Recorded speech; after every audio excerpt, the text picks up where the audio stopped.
海賊王に俺はなる。二度と負けないからキャプテンは俺だろうな。お前さオールブルーって知ってか。行くぞグランド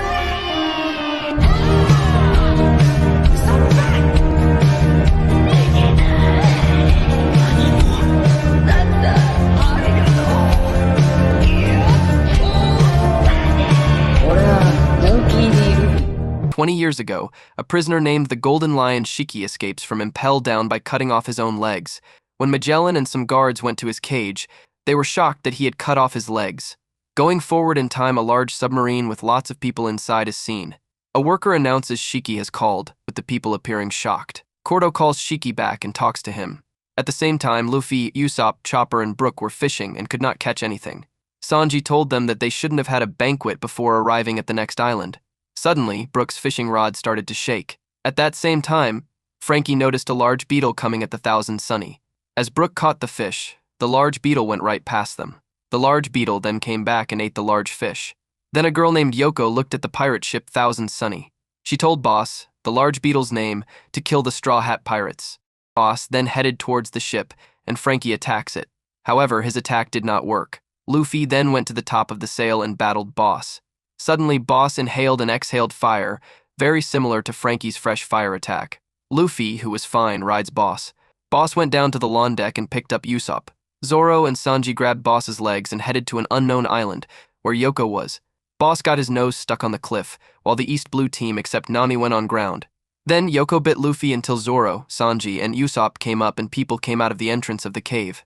Yoko told them that they are pirates, and the people bowed before them, until an old man came out saying they are the Straw Hat Pirates. The people were surprised, showing them into a maze-like cave. As they went to the back of the island, they found a town. The buildings were all based upon the buildings in East Blue, and the islanders told them that everyone living there was from the East Blue. The name of the island was then revealed to be Kanzern Island, also known as Little East Blue. The giant windmill reminded Luffy of the one in Fuchsia Village. The training hall was for people who came from Zoro's hometown, Shimotsuki Village Barati, where Sanji was raised, and the most famous girl in town, Luigia, lives in a mansion that reminds Usopp of Kaya. Back in the Sunny, Chopper worried about the team. Nami predicted that they will call them soon. Robin and Frankie thinks if Boss joins the crew, they'll have to get an insect cage. Just after that, Usopp called Nami. Usopp told Nami to come to the back of the island, because the people wanted her to come. He hangs up and Nami goes on Shiro Mokuba Eye to go to the island. After a while, Kordo and his brother, with some men, are going to Kanzern Island to capture Boss because it escaped from Shiki. Nami rides the Shiro Mokuba Eye to a cave where members of the Oranami fan club introduce themselves. As they show Nami the inside of the island, they flirt with her.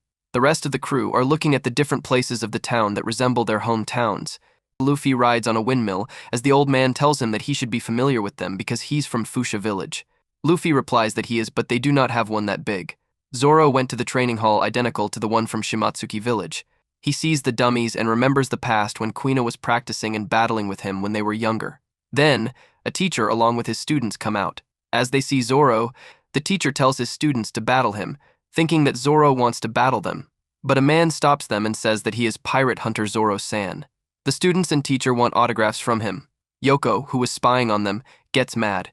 Going to Usopp, there is a flashback of him telling Kaya about a large goldfish at the South Pole when he was 5 years old. He told her that he was on the goldfish's humongous poop that he thought was solid ground.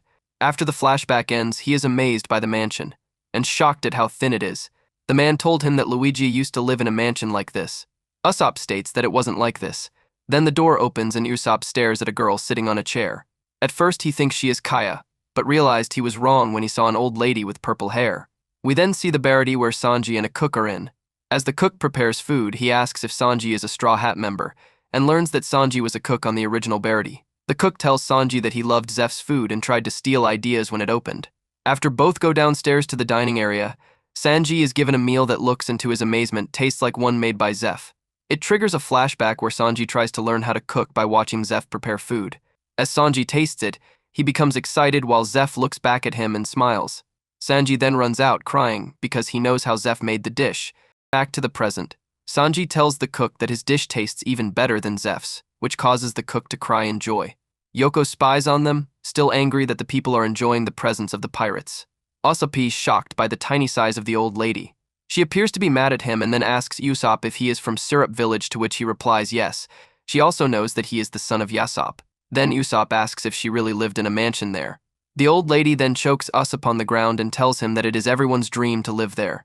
She also wanted to live there when she was a kid and made it true when she came to Little East Blue. Yoko spies on them as well and is still angry. Going back with Nami, the kids show her a naked statue of herself based off of her bounty poster. Because it is naked, it was decided by the consensus. Then Nami hits them on the head. Yoko with a tired boss is angry at the crew. Yoko is then depressed and boss tickles her. Yoko then laughs and tells him to stop. Going back to the submarine, the Amigo pirates with their submarine goes up the surface in groups. Cordo and his comrades go up to the submarine and tells them to capture Boss because he took off from Shiki's hideout. Cordo's brother Largo is asleep or is having a siesta. Cordo wants to beat him up, but one of his comrades said not to punch him or his comrades will die. Then they continue off without him. We go back to Sunny Go and Frankie is done building an insect cage for Boss. Miko, Robin, Chopper, and Brooke tell Frankie he is good at building. Chopper notes that they are ready for Boss. Going back to the town, there is a feast. The old man notes that it is a welcoming party for the crew. Then the crew eats meat and the others drink sake. Yoko then goes to the cave when Nami comes out. Nami told them that they said they were almost there but made her walk for hours. Then they told her that they wanted to show her the full extent of the island. Yoko then stops by Nami asking her that she is a pirate. She tells her that women as pirates are crazy. Then going to the flashback when Luffy first met Nami saying that he wants her to join the crew, but Nami refuses. Then they told Yoko saying that she can't tell Nami-sama like that. Then she bites him on the head. She runs and Nami told her to stop. Then they told Nami that her father was killed by pirates. Going back to the festival when suddenly there was a series of chain gun shots, destroying most of the buildings. The Amigo pirates showed themselves with guns, telling the citizens that they want Boss. Yoko then comes out to see what's happening. The cook then sees a piece of wood of the Barity sign broken in front of him, dropping his pan. Depressed, he goes after Cordo but was defeated easily. Sanji helps the cook and the old man saying that he represents the island habitats. Cordo then asks where is the beetle. The old man replies that you cannot have him, and says that you can have everything on the island. Cordo replies that he does want everything, the money, food, and the beetle as well. Luffy comes and said he could not eat another bite. Cordo then asks him who he is and what is he doing.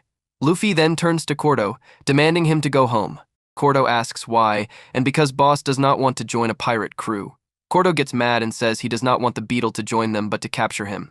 Cordo then shoots cannon bullets at Luffy, but they were deflected easily. Cordo is surprised that he is a devil fruit user. Luffy then uses Gomu Gomu no Whip to attack Cordo. Luffy calls Zoro and Sanji to help him fight the other ones. Luffy tells Cordo that he is going to fight him tomorrow. After that, a net came out of nowhere that captures Luffy. For much danger, the net had spikes in them. It was revealed to be Largo, who has eaten an unknown devil fruit. Largo reveals that he has eaten the Amiami no Mai, which gives him the ability to create nets from his body. Zoro and Sanji try to attack Largo, however, he manages to capture both of them with his powers, leaving the three main fighters of the Straw Hats trapped. Yoko desperately dashes towards Cordo to attack him with a bamboo sword, and suddenly Boss appears and starts attacking the Amigo pirates. Largo then eats a torch and creates a flaming net that stops the giant beetle in midair. Meanwhile, the other Amigo pirates all shoot him with their guns, leaving him on the floor. Yoko approaches him and asks him if he's okay. He starts to get up again and flies towards the Amigo pirates in order to let them take him, so the village would be spared. Various flashbacks of Boss and Yoko play. Largo creates a large iron net for Boss and he prepares to go into it, however Luffy punches him away and says that he will not let him go with the Amigo pirates, and that they have not yet had their battle. The villagers then realize that permitting Boss to sacrifice himself for the village was wrong and gather to start battling the Amigo pirates. Boss's skin suddenly starts to shed, and he gets up with a new color and size. He then emits fire to free Luffy, Zoro, and Sanji from the nets, however he starts to fall, since it was too soon for his skin to shed and for his transformation. Largo keeps him from falling using his nets and says he feels bad for the failed transformation and for the outcome of the situation. However, Luffy says that it is not over yet, and that they will not let the beetle's last breath be in vain, while they prepare for battle. After escaping from the net, Luffy knocks Largo far away and goes off to fight him. Nami pretends to evacuate the villagers but takes them through other tunnels to surprise the Amigo pirates while they are fighting Zoro and Sanji. Luffy fights Largo but becomes trapped when he turns his entire body into a net. Luffy uses Gear 3rd to inflate and break out of the net before defeating Largo with Gigant Pistol, destroying his ship in the process. Boss saves Luffy from falling into the sea and then starts fighting him in a rematch that lasts for hours. Yoko and Nami discuss their respective pasts. Before Nami brings the Straw Hats together and sets sail from the island, it is revealed that Boss was a specially created insect that had escaped from Shiki, and that he plans on using an army of similar creatures to wage war on the world. The story begins at Marine Headquarters, where Vice Admiral Garp and Fleet Admiral Sengoku witness Shiki's ship floating in the sky overhead. Shiki uses a power to lift all the marine vessels into the sky, then drops them before departing, declaring that this is a warning. Next, Luffy is seen, currently on an island floating in the sky, and ends up being chased by a crocodile-like monster. This monster is overcome by another, which in turn battles another several times while Luffy watches until he finally briefly battles and defeats the final victor, a bear-like creature, using Gear 3. It is revealed that the various members of the Straw Hats are separated around the floating island, Sanji with Usopp, Zoro with Chopper, and finally Robin, Frankie, and Brook together, who are all encountering similar monstrous animals. The Straw Hat pirates meet Shiki. Nami, meanwhile, is first shown swimming in a large swimming pool in Shiki's mansion. Shiki and his henchmen enter, where it is revealed that she has been taken to this place against her will, and the scene flashes back to a week earlier. On board the Thousand Sunny, the Straw Hats read news of attacks on East Blue. Luffy says they will return to East Blue to protect it when Shiki's ship appears overhead. Nami feels the air pressure changing and warns of a coming storm. Luffy calls out to Shiki's ship, attempting to warn them, gaining Shiki's attention. Shiki sends down a tone dial to record the warning. His own navigators initially disagree that a storm is approaching, but it does indeed appear, and with Nami's direction, both ships successfully escape it. Afterwards, Shiki shoots his navigator for his incompetence and comes down to the Sunny to meet Nami. There he reveals he has a devil fruit power to make any inanimate object he touches ignore gravity and float. After learning it was Nami that delivered the warning and that they are headed to East Blue, Shiki offers to take them there and uses his power on Sunny. Together the two ships travel to Merville, the floating island seen before where Shiki suddenly kidnaps Nami. The others try to rescue her, but by controlling the Thousand Sunny using his power, he escapes them, as well as scattering them among the fragments of the island. Back in the present, Shiki asks Nami to become his navigator, but she refuses. Dr. Indigo appears with an evolved creature, a duck peacock-like bird that can produce electricity to shock its enemies. After being shocked by it, Shiki tosses it aside. It is explained that a plant here, called IQ, can cause animals to evolve very rapidly, making them very strong. Dr. Indigo reveals he enhanced the drug, dubbing it Sick, which Shiki has used on the island's animals, causing them to mutate to large proportions, as well as increase their intellect and aggression. Nami protects the bird, and the bird is left with her as Shiki and his men leave. Elsewhere, Sanji and Usopp fight off various animals while Sanji searches for Robin and Nami, eventually falling from one island fragment to another before ending up in a lake just next to a village. Meanwhile, Zoro and Chopper rescue a young girl, Xiao, and are led to her village. Along the way, they learn the large poisonous plants, called Daft Green, around the village emit a stink so powerful that the animals stay away. However, long-term exposure to the plants is poisonous to humans, and Xiao's grandmother has become ill from it. Xiao was outside looking for the cure, which is the IQ plant, and managed to find one, but Shiki has taken all the IQ plants for his experiments. Sanji and Usopp, also at the same village, where everyone appears to have small wings on their arms, learn that Shiki also takes all the men and young women to his royal palace, leaving the village with only the very young and old with strict monitoring around the clock. They soon meet up with Zoro and Chopper. Nami manages to escape her captivity with the help of the bird and finds the Thousand Sunny. Only moments later, Luffy, being chased by several giant scorpions and a humongous lion, arrives. The bird defeats the scorpions with its electricity, then eats them alongside Luffy, who decides to name the bird Billy. After Nami and Luffy talk about what has happened, they soon decide to search for the others, using Billy to fly. Robin's group, meanwhile, find a large building where many pirates are gathering, similarly protected by poison plants. They learn there that Shiki is planning to let loose the animals on the island into East Blue in a gambit to force the surrender of the world government. They also learn that to prove the power of the animals, he is planning a demonstration using a village on the floating island. Luffy and Nami join the others at the village, and they too learn of the plan from the village residents, who, not knowing where the Straw Hats originate, are relieved to be rid of the monsters. Straw Hats vs Shiki confronting the Straw Hats. Nami is seen by a Den Mushi camera, and Shiki decides to personally head over to retrieve her. He arrives sometime later and confronts the Straw Hats who are there. Despite some initial success in fending him off, the Straw Hats are defeated, and Nami is coerced into rejoining Shiki by him agreeing to leave them, and her hometown B. Usopp, the only remaining crew member conscious, tries to stop her, but Shiki knocks him out. Nami records a message using the tone dial, which is supposed to be a farewell message. After leaving it, Shiki's men remove the poisonous plants around the village and cause the animals to destroy it. Xiao and the other villagers took shelter in an underground bunker. Nami watches this from Shiki's palace, apparently uncaring. Robin's group arrives shortly after, revive and rejoin the rest of the crew. Xiao reappears and gives them the dial. Her mother, who earlier had expressed relief about the animals being sent to East Blue, apologizes for saying how happy she was for Shiki leaving for East Blue. They then play the message, and after hearing only the first bit of it, Luffy is angered to the point that he will not listen to the rest of the crew does, however. Back at Shiki's place, Nami is found to have in fact been attempting to blow up the plants protecting his palace but was overcome by the poison. Shiki traps her near the plants and heads off to meet the pirate captain's gathering. While preparing a Sakazuki ceremony for the unification of the fleet and a toast for the commencement of the operation, the Straw Hats burst into the palace using Sunny, then march into the main meeting room brandishing various firearms. After a short confrontation, where Shiki calls them simply a suicide squad and reveals hundreds of men around them, Luffy says that Nami was simply the vanguard and that they are the main force. They unload their firearms in the room, defeating most those gathered, then split up to defeat the rest. Luffy chases after Shiki, telling Chopper and Usopp to find Nami. Nami is found by Billy, who helps her ignite the explosives just as Chopper and Usopp find her. While all escape harm from the explosion, animals from outside storm the palace, adding to the chaos within.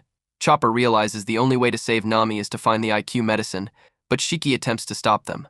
However, Luffy appears in Gear 2 and starts fighting him, with the help of Billy. Usopp and Chopper find the IQ plant, but find the medicine is being held by Dr. Indigo. Zoro fights him and using Asura defeats him and retrieves the medicine. Sanji and Brook, meanwhile, witness another of Shiki's henchmen, Scarlet, an ape man, attempting to kiss an earlier incapacitated Robin. Sanji quickly defeats him using Diable Jambi, but Brook ends up receiving Robin's thanks when he catches her. Nami also recovers and, feeling a storm approaching, has an idea. Luffy, still battling Shiki, is overcome when Shiki surrounds him with water. Shiki then receives a Den Den Mushi call warning of the storm and asking him to redirect the island, which he does. Unknown to him, the call was in fact coerced by Usopp and Chopper, and that Nami has led them directly into the storm. The various remaining pirates realize this and retreat, while the Straw Hats rig the palace with explosives. Shiki returns to the palace and confronts them, but Luffy also reappears, having recovered. Once more using Gear 3, he places his giant foot into the clouds, gaining an electric charge, and uses this to enhance his giant axe. Shiki at first thinks the lightning will kill Luffy, not realizing Luffy's rubber state will protect him. By the time Shiki realizes his mistake, Luffy hits him with the attack, both smashing and electrifying him to the ground, defeating him and destroying an entire island in the process. The other Straw Hats escape using Thousand Sunny, using Shiki's pirate sail as a parachute. Luffy is recovered by Billy while the villagers are shown flying away using the wings on their arms. Luffy emerges victorious from fight with Shiki. The story ends with the Marines gathering below to capture the fleeing pirates, including Shiki, and witnessing the islands crash into the sea, now free of Shiki's power. The Sunny is seen in the sky, and they prepare to attack it. Back at Marine headquarters, Sengoku comments that the Straw Hats were the ones to deal with this, and the Marines did nothing. Later, it's shown the Straw Hats managed to evade the Marines and continue on with their adventure.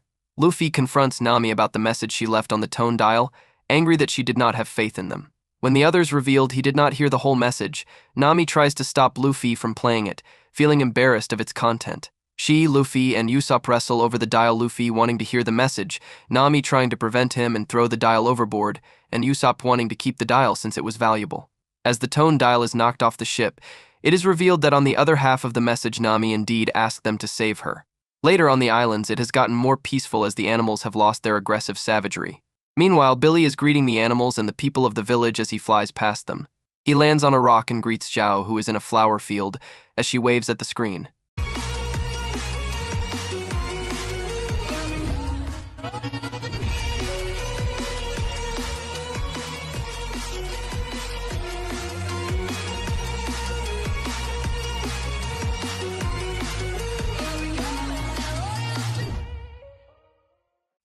In Mary Geoi's fleet, Admiral Sengoku chastises Bartholomew Kuma for not going after the Straw Hats like originally planned, while Vice Admiral Monkey D. Garp tells the leader of the Marines about how Luffy was able to get away from yet another government foe. Even so, Garp assures Sengoku that Luffy is not one who will go and spread the fact of Gekko Moria's defeat to others. A few days after departing from the Florian Triangle and the ghost ship thriller Bark, the Straw Hats continued to follow the log pose in the direction it had been pointing since it last set on Water 7. After making their way through bizarre weather and fighting massive sea kings, they finally arrived directly above the location indicated by the pose, Fishman Island. However, instead of finding the long-sought-after destination, the Straw Hats encounter another obstacle, the Red Line, the continent that encircles the prime meridian of the world. Having originally entered the Grand Line at Reverse Mountain on the other side of the Red Line, this means that the crew have traveled halfway around the Grand Line, with the continent blocking access into the New World, and therefore to both Luffy's dream of becoming Pirate King and new crewmate Brook's dream of getting back to Reverse Mountain and reuniting with Laboon. Therefore, the presence of the Red Line poses many problems to the Straw Hats. For one thing, the extremely tall Red Line looks impassable, preventing passage into the New World. Also, their exact location is close to many of the crucial government landmarks, including the Holy Land of Mary GOIs and Marine Headquarters.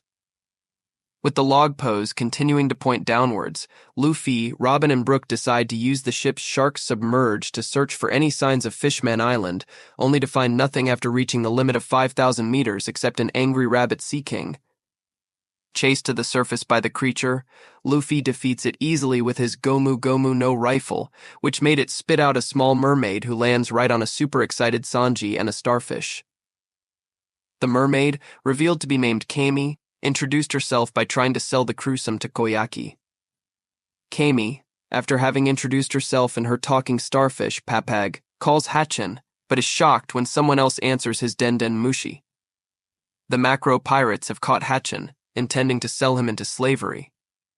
Kami wishes to save him and Luffy agrees to do so, after consulting with Nami.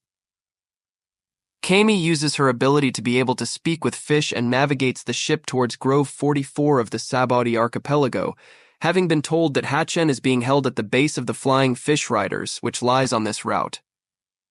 Before they arrive, they are attacked by the Flying Fish Riders, who after a brief battle return to their base to report back to their leader, Duval, an extremely tall man in an iron mask.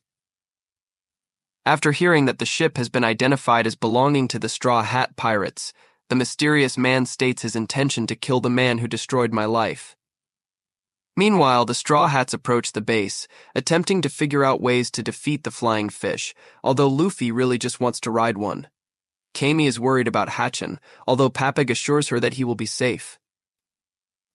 The macro pirates attempt to ask Duval why he made them retreat, and he replies by shooting harpoons at them whilst ranting about the man who ruined his life, striking fear into his own crew, as well as the fishmen.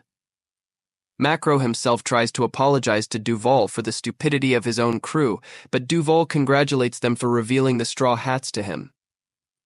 Meanwhile, Hatchin, former Arlong Pirates crew member, now takoyaki salesman, who is tied up in front of Duval, is both concerned about Kami and also afraid of hearing the Straw Hat's name mentioned again.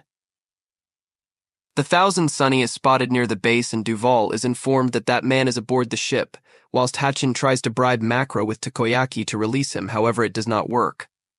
As the Sunny nears the base, Kami is worried that her friend is in danger. The Straw Hats enter the base, and they notice it is too quiet. They find out that the base is not an island, but a small village built in the middle of the sea. Kami and Papag call out to Hatchin, who, after seeing the Jolly Roger of the Straw Hats, covers himself in his own ink to disguise himself in order to protect his friends. The Straw Hats know that they are walking into a trap, but Kami and Papag freak out when Frankie yells at them of how blind they are to the obvious. They find Hatchin in a cage and front them, warning them about the trap. The Straw Hats recognize the voice and shape of the octopus fishman, and Sanji tricks him to talk about Arlong and his crew, revealing to the crew that Kami's friend Hatchin is really their former enemy, Hatchin of the Arlong Pirates. Kami is excited that they know him, but Zoro states that they are not his friends and Nami is considering turning away. This makes Kami sad and Papag angry at the Straw Hats, so they both jump into the sea only to be immediately captured by the macro pirates. Fortunately, Nami convinces the other Straw Hats to save Kami and Papag since, after all, Kami and Papag are their friends.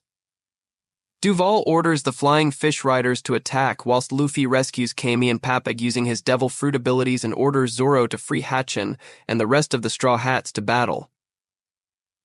Hatchin asks Kami and Papag to get out of the way, while the macro pirates fume over getting Kami back. Luffy says that he is ready for them all, while Kami and Papag cheer for him. Zoro, Sanji, and Chopper prepare themselves as dozens of flying fish riders emerge all around Thousand Sunny. Luffy is however distracted because of his fascination with the flying fish and tries to find one to ride, then grabs hold of one by holding onto the rider. Meanwhile, the flying fish riders begin to bombard the ship, leaving Sanji to deflect all of the bombs being dropped. Luffy manages to pilot one of the fish, but the attack leader orders the entire crew to dive underwater, including Luffy, which renders him helpless. Chopper and Brook try to save him only to realize that they cannot swim as well. This infuriates both Nami and Frankie, who rescue them while complaining about extra work that they caused. The macro pirates see an opportunity and try to capture Kami, only for them to find that Zoro has freed Hatchin from his cage while they were not looking. Hatchin defeats them quickly by uppercutting them into the air. Hatchin reunites with Kami and Papag, but they are attacked by a flying fish rider, though they are quickly saved by Zoro. Hatchin thanks Zoro for rescuing him and tries to apologize for the events in the past. Usopp defends the ship by using a cannon to shoot down the flying fish, with Chopper praising his skill. As the Straw Hats find out that there are a multitude of flying fish riders in the sky, Brook becomes ashamed that he cannot lend a hand in his first fight as a Straw Hat pirate. He then unsheathes his blade and jumps high in the sky and uses his violin to unleash a musical sound wave that puts the riders as well as Chopper and Luffy to sleep. This move allows Brook to perform a quick attack on the sleeping riders while running on water, and it also allows Luffy to grab a flying fish only to find it and its rider are asleep, which causes him to plummet into Duval's room, wherein Luffy sees his unmasked face, with an extremely shocked reaction. Meanwhile, Brook spots that Zoro's wounds after his battle against Kuma still have not healed. However, he tells Brook that he's fine enough to take on the flying fish riders. Hatchin complains to Zoro and Brook that they should still keep their guard up, but Kami and Papag praise Hatchin. Hatchin turns his back and lowers his guard only to be attacked by another rider, but is saved by both Zoro and Brook. As the group of riders attack the Sunny, they fall to a combination attack of Nami's climb attack and Robin's clutch skills. Chopper goes into arm point and attacks a fish, and using a new technique Kokuti Diamond, which leaves a diamond-shaped impression on the fish's skin, while Frankie uses strong hammer on a rider, after the above-mentioned realizes that bullets do not affect him. Kami and Papag watch the battle, amazed by the strength of the Straw Hat crew. Usopp advises Frankie that they must dock the ship because the riders have an advantage on open sea, and Frankie agrees with him, but tells him that they can't because the flying fish riders aren't giving them enough time to steer the ship. Luffy appears running towards Zoro, Brook, Hatchin, Kami, and Papag, announcing that a giant iron-masked man on a giant cow is approaching them when they hear the bulls roar. They realize that it is the Duval's beloved bison, Motobaro. Duval shouts that he does not need the base anymore, his only wish is to kill the Straw Hats. He reveals that that man is none other than Sanji. The Straw Hat crew on the ship try to remember who he is, but Sanji draws a blank. Suddenly, Duval shoots his scorpion poison-tipped harpoons at them and screams at him that it is something just recent, confusing Sanji even further. As Sanji tries to tell Duval that he does not know him, Luffy tells Zoro that he has seen his face and that the whole Straw Hat crew knows this face well. As Luffy violently removes Duval's mask, it is shown to the whole crew and the riders that by a cruel twist of both fate and irony, Duval was born with a face that is a perfect replica of Sanji's wanted poster. Duval shouts that he wants his life back and that Marines and bounty hunters have been after him since the poster appeared, but Sanji, upon seeing the face, leaves the Sunny, swims to the base dock, and immediately kicks Duval in the face, claiming he does not care. Sanji and Duval argue with each other about the wanted poster. While the Straw Hats on the ship are amazed that something like this could happen, Frankie has one of his emotional moments, whilst the Straw Hats on the dock are amazed at what they are seeing. Brook just laughs, prompting Sanji to yell, "Oh, I'm so kicking your ass later, Brook." Sanji argues to Duval that he could have changed his appearance all this time, making Duval and the riders sport a "why did not I think of that" face, while Sanji remarks on their stupidity. Duval reveals his past to everyone. He was once a mafia boss on a remote island, doing his usual job until powerful bounty hunters and marines came after him and forced to wear his iron mask to protect himself. Sanji beats him up and says he has had enough of his accusations. Duval orders his riders to reveal a steel fishing net and trap Sanji in it, dragging him into the sea. Luffy tries to rescue Sanji and Zoro also tries to go in Luffy's place. However, Hatchin says that he's faster underwater and he will go. Duval then states that flying fish are the fastest creatures underwater, and it is futile to try to chase them. Suddenly, Kami jumps into the sea to rescue Sanji, and Papag remarks that Duval is wrong. He agrees that the fish are fast, but that there is nothing faster in the oceans than a mermaid. Luffy is amazed at this revelation, and Papag says that if she keeps her guard up, Kami is uncatchable. Whilst they were distracted by this, the flying fish riders reveal that they are carrying a very huge anchor from an extraordinary large ship, and are planning to drop it on the Thousand Sunny. Usopp asks Frankie if they could use the paddle or coup de burst to get them away. Frankie states that there is not enough time but reveals that he has built in a secret weapon for times like this. Reaching the bow of the ship, Frankie tells everyone to believe in Sunny. As the riders drop the anchor, Sunny's figurehead spins like a propeller, revealing the emergency evasion secret weapon Chicken Voyage to everyone and making the ship go into reverse. The riders are baffled about the prospect of a reversible ship. Frankie tells Usopp that there is a secret compartment inside the prow and reveals a new feature of the Sunny, much to the excitement of Luffy and Chopper. A cannon reveals itself from within Sunny's figurehead's mouth, and Frankie tells Usopp to get as many riders as he can. Usopp locks on and fires, revealing the incredible destructive power of the Gaon cannon. Frankie explains that it takes 3 barrels of cola for coup de burst and 2 barrels of cola for Gaon cannon, warning them only to use it in emergencies. Meanwhile, Kami manages to rescue Sanji and has trapped the fish riders in their own steel net. As Kami reaches the surface, Nami asks if Sanji is all right, and Kami says that he is safe but bleeding from his nose due to his usual perverseness. Duval is now furious that Sanji is still alive, but Luffy remarks that his henchmen are now all gone. This further infuriates Duval, and he unleashes the full rage of his bison Motobaro onto Luffy. But to everyone's surprise, Luffy, reminiscent of Shanks, somehow makes the bison drop his rider, trot a few feet away, and then faint. The Straw Hats, including Luffy, are amazed and confused about how he did it, further angering Duval. However, at this point Sanji arrives back on the dock and tells Luffy he will take care of the rest.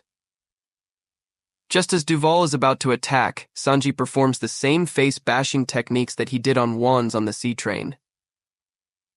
The Sunny is back at sea, and the Straw Hats are heading for Sabaody Archipelago. They have a takoyaki party with Hachan cooking. Chopper, Brook, Sanji, Usopp, and Usopp, and especially Luffy are gorging themselves, enjoying it thoroughly. Hachan tentatively asks Nami if she likes it, to which she replies that she has not forgiven him yet, but likes his takoyaki nonetheless.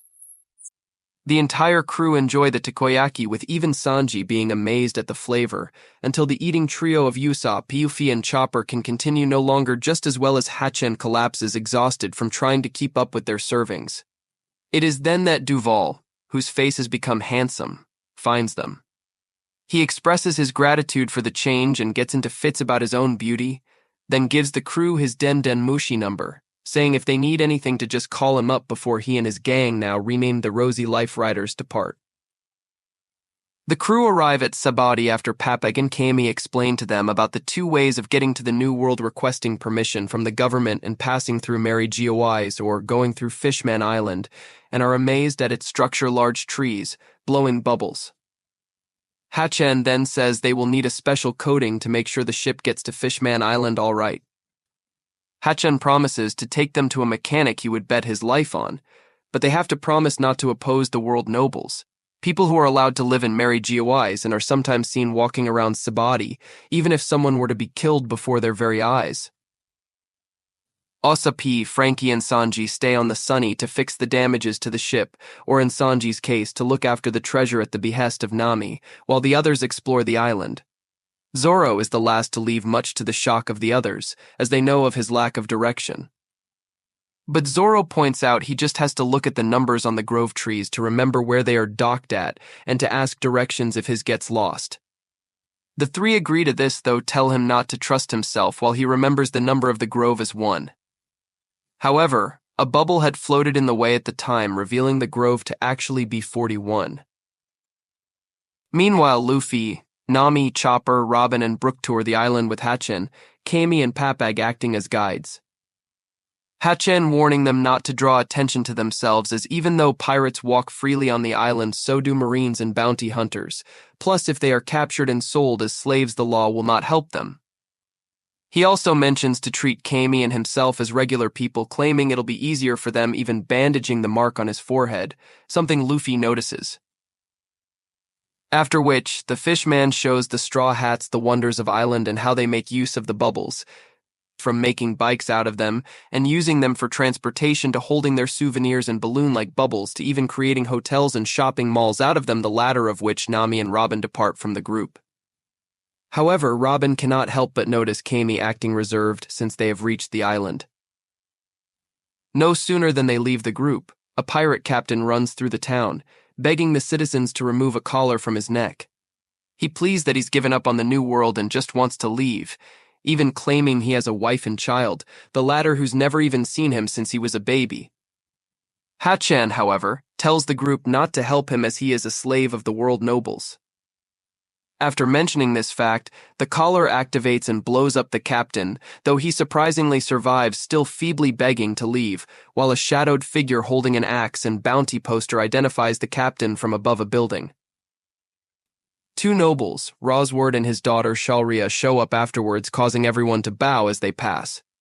After their dog Saru urinates on the charred captain, Shalria kicks him before shooting him with a pistol. Luffy nearly attacks them after seeing this, but Hachen stops him. Rosward and she then casually walk away, talking buying another slave. The group then talks about the oddity of it since the pirate looked strong enough to deal with both nobles. But Papag comments that wounding one would make the offender the target of one the admirals. When asked what gives the nobles such special treatment, the starfish tells them that they are the descendants of the ones that created the world government, and due to this, they have become abusive with their influence. Despite having witnessed the cruelty of the nobles, the group continue on encountering a few bounty hunters along the way. After Luffy, Chopper, and Brook easily take care of them, the group find themselves in Grove 16, which Hachen explains is a lawless region of the island. He goes on to explain that Grove 1 to 29, which make up the interior of the island, are like this, while the surrounding groves house the entertainment and shopping districts.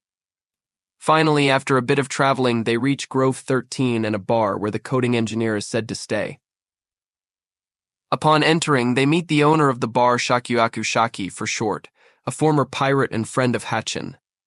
After the usual meet and greet, Shaki reveals she has been following the Straw Hats' exploits, and that she was even chased by Garp during her pirate career. When asked about the engineer Rayleigh, Shaki tells them he is not there, though has not left the island. When Luffy suggests waiting for him, she reveals that he has not been back in a half a year, pretty much wandering the island's bars and casinos. Hearing this, the group agree on searching for him, to which Shaki warns them to be careful in doing so, as since the Straw Hats' arrival, that now makes 11 rookie pirates with over 100 million bounties on them that have reached the red line, Luffy being the second highest of the ranks in terms of bounties.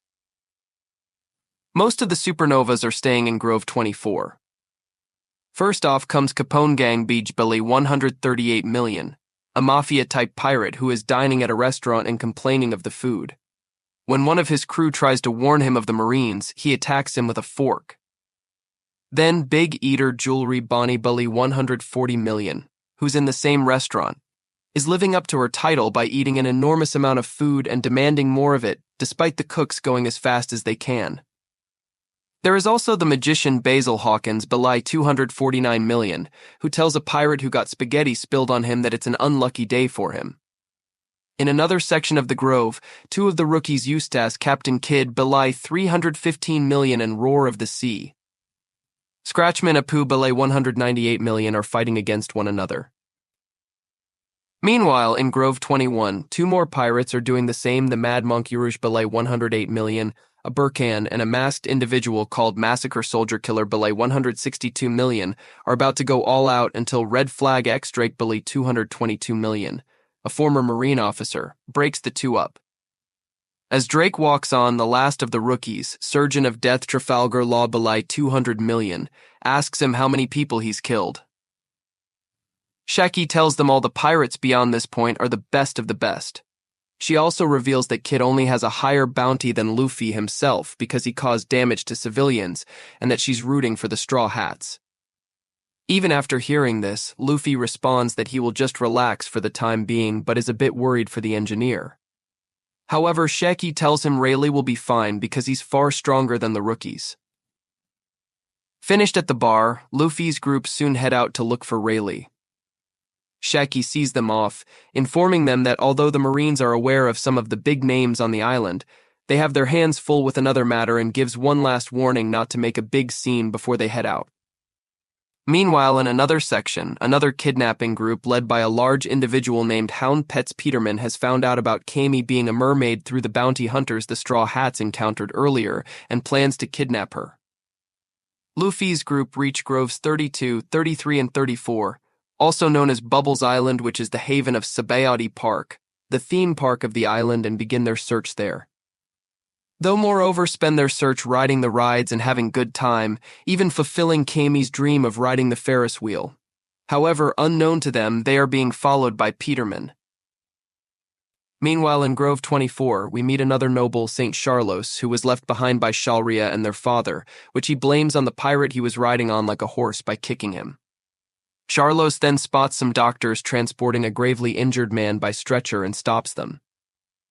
Charlos is insulted by their supposed lack of respect for him. He then spots the nurse with them and instantly claims her to be his wife.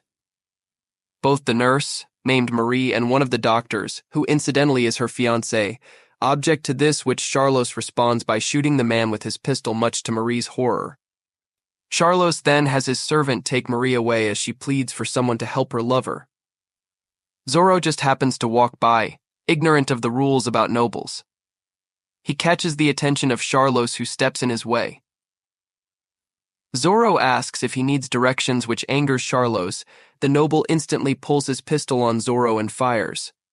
But the swordsman easily dodges and goes for a counterattack. Bonnie, however, tackles Zoro into the ground before he can do so, putting up an act as if he was shot and killed.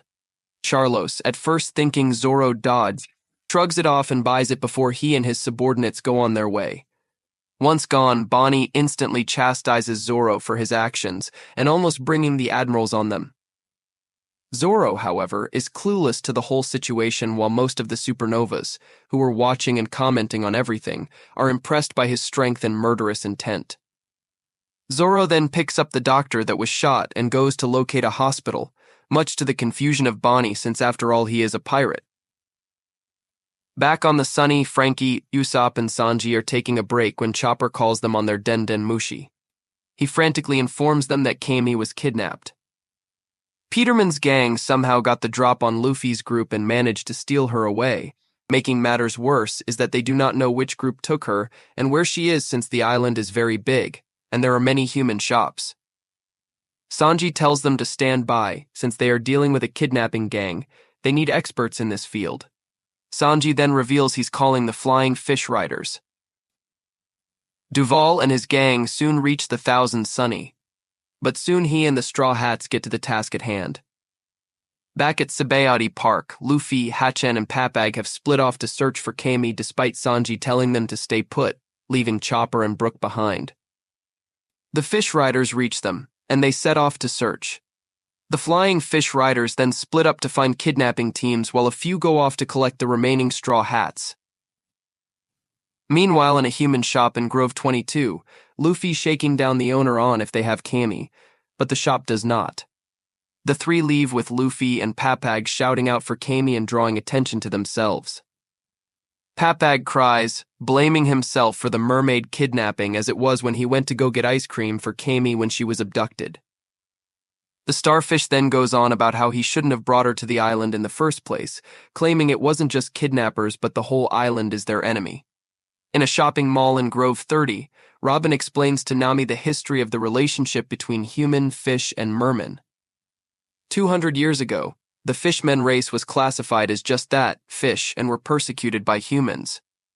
Even with their superior strength, human numbers outweighed their own, with kidnapping and slave trade being the most common of methods on the fishmen. Finally, the world government signed a treaty with Fishman Island, and these methods were abolished, though Sabaody Archipelago still continues this trade. As she finishes the explanation with her theory on why Hatchin and Kami have to hide their true form, some of the fish riders arrive, with Frankie quickly explaining what happened to Kami. Back in Grove 22, Papag also finishes explaining this story to Luffy and continues to rant about not letting Kami come to the island. Hatchin tries to apologize for the trouble, but Luffy dismisses the apology by telling them they have done nothing wrong and tells the two that all three of them are their friends now and that he vows to save Kami no matter what. Just as he makes this claim, they spot the flying fish riders heading toward them. Meanwhile, in Grove 1, home to a human auction ground, Peterman has just left the ground, having given them Kami, while Rosward and Shalria soon arrive at the house. Also, there are Kid, Killer, and their crew, as well as Trafalgar Law. Meanwhile, in the waiting room of the building, Kami is brought before the head auctioneer named Disco, who is excited to have a young mermaid in the auction. Kami yells that Hatchin will make them pay, which earns her a slap and beating from Disco, though the pleas of his subordinates stop him as he damaging the merchandise. However, Kami still presses her threat, before Disco can become angrier with her, though he suddenly passes out. As his staff rush to find a doctor, one of the captives, a giant, tells another that he knows he was the cause of Disco fainting with his burst of spirit. When asked who he is, the culprit just claims he's an old man that cannot ignore a young girl. This man turns out to be Silver's Rayleigh, former first mate of the Roger Pirates, the Pirate King's right hand. At a marine base, it is revealed to Garp that Rayleigh is being sold at the auction house, who comments that he probably is selling himself to pay off a gambling debt. He also tells the marine reporting to him not to mention this to anyone else and that he will take care of it. Garp says that Rayleigh is not to be underestimated just because of his age, and many good men could be hurt or worse if handled the wrong way. The auction soon begins with a pirate musician and winemaker being the opening item as the Straw Hats continue their search. While questioning the kidnapping team that brought the giant mentions a mermaid at the auction house to Usopp, who alerts the others searching. Duval is berated by Sanji for traveling so slowly, but Duval reveals that he was heading to Grove 1 all along. They meet Chopper there with Frankie, Nami, Papag, and Hatchin following shortly, while the others are on their way with Zoro lost on foot. After questioning an employee who refuses to help them, Frankie suggests using force to save Kami, but is reminded that the nobles could be inside and could alert the admirals. Nami suggests they then play by their rules and try to buy Kami back, which causes Hatchin and Papag to cry over her desire to help them and not being able to repay her. When entering the auction house, they are soon seen by Kid, who notices Luffy is missing and wonders how big of an idiot Luffy really is. Meanwhile, several of the other supernovas are reading the paper when they discover the reason behind the marine shortage in Sabaody, even though they are so close to marine headquarters. Ace has been scheduled for a public execution, which is commented that will bring Whitebeard's wrath and start a war between him and the Marines. Back at the auction, Charlos arrives and joins the other nobles there as the next auction, a pirate captain named Lakuba, begins. However, before any bids are made, Lakuba's mouth suddenly starts bleeding before he promptly collapses. Disco quickly closes the curtain while Sanji comments that Lakuba bit his own tongue off, preferring to face death than slavery. With this incident, Disco decides it is time to bring out Kami next, who's been fitted with an explosive collar and put into a fishbowl. After much fanfare, Disco introduces Kami to the crowd, prompting Nami to get ready to bid for her. However, Charlos blindsides her and everyone in the house with an instant bid of belly 500 million with no one to outbid him. As Disco begins to close out Kami's auction, Luffy crashes into the auction house as the fish rider he was with could not land properly. Zoro is with the two as well, having been picked up on the way to the house.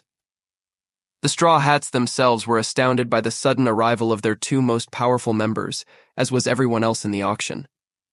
Upon seeing Kami, Luffy rushes the stage despite the protest of Hatchin, who is forced to use his remaining arms to try and restrain him. This unfortunately reveals his identity as a fishman to the crowd, and they immediately raise a panic, confirming Robin's earlier story of discrimination against fishmen. A shot suddenly rings out, stopping the commotion. Charlos has shot Hatchin with his pistol, much to the horror of the Straw Hats, Papag and Kami, who pounds furiously on her fishbowl. Charlos then begins to gloat while Luffy makes his way towards the World Noble. Hatchin tries to stop him, reminding Luffy about the promise not to harm them and citing the fact that he was a pirate and that he deserved it anyway. He apologizes further, stating he only wanted to make up for his past actions to Nami and help any way he can, but only got in the way. Charlos hears enough and tries to shoot him again. Luffy, already angered, no longer restrains himself, and not caring about the rules anymore, gets up and punches Charlos in the face. The whole room is speechless after such an attack, save for Law and Kid, who are amused. Luffy apologizes to his crew for the attack, though they understand given the circumstances and were even indifferent, Zoro even commenting he wanted to slice Charlos, instead commenting that this recent development had just made everything less complicated as they are, after all, pirates. Rosward is obviously not pleased, sending the place into yet another panic. The audience quickly clears out to avoid the World Noble's wrath, and the guards set upon the Straw Hats and a fight ensues. While Rosward demands for an admiral and shoots at Luffy to no avail, Zoro slices Kami's fishbowl in half. More fish riders arrive, dropping off Brook, Robin, and Usopp, who accidentally falls on Rosward, knocking him out and sparking more of the guards' anger as they take it as an attack. Luffy tells the group that they would leave once Kami has rid herself of her collar, but Law informs him that the Marines already have the place surrounded. Shalria suddenly makes her way to Kami's fishbowl, intending to kill the mermaid. However, before she can pull the trigger, she suddenly faints. The back wall is suddenly ripped open, revealing Rayleigh and the giant prisoner from before. The giant states that Rayleigh was just there to take the auction house's money, as well as any from whomever buys him, though Rayleigh adds that no one would buy an old man for a slave anyway. As the guards stand there in shock, confused as to what they should do about this new development, Rayleigh spots Hatchin and asks what he was doing there. Upon seeing Kami, however, he connects the dots before using another burst of spirit on the guards, knocking them all out. Rayleigh then spots Luffy, commenting that he has been waiting to meet him. The news of Luffy hitting a World Noble quickly spreads throughout the island, causing more widespread panic. Most of the supernovas quickly decide to leave the island to avoid the inevitable dispatch of an admiral, though a few who are curious decide to stay behind and see which admiral will come. At Mary Geoise, the news has reached Sengoku, who becomes greatly irritated upon hearing that it was Luffy who committed the act. A Marine informs him that the pirates have taken the World Nobles hostage at the Human Auctioning House or Public Employment Security Office, as he calls it, but have not yet given any demands. An admiral, Kizaru, speaks up suddenly, telling Sengoku that he will handle it. Back at the auction house, Disco has called his boss, revealed to be Doflamingo, about the situation. However, Doflamingo has no interest in the conflict or the slavery trade anymore and leaves it to Disco, effectively abandoning it. He also states that the 7 warlords of the sea have been called together to engage the Whitebeard pirates. As the Marines continue to mobilize outside the house, Rayleigh manages to remove the collar from Kami and throws it aside before it explodes without the need for a key, much to the astonishment of the Straw Hats and to the annoyance of Frankie, who had just found the keys. He throws them to the remaining slaves to free themselves. Rayleigh apologizes to Kid and Law for the blast from earlier, though comment they cannot be normal if they manage to survive it. Both brush it off, rather amazed to have run into the Dark King himself. Rayleigh replies that he is merely a simple coding engineer now and warns not to use the former title as he would prefer to live a peaceful life. He then checks on Hachan and thanks the Straw Hats for saving him before telling the group that they should leave. However, the Marines have the place covered by now and demand that they release the world nobles. Kid offers to take care of the Marines while the others escape. However, Luffy and Law seem to take it as an insult and join him in battle.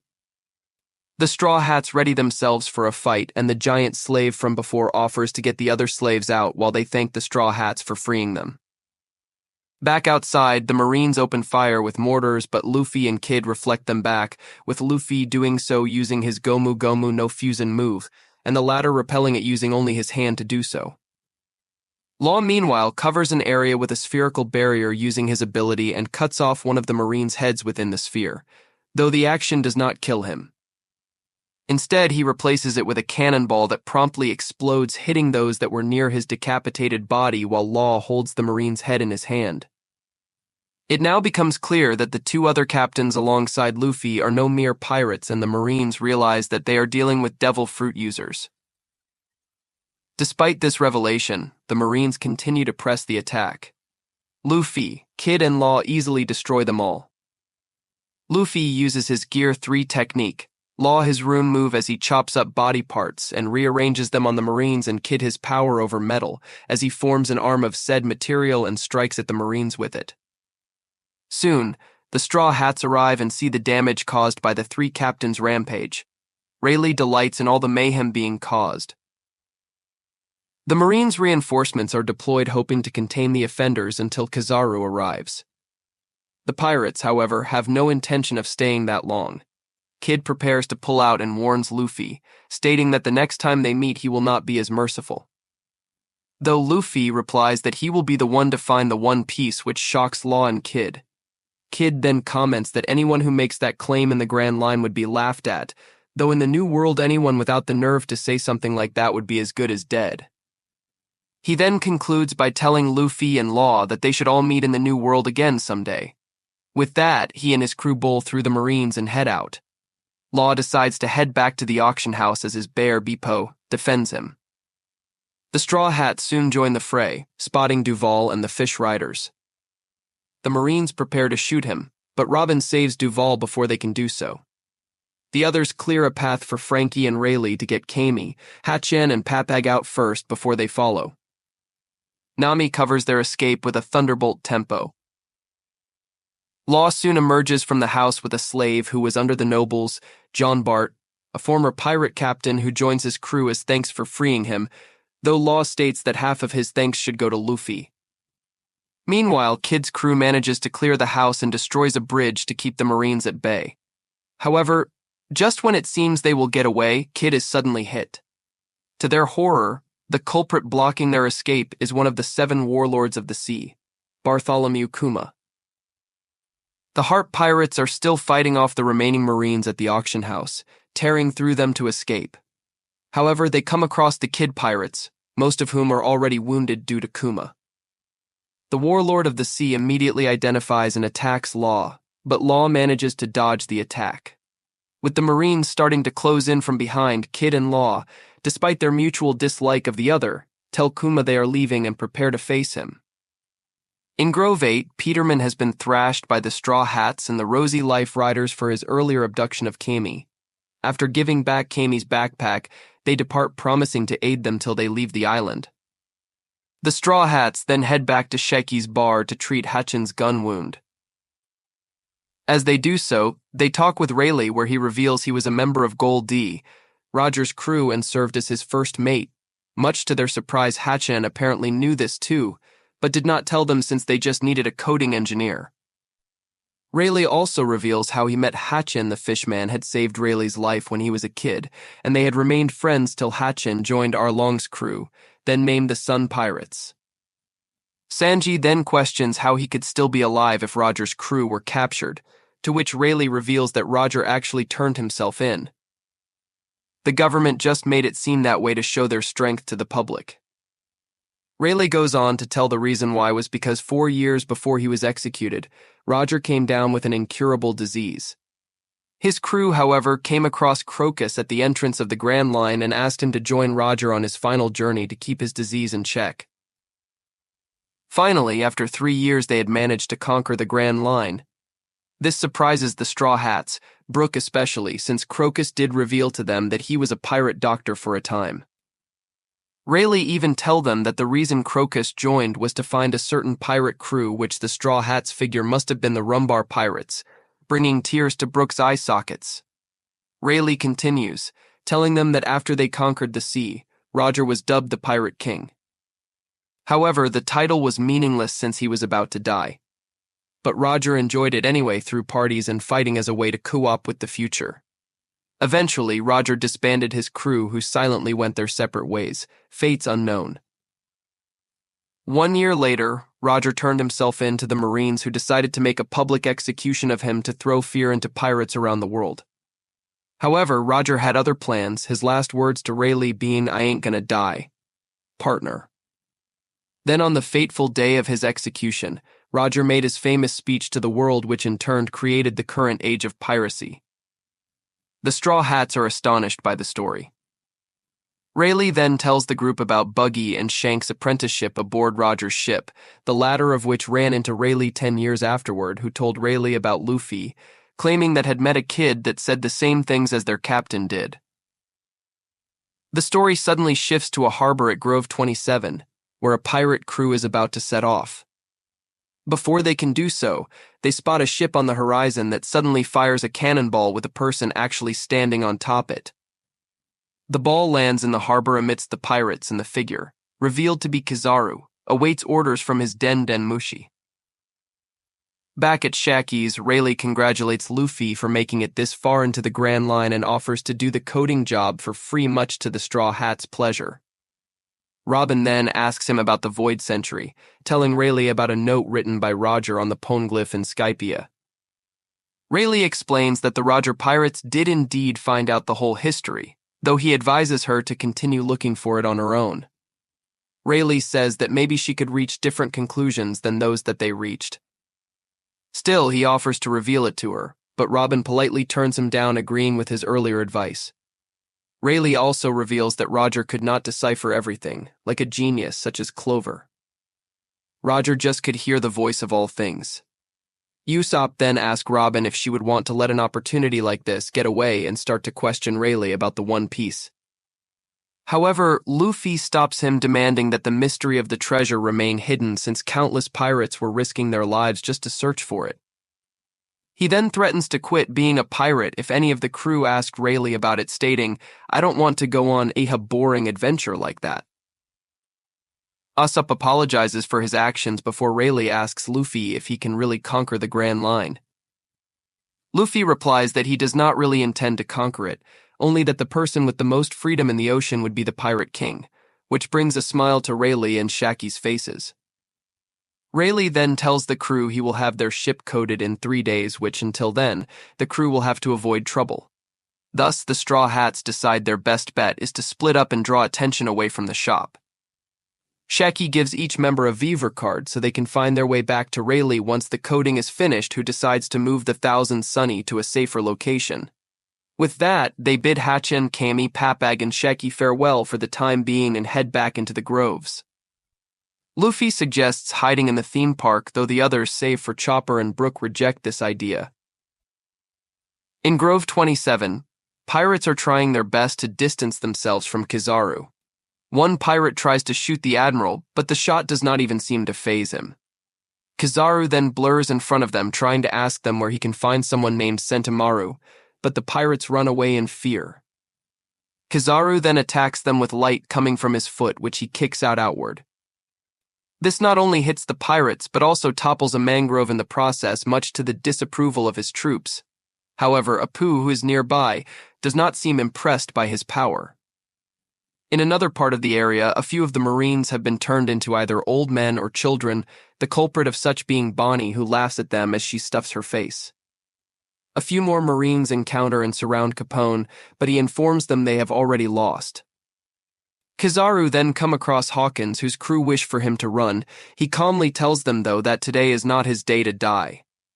Back with the Straw Hats, as Usopp tries to convince Luffy not to go back to the amusement park, a figure stands before them, prompting Luffy to ask who he is.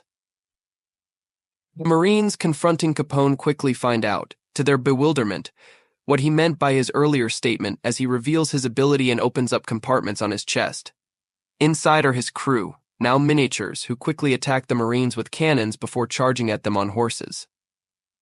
In both cases growing to normal size once outside of Capone to overrun the squad. In Grove 41, Urouge has an encounter with Kuma and is having difficulty fighting him. Meanwhile, back in Grove 24, Hawkins' crew keep pleading for him to run as Kizaru approaches, but the captain is more focused on his pack of tarot cards, beating his chances of fighting Kizaru, running from him, defending himself, and probability of death after the encounter, the last of which reads 0%. Hawkins then tells Kizaru that he has not seen the person he's looking for. Kizaru then replies he gets bored easily and that he cannot let a high bounty like Hawkins get away before using his ability to deliver a speed of light kick at him, then firing off another shot from his fingers. However, in Grove 27 and the harbor, two pirates suddenly double over from pain, getting hit from seemingly out of nowhere. It then revealed that Hawkins used his voodoo-like ability and transferred both of the attacks to dolls that grow on his right arm.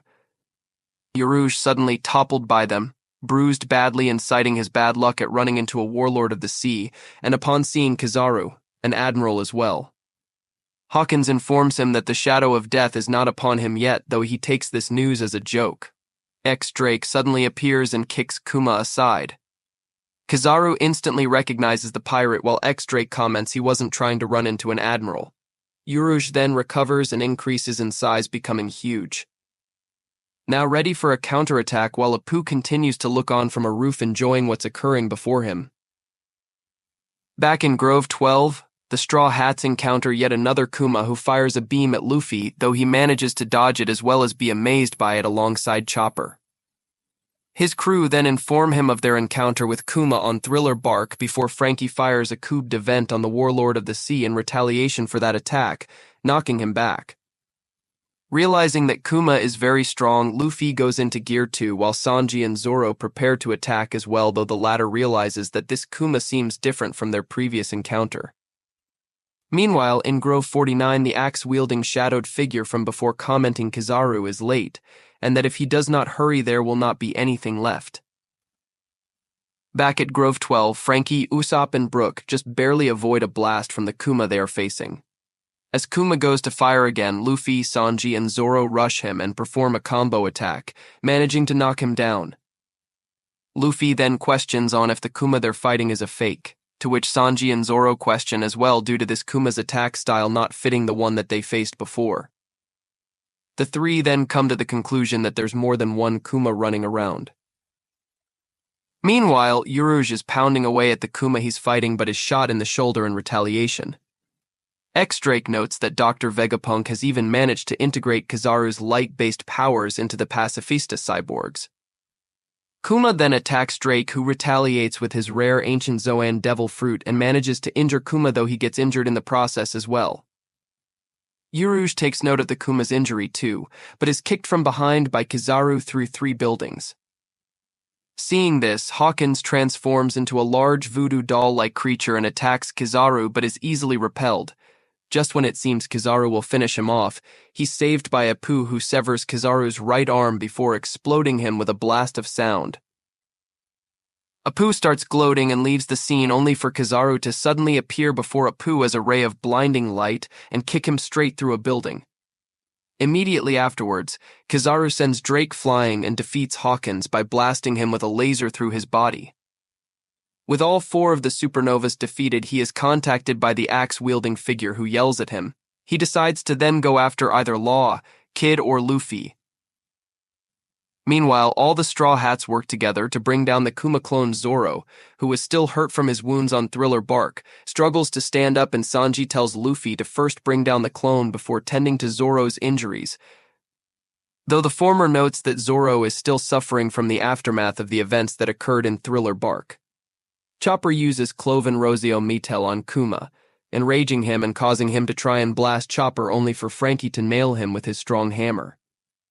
Kuma easily sends Frankie flying, but Frankie is saved by Robin, who uses her spider net to catch him.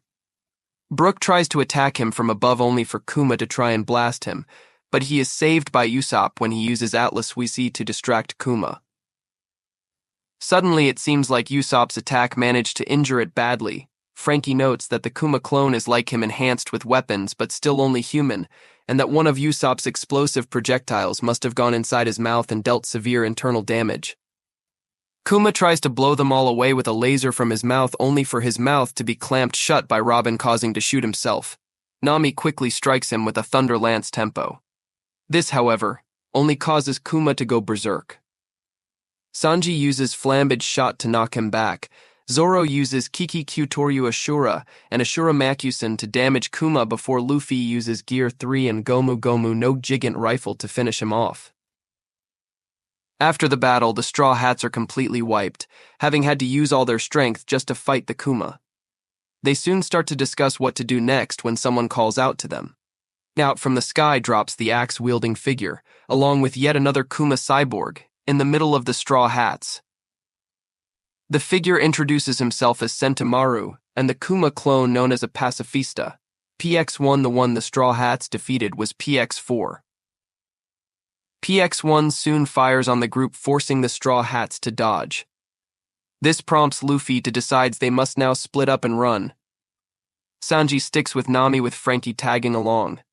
Usopp goes with Zoro, with Brook joining as well out of concern for Zoro's injuries, leaving Luffy, Robin, and Chopper together. The three groups run in different directions, promising to meet up in 3 days. Usopp tries to cover their escape with a Hisatsu Kimuri Boshi, but PX-1 blows up a bridge, preventing Sanji's group from escaping before appearing right in front of them. Sentomaru goes for Luffy's group, prompting Luffy to try to Gatling him. Sentomaru easily deflects the attack with his palms and sends him flying, much to Luffy's shock. Sentomaru then hits him again and knocks Luffy into a tree. An explosion nearby halts the fight, which Luffy notices it came from where Zoro's group ran. Indeed, his group ran into the worst possible scenario as Kizaru reveals himself before them. Zoro himself has taken the brunt of the Admiral's attack and, compounded with his previous injuries, can no longer move, while Brook and Usopp tried desperately to keep Kizaru from killing Zoro. However, none of their attacks work since, as Kizaru reveals, he ate the Pika Pika Pika no Mai, a Logia type that essentially makes him a light man. Kizaru then goes to finish Zoro off, but the attack is suddenly thwarted by Rayleigh's intervention, who manages to kick Kizaru's leg and divert the light attack. Kizaru greets the Dark King, while Rayleigh tells him not to pluck the fine sprouts, i.e., the Straw Hats, since their era is just beginning. Afterwards, Luffy orders for everyone to concentrate on running away, telling them they cannot fight. They all start to run, with Frankie using a coup de vent to distance himself, Nami and Sanji from the pacifista. Kizaru, however, heads for Zoro's direction to attack him, but Rayleigh stops him in his tracks, even managing to cut his cheek. Afterwards, the pacifista begins to attack Zoro, but is temporarily stopped by Sanji and Brook, both of whom are quickly defeated. Luffy is then attacked by Sentomaru and knocked into one of the mangrove trees. Rayleigh and Kizaru begin a sword fight, with Kizaru using a light sword. The pacifista then attacks Usopp, causing him to drop Zoro. Chopper enters Monster Point to try to help. Pacifista is stopped from its attack by the real Bartholomew Kuma, who then asks if Zoro were to go on a trip, where would he like to go? Zoro then disappears right in front of Usopp's eyes. The crew is completely shocked by Zoro's disappearance. Luffy demands to know what has happened to him, to which Sentomaru unwittingly answers, telling him if a person touched by Kuma's paw, they go flying for 3 days, though where they end up is uncertain. Sanji and Usopp continue to question where Zoro is just as PX-1 prepares to fire at them from behind. Kuma, however, warps to it and makes it disappear, confusing both the Straw Hats and Sentomaru. Luffy yells for the remaining Straw Hats to run, to which they oblige. Kuma, however, advances on the injured Straw Hat Sanji, Usopp, and Brook, prompting Brook to try to defend the latter too. However, he is vanished by Kuma. Sanji quickly gathers himself and goes for an attack, but is easily knocked aside, leaving Usopp to himself. He tries to fire a star but vanishes before he can do so. Angered, Sanji rushes to Kuma again but is vanished as well.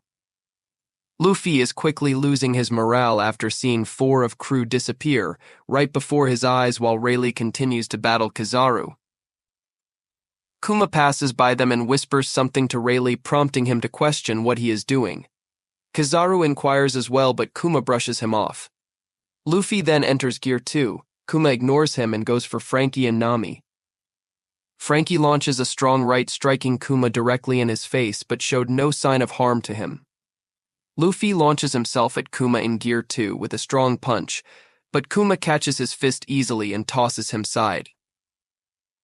Luffy's efforts does not deter the warlord before he causes Frankie to vanish.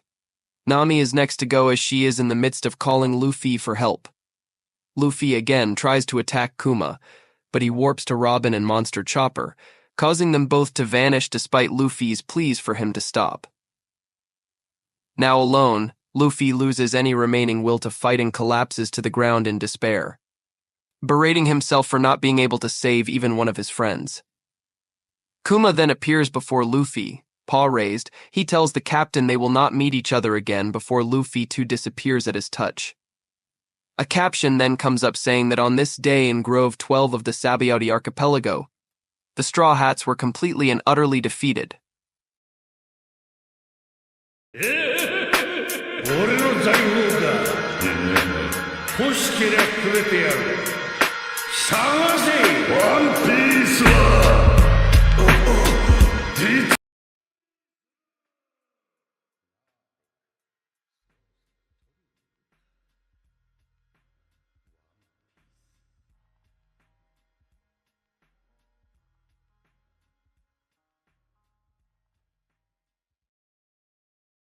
I get overwhelmed so easily. My anxiety creeps inside of me, makes it hard to breathe. What's come over me feels like I'm somebody else.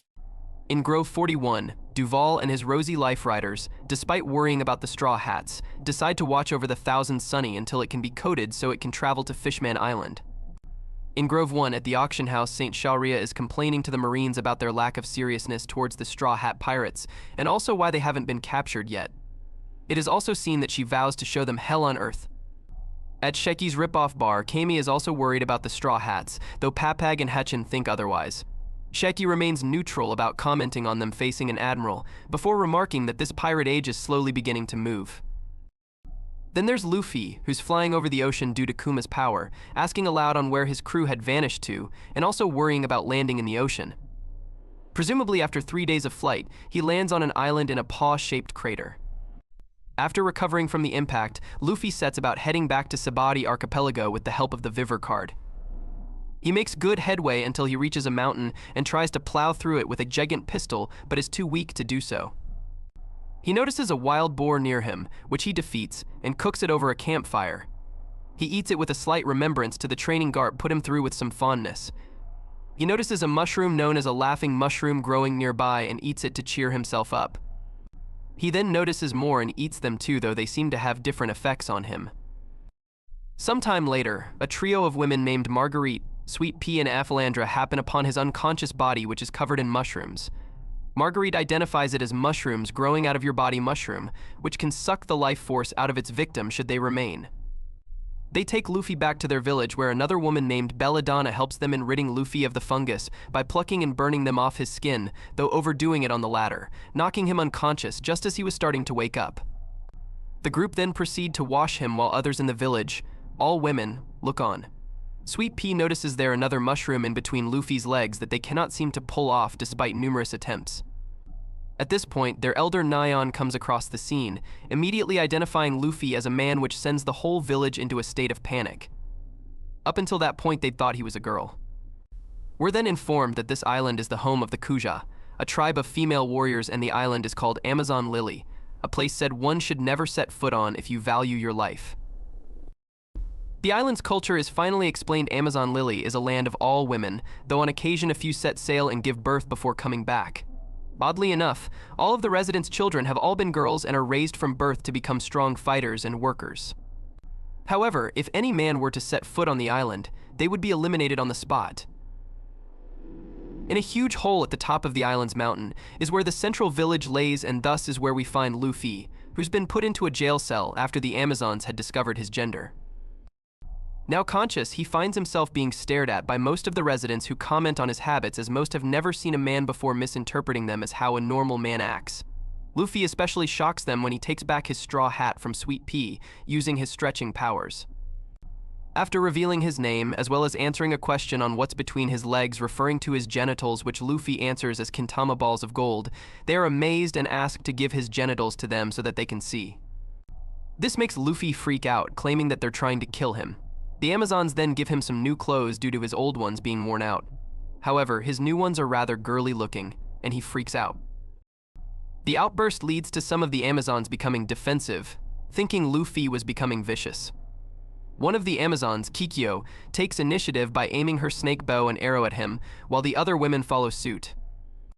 After Belladonna reveals they had saved him, Luffy apologizes for his outburst and thanks them for doing so, but Kikyo also reveals there is a ban on men on the island and they would have to kill him anyway. She also wishes to do so to keep Marguerite, Sweet Pea, and Aphalandra from getting into trouble with their leader. Luffy tries to plead with them to just let him go, but they proceed to shoot anyway, forcing him to break out of his cell through the roof. The Amazons quickly set after him, managing to knock him to ground level, though he was able to avoid their attacks. Realizing that his Viver card is still in his other trousers, which Marguerite is currently holding, he quickly grabs her, jumps out of the mountain, and lands in the jungle via his Gomu Gomu no balloon. After distancing themselves a bit, Marguerite returns his Viver card to him. They get to know each other a little, where she reveals that the island's empress, Boa Hancock, is a pirate as well, and that everyone on the island looks up to her. Back in the village, the other Amazons spot ships on the horizon, realizing that the Empress is on her way back. Kikyo then orders the Amazons into the jungle to find Luffy and eliminate him before their leader returns. Back in said jungle, Marguerite has taken off the frills on Luffy's clothing.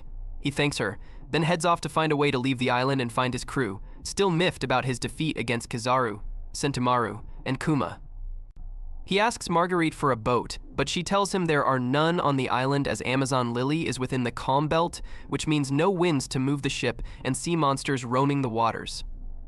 Marguerite also explains that Hancock's ship, the perfume Yuta, only manages to get around the water by using Yuta, a poisonous type of sea serpent so dangerous that no sea king would dare to get close to. After hearing this, Luffy decides to build a raft to paddle his way out, but it's so poorly built that it quickly collapses upon entering the water, forcing Marguerite to save him. Marguerite then realizes she'll get in trouble if she gets too attached to him. This leads her to attack Luffy once more with her arrows, which she explains are imbued with haki, making them strong enough to easily break through rocks. If that wasn't bad enough, the rest of the Amazons have managed to find them. Luffy quickly turns tail while Sweet Pea informs Marguerite that their snake princess is coming back. Meanwhile, out in the calm belt, a marine ship and a pirate ship rest side by side together. Vice Admiral Manga calls out for the pirate captain, a warlord of the sea, to show herself. At first, the Amazon crew denies him their captain's audience, but Boa Hancock eventually shows herself alongside her sisters Boa Sandersonia and Boa Marigold. Manga shows her that the date for Porgus D, Ace's execution, has been set at 1 week from today, and she is to attend, per her treaty with the world government, to stay away from Amazon Lily, to help against the inevitable retaliation of Whitebeard's crew, or her title as a warlord of the sea is forfeit. Despite the threat, Hancock refuses to relinquish her title nor attend the gathering, and instead brazenly tells the Vice Admiral that his marine ship will have a little accident to retain her position. Manga warns her that her title will be revoked should she refuse to heed the world government's call, but she demonstrates her power over his crew by making them fall for her, then uses the power of the Mero Mero no Mai to turn them all into stone. Manga manages to avoid the attack by stabbing his hand to distract himself with the pain, then gives Hancock one last warning: if she does not return with him within 2 days, the treaty is void. Hancock merely tells him to do as he wishes. With that, the Kuja pirates return to the island to a hero's welcome and start unloading the supplies they got from their trip, including that of the recent marine ship they encountered. Hancock asks one of the Amazons if anything happened while she was away, but the Amazon denies it. Hancock heads back to her castle, and upon arrival, is presented by a gift from the younger Amazons, a statue of her made with mud and clay. More of her cruel personality is portrayed here when she knocks it down, breaking it, stating that it was crudely made. She also inquires why most of the warriors weren't at the harbor to meet her. Inishida, the one asked, lies that a dangerous monkey was on the island, and they went to go kill it, to which Hancock brushes it off and goes to relax. Nyan suddenly shows up in the throne room and tries to convince her to take the world government's order, since her warlord title was the sole reason that the island was kept safe in the first place after Marines found a way to cross the calm belt. When Hancock does not budge, Nyan attempts to show her the future through a crystal ball, but Hancock stops the process. Hancock then tells Nyan she does not care if the island is destroyed, since everyone will forgive her before throwing her out a window. The elderly Amazon manages to land on her feet though, avoiding injury. The princess bath time is soon announced, and the Amazons in the castle are forced to leave and set up a perimeter around it, not allowing anyone in. One of the younger Amazons asks Ran, who is part of Hancock's pirate crew, why they do the routine every day. Ran answers that in the past, there was a Gorgon in the center of the sea that the BOA sisters managed to defeat. However, in its death, it placed a curse on the three in the form of its large eyes on their backs. If anyone were to see these eyes, they would turn to stone, and therefore the castle is emptied and surrounded to supposedly protect the Amazons from this curse. Back in the jungle, the warrior Amazons lose track of Luffy but realize that he probably went back up the mountainside and quickly rush back to the village. Meanwhile, Luffy is roaming on top of the castle wall, trying to figure out what to do next. He decides the best course of action is to ask for a ship from the head of the island and figures she must be in one of the village's tallest buildings. With that, he jumps to the nearest building he can see and lands on the roof, but it caves in under his weight and sends him crashing through, attracting attention to the castle. Luffy drops into the bathtub where Hancock is currently bathing. After realizing he can stand in the water, he notices the snake princess naked yet does not turn to stone. Rather, he comments that he recognizes the mark on her back. Hancock turns to him with a menacing expression, angry that he saw it. Hancock's sisters soon burst into the room to find Luffy standing there in the bath. Furious that Luffy saw her back, which also angers her sisters as well when she tells them what happened, she attempts to use her powers on Luffy, only to find they do not work. After a couple of tries, Luffy confuses her powers with that of Foxy's Noro beam. Sandersonia queries that this is due to his fear of death being greater than the wicked desires in his heart. Realizing he's in a bad position, Luffy makes to escape by jumping out of Bathhouse's window, but is shot out of the sky by an attack from Hancock blowing a kiss, knocked him to the ground and being captured by the Amazons.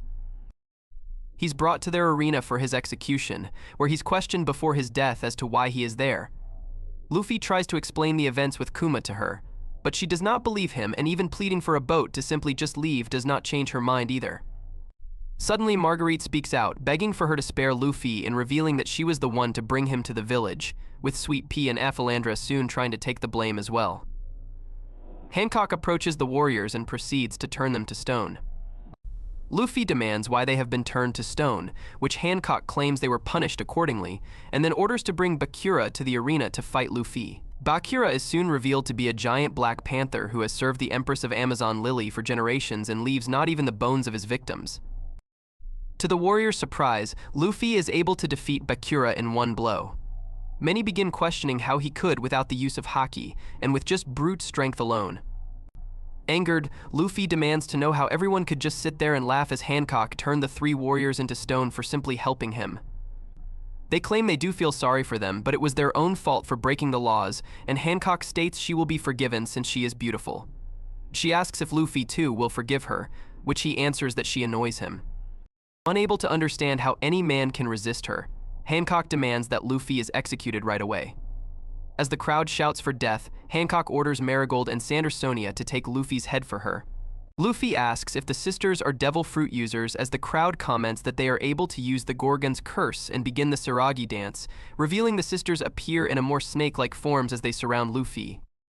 The crowd fawns over the cursed sisters, which confuses Luffy as he correctly believes that they are just devil fruit users. Just as they prepare to fight, Luffy puts the statues of Marguerite, Sweet Pea, and Aphalandra away so they wouldn't get damaged or broken, and states that he's going to beat them up. Just before they fight, Marigold warns him not to fall and get impaled on the spikes below and attacks him. Marigold has the ability to spit acid venom and later deflects Luffy's attack before striking him away with her weapon. Luffy is confused that physical blows can actually hurt him now and is suddenly captured by Sandersonia and is constricted. This is when Sandersonia realizes he also has a devil fruit power and predicts his kick before slamming him into the ground. Luffy quickly recovers and attacks Sandersonia only for her to predict and dodge all of his moves. During this, he is sent flying by an attack from Marigold and nearly into the spike pit, but manages to save himself at the last second. Hancock cheekily makes a remark at Luffy, who promptly tells her to shut up, "You dumb lady," causing her to collapse again before she orders his execution to be done immediately. Her sisters, complying with her orders, constrict Luffy and prepare to destroy the statue of Marguerite despite his pleas. Just before Marguerite could be smashed to pieces, Luffy unleashes a devastating wave of haki which freezes Marigold and Sandersonia, as well as causing most of the audience to faint. The sisters quickly release Luffy and the statue, while the audience, Marigold, Sandersonia, and even Hancock herself are thunderstruck at Luffy for using Hashoku Haki, as the only other user they know of is Boei Hancock herself. She notices that Luffy has not mastered it yet. Luffy knows how powerful the two sisters are, and states that he's going to fight with everything he's got before taking a Gear 2 stance. Luffy goes into Gear 2, astonishing the crowd with the steam coming out of him. Even so, Marigold and Sandersonia are not worried since Luffy cannot properly control his haki yet. Sandersonia proceeds to attack by turning her hair into snake forms, then charging at Luffy with them. He dodges the attacks, much to Sandersonia's surprise, as even though she can still read his movements, she cannot keep up with him to score a hit.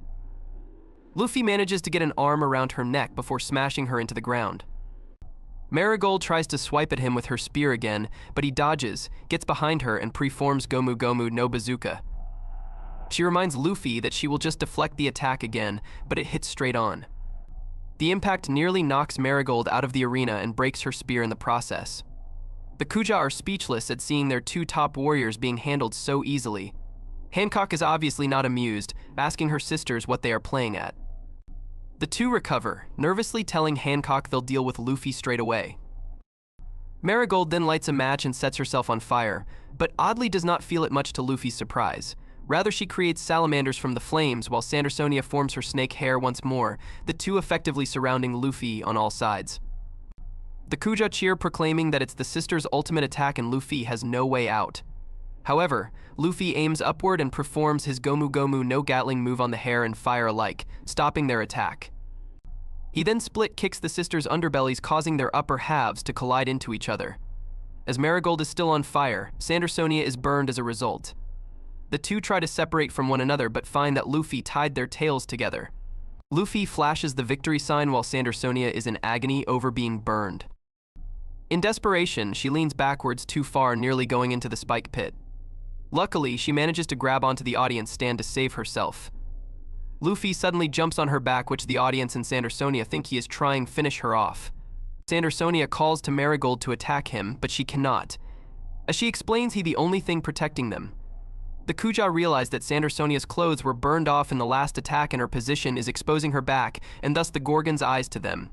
Luffy, remembering that Hancock would rather die than show the mark on her back, explains this to Sandersonia, telling her not to move. Hancock then orders the ceremony to be over and all the Kujas to evacuate, which they all comply very quickly. Sandersonia then asks Luffy why protect them when they were just fighting moments ago. He answers that the thing they do not want anyone to see has nothing to do with their fight. Meanwhile, Hancock sits on her throne covering her face, silently crying to herself. Afterwards, Sandersonia and Marigold revert to their human forms, apologizing to Hancock for losing the fight. Luffy asks the Kuja leader if she's going to fight him next, but she denies it, citing that she's not in the mood anymore. Luffy shrugs it off and checks over Marguerite and then asks Hancock to change them back, claiming they only rescued him and did not deserve the punishment they were given. Hancock gives him a choice. She will either change them back or give him a boat to leave the island. Luffy instantly decides for reverting Marguerite and the others, shocking the Boei sisters and Nyan, who's still watching from the audience, stand at his selflessness. Later, Marguerite, Sweet Pea, and Ephilandra leave the arena, now back to normal much to the joy of their fellow Kuja warriors. As the three were in stone, they couldn't remember much of what happened before the fight, only awakening to find Luffy next to them, who was only glad that they were all right. Meanwhile, at the Kuja castle, Luffy sits in the Empress Hall with Sandersonia and Marigold, who thank him for keeping their secret safe, though he is more interested in being fed. Hancock then calls him into her throne room, which is veiled, which he does, eagerly thinking a feast is awaiting him. He is disappointed to find only a semi-naked Hancock, who remarks that Luffy's rudeness is astounding.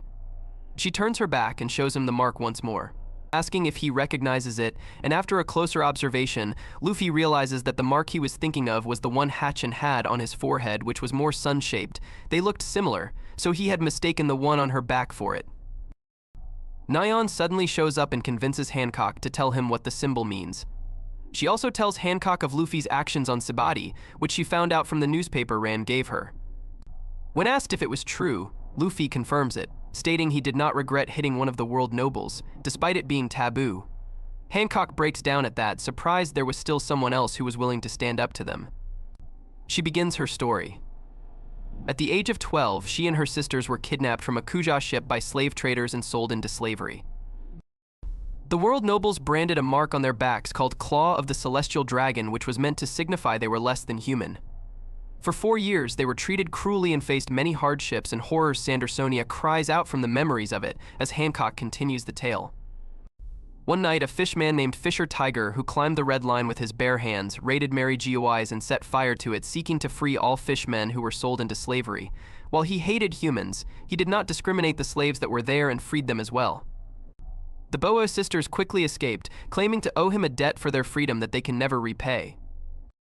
Hancock then goes on that Tiger took those fishmen that were slaves into his crew and modified the mark into a sun, thus creating the Sun Pirates. Luffy asks if the mark meant Hatchin was once a slave, but Marigold and Sandersonia answer that might not be the case. As even though the mark was meant to hide the former slaves, it also could mean he was just part of the crew once. Nyan then reveals that Tiger is long since dead and his crew have split off into different factions. Hancock also reveals that the sisters were given devil fruits during their slavery, which helped with the Gorgon story they created to hide their shame, and that her selfish attitude is only to keep her guard up as she does not want to be controlled again, even if she has to deceive an entire country. This seems to satisfy Nyan a bit, since she was worried that Hancock's heart had turned to ice. When the Empress snaps at her, Nyan counters that it was her who found the sisters and guided them back to their land, even raising them as if they were her own children. Hancock then asks Luffy if he still scorns her, but he answers not anymore, just the world nobles. This causes Hancock to smile and grant him a boat to leave the island, much to Luffy's joy. Hancock tells Luffy they would leave the following morning, so he occupies himself by entertaining the Kuja and sampling the food they gladly cook for him. However, the Amazon's curiosity over him, which lead into touching and prodding one Kuja, even charging money to do so, gets to Luffy as he tries to eat. Eventually, he's forced to run from his newfound fans with assistance from Marguerite, who thanks him for keeping her friends and herself safe in the arena, before leading him to Nyan's hideaway. Luffy and Nyan begin a conversation as he eats in peace. The newspaper which Manga gave to the Kuja, eventually passed to Elder Nyan, also provides information to her since news is hard to come by in the Calm Belt. Luffy is also informed about Hancock's Warlord of the Sea status, making him realize just how lucky he was that he did not find himself engaged against Hancock in combat while back at the arena, knowing from experience how powerful a Warlord of the Sea can be in battle, the coming war against Whitebeard, and more importantly, that his brother Ace is going to be executed. After panicking and evaluating his options, Luffy alters his original intention of finding his crew to rescuing his brother. Nyan informs him that to get to Impel Down where Ace is held, Luffy must convince Hancock to follow the world government's orders as a marine ship is the only fastest method to get to Impel Down before the execution. Luffy and Nyan head for Kuja Castle, where Inishida tells the two that Hancock had suddenly been struck sick. Belladonna has no clue what causing it, but Nyan knows as she once had it before, even mentioning that it was the reason she had to flee the island during her rule. She tells Hancock that Luffy has come to see her, which causes Hancock to surprisingly will herself into sitting up at the mention of his name and agrees to hear him out. Luffy asks Hancock if she could answer the call for the 7 warlords of the sea. Even though Hancock despises Mary Geoise and her sisters are against the idea, thinking Luffy is trying to take advantage of her, she cannot resist her desire to fulfill Luffy's wish. As it turns out, the illness is a love sickness and Hancock has fallen in love with Luffy, much to her family's shock. However, Nyan later reveals that this is a good thing, as it was this sickness that killed the previous empresses, who tried to suppress their affections rather than admit them and died of broken hearts. By helping Luffy, Hancock not only saves herself but helps keep Amazon Lily safe from the world government by honoring their treaty. The Kuja pirate ship is readied straight away as Luffy says his goodbyes to the Kujas, personally thanking Marguerite and her friends for saving him and promising to return one day with his crew. With that, he and Hancock head out to meet Manga, where she restores his crew to living flesh. Luffy, strapped onto Hancock's back and hidden underneath the layers of her clothes, boards Momonga's ship as it sails for Impel Down. In the Marine headquarters, Sengoku is informed of Hancock's change of heart, and he is relieved as they need all the manpower they can get to go against Whitebeard, since one of the 7 warlords had already defected and refused to join the fight. He receives news that Whitebeard's 23-ship fleet had suddenly disappeared and that other pirate crews in the New World were taking suspicious actions. Meanwhile, in Impel Down, Garp visits Ace in his cell. He tells Ace that war is imminent, regardless of whether or not he survives, as the world government has angered the King of the Seas. Tensions are running high, and a mass of Marine forces arrive at Marineford as the day of Ace's execution draws near. In Mary Geowise, Dracule Mihawk, Gecko Moria, Don Quixote Doflamingo, Marshal D. Teach, and Bartholomew Kuma, 5 of the 7 warlords of the sea, have gathered to meet with the Marines to plan for what was to come. While traveling on Momonga's ship to Impel Down, Luffy has a nightmare about being separated the rest of his crew by Bartholomew Kuma. Hancock attempts to reassure Luffy but fantasizes about how he would respond and becomes too flustered to talk to him. A few days earlier, Nami lands after being sent flying by Kuma. Horatius finds her outside his house and takes her in to help her recover. Nami wakes up in a panic and throws objects at Horatius, but soon calms down. Horatius cooks a meal for Nami and explains that she has slept for 2 days since landing on the island. In an attempt to cheer her up, Horatius shows Nami some wind knots, which generate increasingly intense wind when untied, but this annoys Nami and she attempts to leave for Sabaody Archipelago. Walking outside into an intense storm, Nami realizes that a cyclone is approaching and goes back inside to warn Horatius. Horatius is not concerned and suggests that Nami showers. Nami is surprised to find that Horatius' shower generates miniature rain clouds which generate hot water. With the cyclone still approaching, Horatius leaves his house and walks through the storm with ease, but Nami cannot keep up with him due to the storm. Nami finds the wind knots and uses them alongside her perfect climb attack to disperse the cyclone. Horatius reappears and is impressed with Nami's wind knot skills. With the sky clear, Nami realizes that she is on a sky island, which Horatius explains is called Wetheria and is home to scientific studies of weather. On a winter island, Kitten's grandfather and Teruamo mistakenly attack Frankie while hunting, but he is unharmed. Kitten's grandfather offers Frankie a fur pelt to help him withstand the cold, but he refuses to wear it as it clashes with his fashion style. They join Frankie in a dance and Kitten's grandfather explains that they are on Karakuri Island, birthplace of a genius. He is interrupted as Frankie succumbs to the cold and passes out. Frankie is taken to the hospital, but the doctors there cannot find any cola to refuel him with and use tea instead, changing his personality to be a polite gentleman. Kitten doesn't like Frankie's new personality, but Frankie is bemused by Kitten's demonstration of what he used to be like. Unknown to Frankie, elsewhere on the island is an abandoned building surrounded by keep-out signs displaying the name Vegapunk. A few days earlier on an island in the South Blue, Chopper dreams about finding the rest of the crew, but is woken by 2 giant birds pecking at his face. The birds treat Chopper like a toy, rolling him across the floor and tossing him around, then drop him into the forest below them. Later, Chopper remembers that he has Rayleigh's Vivre card and plans to find food in the forest and get back to the crew, but is knocked out by one of the island's natives. Chopper wakes up tied up and dangling over a boiling pot as the natives plan use him as the main ingredient in their tanuki. A hot pot. Chopper escaped using his heavy point when the natives are attacked by the birds and flee. The narrator explains that Chopper is on Torino Kingdom, an island where birds reign supreme and a treasure is said to be. Sanji arrives on the dream-like Momoro Island, where everything is pink and girly. He is found by Elizabeth, who takes him to a bench and wipes his face with her handkerchief. When Sanji wakes up, Elizabeth is flustered and runs away before Sanji has a chance to see her face, but he follows her to thank her and give her handkerchief back. Along the way, Sanji notices several pink animals with blonde flowing hair and wonders if he is in heaven. At her home, Sanji begins to talk to Elizabeth from behind a closed door when he mentions that he is a cook. Elizabeth asks if Sanji also likes clothes and flowery dresses, which he says he does, interpreting the question as having an interest in how dresses look on her. Elizabeth lets Sanji in and hands him a dress to try on, at which point he finally sees her face and realizes that she is actually an Okama, a cross-dressing man. Sanji realizes that everyone else on the island is an Okama, even the animals, and the narrator explains that Momoro Island is the second maiden island, where everyone has girly hearts. A group of Okamas chase Sanji, trying to make him wear the dress, and explain that they are called the Kamabaka Kingdom, but Sanji describes where he's landed as hell. On Momonga's ship, Hancock fetches Luffy some food while 2 of the Marines comment on their many crewmates who've been turned to stone, wondering if they'll actually make it to Impel Down. Hancock asks Luffy about his crew and panics when she hears about Nami and Robin, imagining Luffy leaving her for them. Elsewhere, Soren finds Robin in the snow and invites her into her home, avoiding officers who are whipping fellow people of the country on the way. When they arrive, Soren's housemates want Robin to leave, but eventually all but one agree to let her stay in Soren's room, the building's loft. Soren gives Robin some food, and comments that she smells odd due to spending time in the outside world, as Soren has never left the island. Soren hears an alarm and is told she has to get back to work, as the people of the country work all day and night, and Robin agrees to tell her about her voyages when she returns. Sometime later, Soren returns filthy and Robin asks what work she's told to do. Soren explains that the country, Tequila Wolf, houses a bridge that all the citizens are building to connect many islands together, which has been under construction for centuries. Soren shows Robin some pictures she drew of imaginary places, explaining that drawing makes her feel like she can travel the world. Robin notices a drawing of a sky island and describes her journey to Skypia. Although the officers force people to work until they collapse from exhaustion, Soren explains that she takes consolation that the bridge will allow more people to travel the world, and that she dreams of traveling the world too.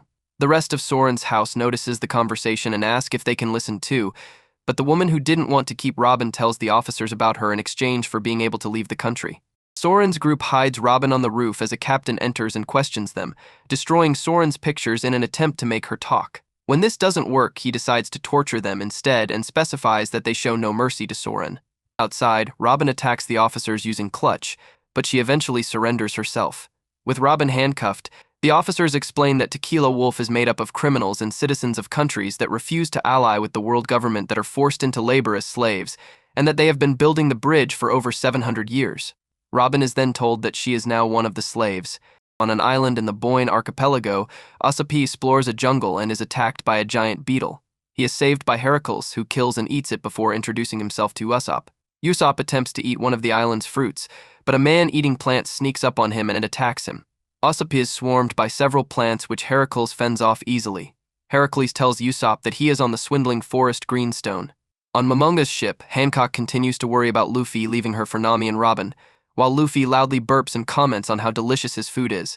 Hancock warns him that he is being too loud, and Lieutenant Stalker overhears Luffy and becomes suspicious of Hancock. On a gloomy island, Perona complains to herself that, although Kuma took her where she asked when he sent her flying, she is bored and annoyed by the lack of any servants or stuffed animals. She sees Zoro land and takes him to the island's castle. When Zoro wakes up, Perona knocks him out again with a negative hollow and dresses him in a kumashi costume. Perona insists that Zoro will be her new servant and uses more negative hollows in an attempt to make him obey her, but Zoro decides to leave anyway. Perona follows Zoro using her hollow abilities and insists that he stays. On the land of poverty Harahetania, Namakura Island, a group of worshippers perform a ritual to summon Satan, which they assume has worked when Brook lands in front of them. The worshippers say that they want revenge against the Longarm tribe and ask Satan what he wants in return. Brook answers that he would like to see one of the female worshippers' panties, which every worshipper, even the men, complies with to Brook's confusion. Back in the present, Stalker asks Hancock if someone else is in her room as the rest of the Marines wait outside. One of the Marines comments that he'll give himself a mohawk if Hancock spoke in the way they heard Luffy talking. Hancock leaves her room and imitates what Luffy said, shocking the Marines and turning their haircuts into mohawks, and insists on the ridiculous amount of food Luffy wants. There are 6 days left until Ace's execution, and several Marines T-Bone, Kamal, Jonathan, Drake, Django, Fullbody, Hina, Smoker, Tashigi, and John Giant, the admirals and the remaining Shichibukai, arrive at Marineford in preparation for Whitebeard's expected retaliation. Garp visits Ace's cell, where Ace asks Garp to kill him. Garp retorts that, at this point, nothing can stop the war between Whitebeard and the Marines. Nami is still on Wetheria. She asks the old man how many days are left till they reach the Sabaody Archipelago, to which he replies that the island is slowly heading towards the Sabaody Archipelago at a pace determined by the winds. The old man agrees to give her a ride to the Blue Sea, as he also needs money so he can make business. He finds an island that is completely dry and dying, and tells the residents he will make it rain if they pay him Belly 100 million. He realizes that it's too high and lowers it to 100. Nami sees the old man demonstrate his ability to summon large rains by storing thunderstorms in soap bubbles. She agrees to stay on the island to learn more until they reach the archipelago. Meanwhile, Frankie is still acting like a gentleman under the effects of the tea, and Kitten wonders when Cola will arrive to return him to normal. Frankie is attacked by several cyborgs in the forest, causing the tea in him to bubble over and restoring his usual personality, which enables him to defeat the cyborgs with ease. Frankie learns that Dr. Vegapunk, who modified Kuma, made the cyborgs, and reaches a house with Vegapunk's name on it. triggering an alarm as he goes in. Sanji is chased by Okamas to Caroline the Queen's stand-in. Sanji agrees to fight Caroline, Kamabaka's strongest warrior. In return for passage from the island, Sanji fights in address Kamabaka terms and is embarrassed because Caroline was looking at his underwear while fighting. After he realized that, he started kicking lower with taunts from Caroline. She then picked him up and threw him up, then he became scared like a girl. He starts thinking that he is losing himself and loses the fight. He then becomes an Okama and is seen running with the Okamas on the beach, fully turned into an Okama. He has makeup on, extensions, nail polish, and shoes in his hands. He addresses Nami and Robin and says that if they meet again, he is sure that they will become very good friends. Chopper tends to the wounds of a giant baby bird that fell out of its nest and nursed it back to health and collects food for it. He makes a promise with the bird that it will fly him to the Sabaody Archipelago when it has grown. Chopper wakes up to find that the chick's missing, so he searches for the chick. After he finds the chick, they are both spotted and chased by natives. After running to a dead end in a cliff, they are saved by a group of giant birds which rescue the chick and toss Chopper off the cliff. Chopper watches as the birds and natives fight, wondering why they cannot just get along. On Tequila Wolf, a bridge is being constructed. At the prison tower, a guard asks how the sea stone armlets fit on Robin, but Robin doesn't seem to care and is resisting interrogation. The guards find out she sank 6 ships. They worry she could wipe out the entire country. Another guard reports the delay in the construction and is told scale back the meals to 1 a day. As more laborers begin to resist, the guards are more worried about Robin. Outside, the slaves are working against their will. Soran serves a meal to cruel guards and is tripped. She tries to tend to another man who had just fainted, but a guard whips her.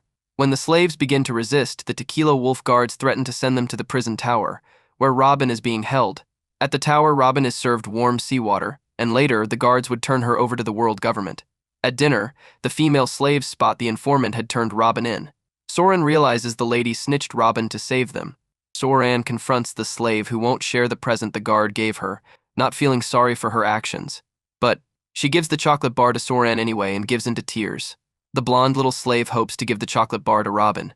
As more slaves go back to work, Robin is presented her meal and is impatient for more questioning. Just then, an old slave hears her. Robin thinks back on the horrific outcome of the adventure on Sabaody and feels she can't waste any more time, even if she wishes to amputate her arms. Outside, Soren sets some bricks and sneaks off to the tower, which is under heavy guard. Suddenly, an explosion rocks the area and a group of warriors march through Tequila Wolf, shooting up the place. When the guards leave the tower entrance, Soran climbs onto the tower and thanks Robin for helping her. Suddenly, a guard spots her. The head guard learns of the disturbance and had given no such order to move the guards.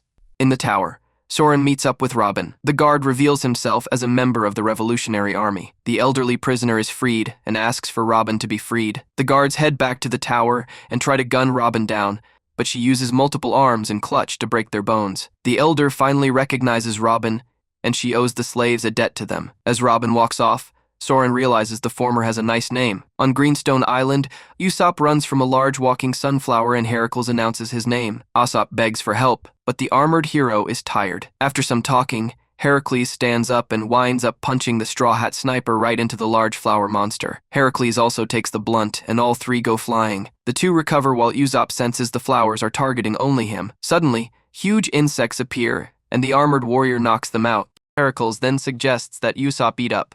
Walking through a forest, Usopp sees the forest is full of food, like ham fruits. The sniper begins to eat his fill as Heracles knows the plants won't eat Usopp if he does so. He also suggests exercise.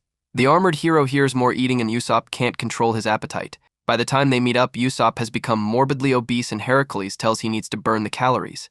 Suddenly, the island rocks and a large mouth opens. The two race up and Usopp begins to fall in. Suddenly, ramen rains down and Usopp eats his way to safety. The monstrous mouth burps. Heracles realizes that fat people will likely be eaten and begins to introduce himself. While heading to the sea to return to the Sabaody Archipelago, Zoro and Perona stumble upon an enormous tombstone.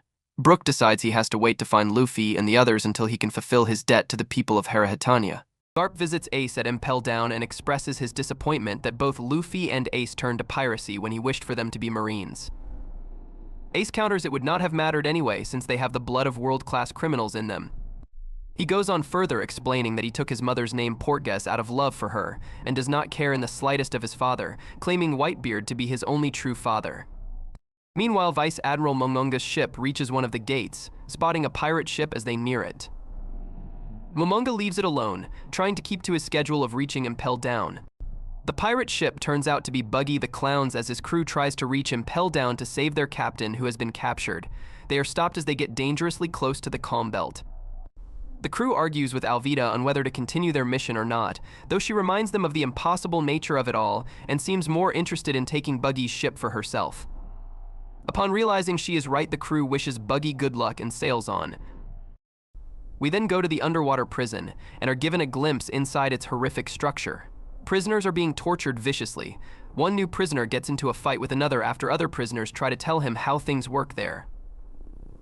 While the newbie manages to win, a minotaur-like figure beats them both with his club, then throws them into a cell where a monstrous being attacks them. Also shown are various devices used for torturing, further implying the nature of the prison.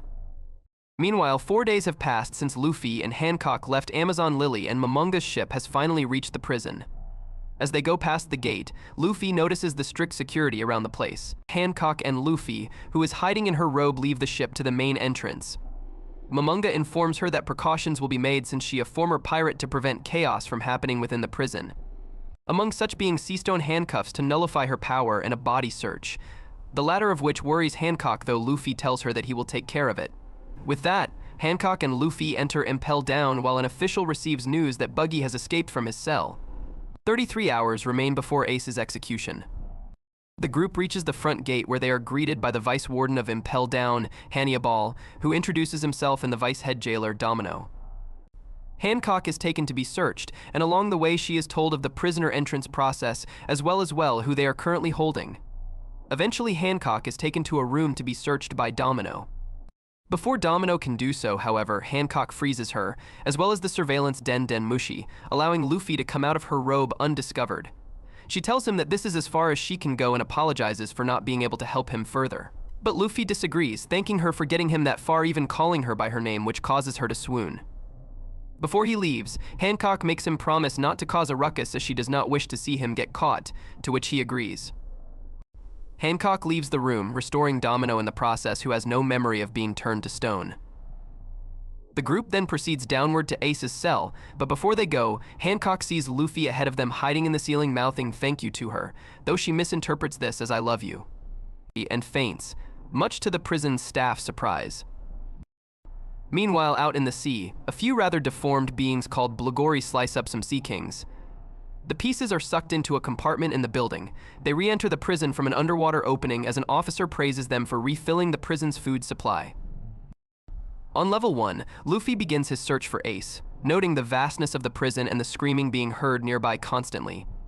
He passes a few cells where the prisoners inside question on why he's out of a cell, astonished to learn he snuck in. Before they can go on further, something is heading towards Luffy. It turns out to be a prison escapee with a few Blagori clothes on his tail. They manage to catch up and slice the man in half. But the prisoner turns out to be Buggy, who reassembles himself. He recognizes Luffy, forced to run from the creatures as well, beside him. After a bit of unusual chatting among one another on what to do next, they decide if they've already been spotted, they might as well call a truce, team up, and raise a ruckus. With that, the two attack the Blagori together. Buggy manages to escape from the axe of a Blagori with his Barabara Kinkyu Dashutsu and tries to defeat it with Kuchu Kiramomi Dai Circus, but failed to even harm him. Yet, Luffy defeats him in a single attack and saves Buggy, who was extremely shocked he took the guard down so quickly, remarking Luffy's improvement from the last time they met. Buggy then remembers the other 4 Blagori, only to realize Luffy had already defeated them. Buggy initially decides to escape, but after hearing Luffy mention the battleships waiting outside the prison, he decides to stay. Buggy suddenly spots the armband that Luffy is wearing and immediately identifies it as the map to Captain John's treasure. He makes a deal with Luffy. He will escort him to level 4 of Impel Down, but in return Luffy has to give him the armband. Without hesitation, Luffy agrees. Buggy tells Luffy to pick his feet up, explaining that so long as his feet are on solid ground or touching something on the ground, such as Luffy, he could fly within a set range. After Buggy mistakenly reveals the truth behind the armband, Luffy decides to give him the armband in advance for helping him. Buggy feels guilty for lying to Luffy, but he decides nonetheless to escape from Luffy. Before Buggy can make good on his escape, he flies into a wall backwards. Luffy mistakes this as a shortcut through the wall and crashes into the jailer's room and towards Crimson Hell, the first level of Impel Down, which is a forest that has blade-like leaves and grass. Prisoners are made to run through such a place while being chased by poisonous spiders, dyeing the forest red with blood due to cuts, hence the title of the level. Luffy grabs hold of Buggy as they fall, while he throws Buggy's feet onto the ground as told, and they fly towards the entrance of level 2, with Buggy's feet splitting apart to avoid the blade grass. Eventually, the two reach a hole in the middle of the forest, which Buggy explains leads to level 2. Luffy immediately jumps down and heads towards level 2, despite Buggy's warnings. Buggy shrugs this off and prepares to find another way to escape, but an attack by a pursuing Blagori knocks him into level 2 as well. On level 2, we can see residing in a cell none other than Mr. 3, appearing more ragged and with more facial hair than he had prior to his sentencing. He is surprised by the sudden rage of the beasts of hell on the level, but he does not care since he does not have the energy to be afraid anymore, since all prisoners in level 2 Wild Beast Hell are their food anyway. When Luffy and Buggy arrive on the floor, they meet a basilisk, a snake born of a chicken, and make a run for it. Meanwhile, Boa Hancock is introduced to the chief warden in charge of Impel Down Magellan, a gigantic person with wide black wings, 2 horns with 2 parallel lines circling them, and a large coat. After a bit of discussion, he accepts her proposal of seeing Fire Fist Ace. Back in level 2, Luffy knocks out the basilisk and unknowingly destroys the monitor room in the process with Gear 3, to Buggy's amazement. Buggy hears the requests of the prisoners to free them and does so, including Mr. 3, with the keys on the floor of the former monitor room with the thought of making a riot to make it easier to escape. His thoughts are interrupted by Luffy, who pulls him by the neckband and says to him to hurry up and show the way to level 3. Buggy retorts saying he actually does not remember how to go there nor to level 4. He lied only for him to get Captain John's treasure map. Suddenly, he notices that the inmates have returned to their cells and closed them because, as one of them mentions, is useless to escape when there are still jailer beasts around. Seeing his riot plan ruined, he promptly says to Luffy that he decided to lie to him again, telling him the way to level 3. Luffy does not buy it and retorts saying that he thought that he said he does not know the way. Mr. 3 appears, although having to jog Luffy's memory a bit for him to remember the former Baroque Works officer agent, and says that he will help them to get to the next floor, as part of his plan to escape from Impel Down. Meanwhile, at the level where Ace is being held, we finally see Jinbe talking with Ace about how his real pain is laying inside his heart, which is bursting to deal out justice to prevent the upcoming war between the world government and Whitebeard, and he says that he would willingly give up his title as Warlord of the Sea, and even his own life to stop this fighting. It seems that Ace and Jinbe have known each other for a long time due to his conversation about Whitebeard. Meanwhile, Luffy, Buggy, and Mr. 3 are running away from, and sometimes attacking at a distance, manticores. Finally, they meet the boss of the floor, the Sphinx, a feathered lion which says a bunch of ramen types like a parrot. While Luffy is fighting against the Sphinx, Mr. 3 who multiple Doru clones to trick the floor boss and Buggy team up to get out of Impel Down using Luffy as bait. Unfortunately for them, as they are making their escape, the Sphinx smashes the floor to pieces while trying to find the real Mr. 3 with Luffy egging him on no less, leading everyone down to level 3. The guards reach the area after the trio have fallen through, wondering what Luffy could be after. Before they can ponder any further, the escaped prisoners gang up on them, and with the Sphinx now gone, start to run wild, thanking Buggy for their freedom. As the guards go to deal with them, security gets news that they know that Luffy's after Ace, realizing that the two of them are related, and that the purpose of Luffy's invasion was to rescue Ace. Quickly, the guards go to inform Magellan just as this news quickly reaches the ears of Sengoku, frustrating him further, while Garp, however, is more amused by the whole situation. Sengoku goes on to explain that only one pirate named Shiki, dubbed the Flying Pirate, was successful in escaping Impel Down, but 20 years since then, no one has managed this feat again.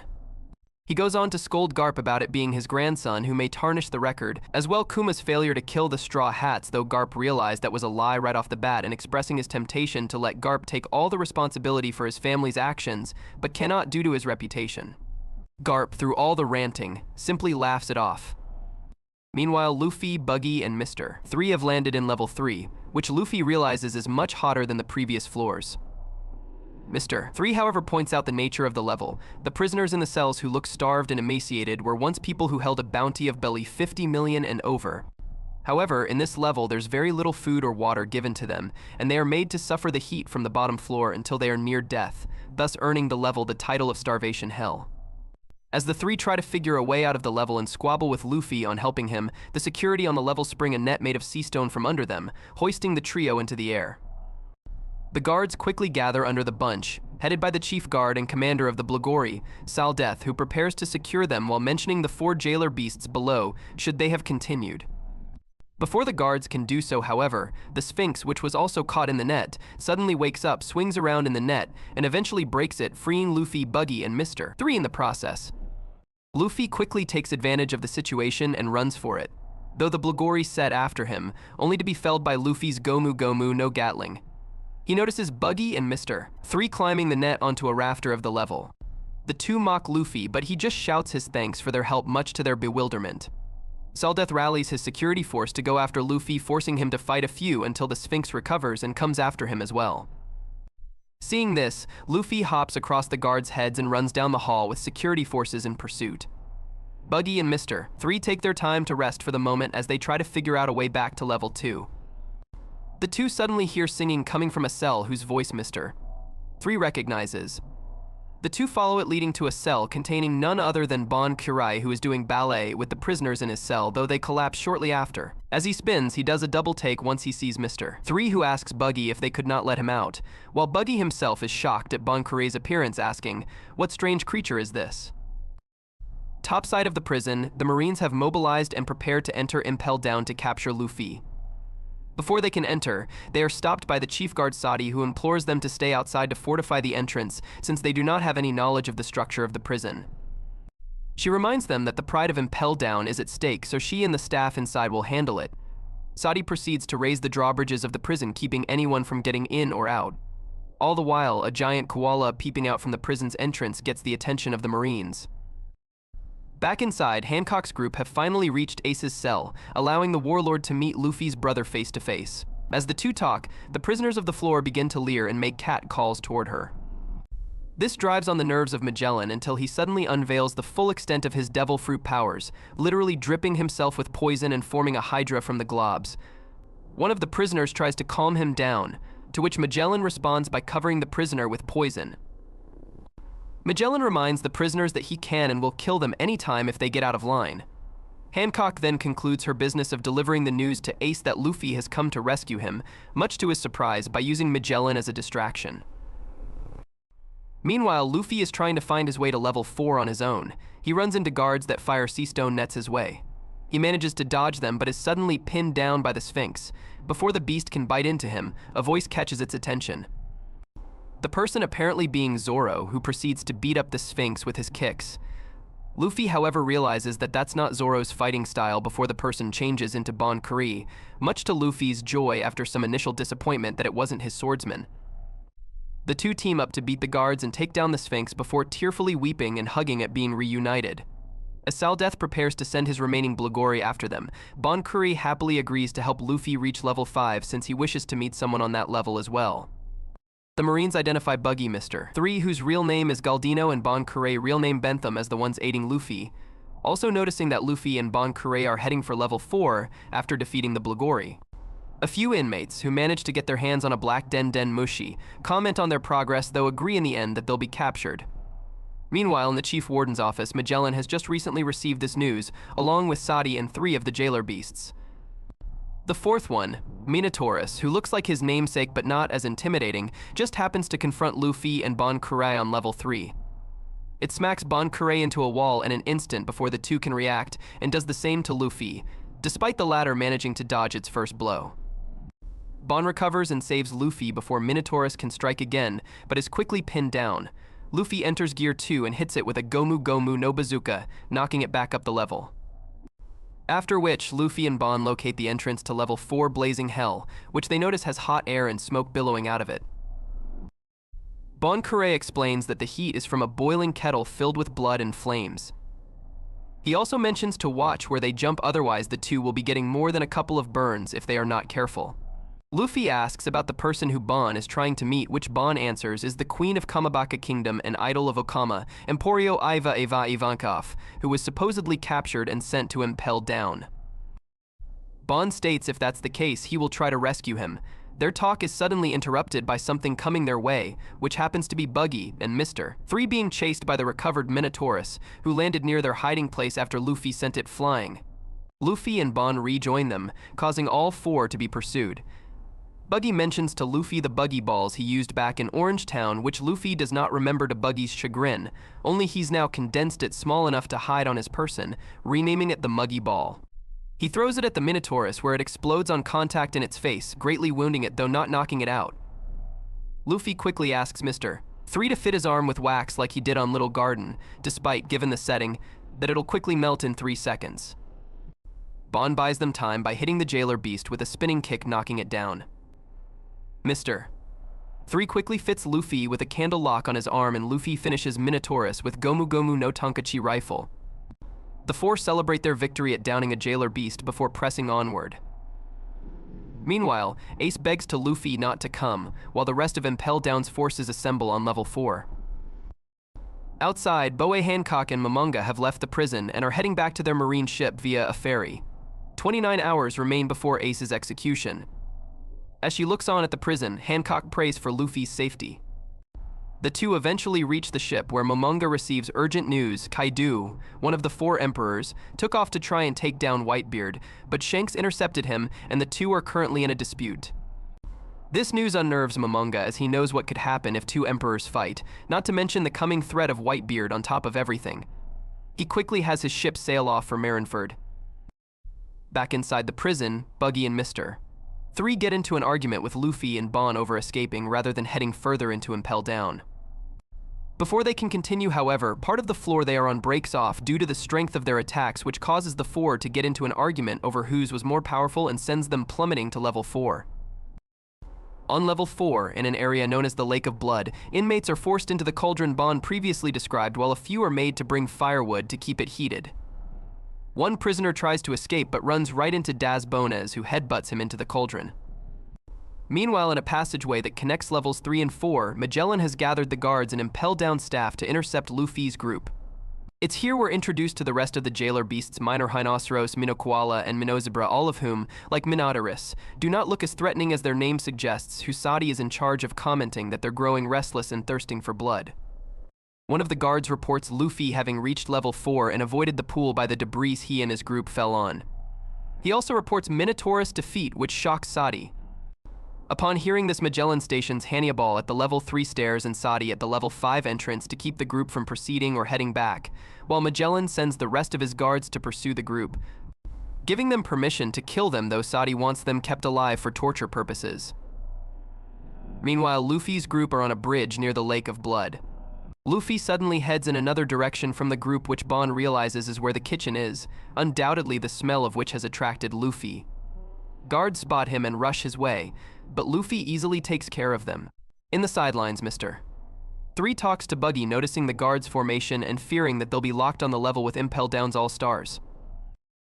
Sure enough, just as Luffy and Bon Curé are heading towards the kitchen, Magellan suddenly falls from above, with powers already activated and ready to fight. The guards quickly try to get out of the way, begging Magellan to wait before he fights so as not to get swept up in his poison.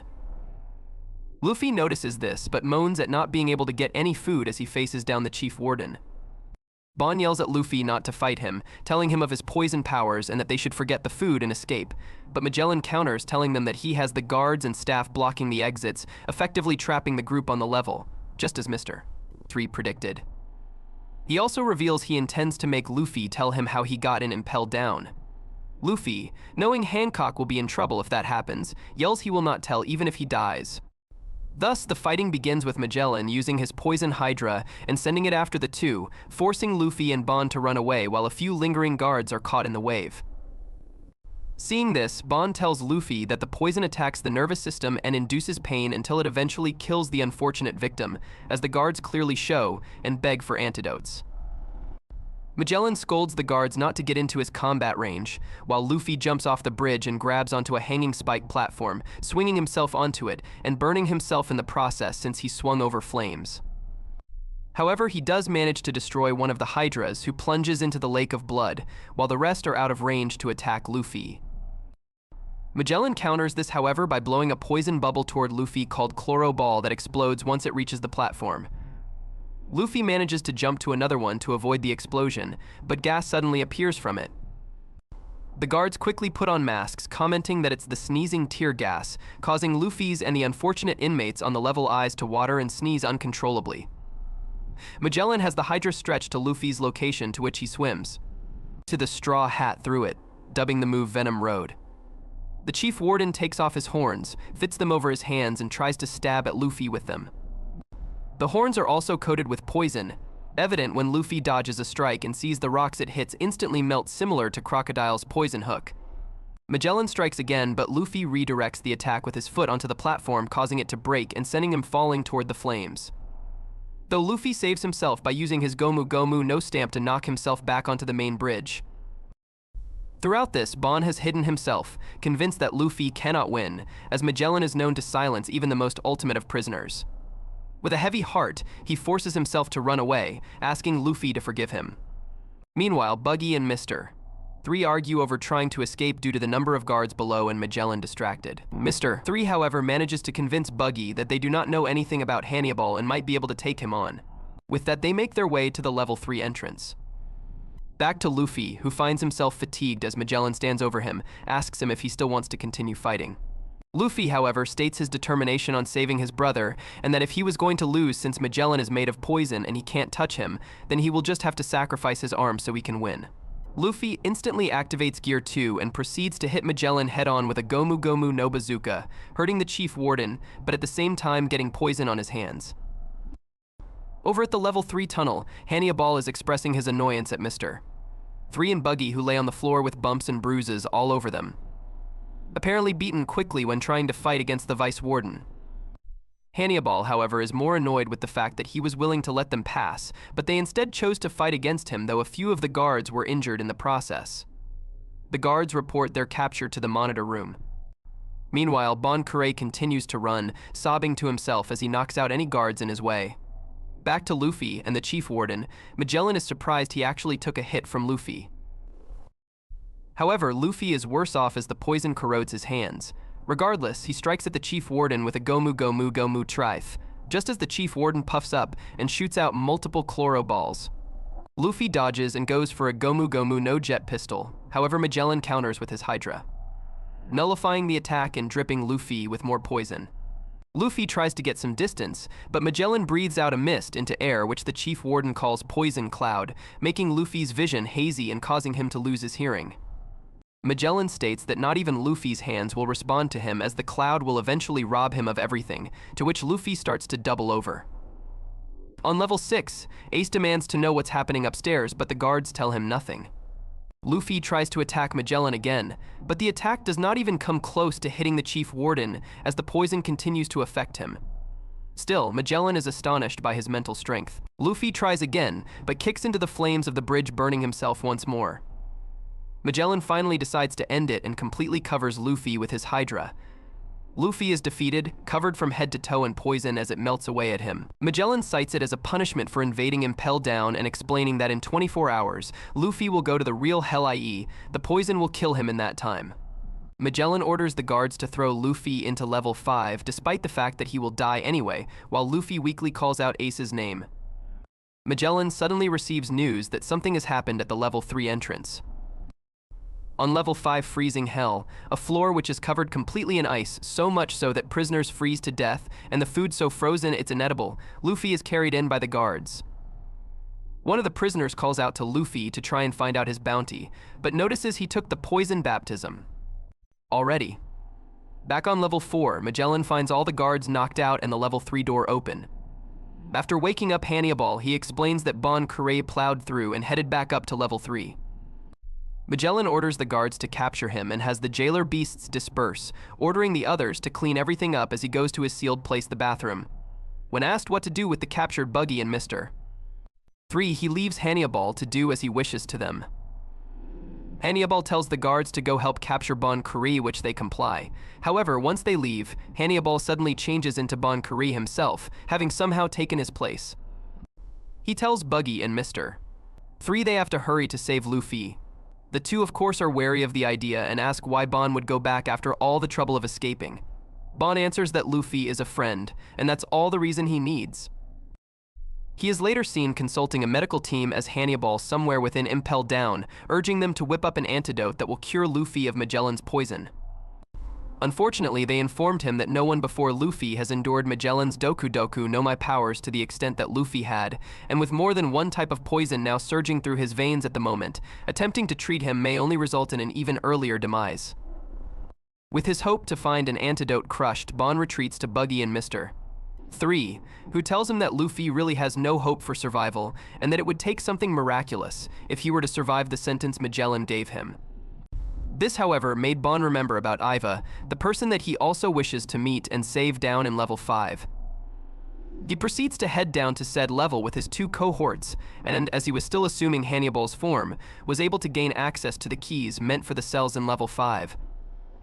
Though from the list of prisoners he finds that Iva's name has been scratched off. When asked why, the guards state that he disappeared, presumably snatched away, by some unknown figure that has been doing so to other prisoners on the level, which they dub as demoning away.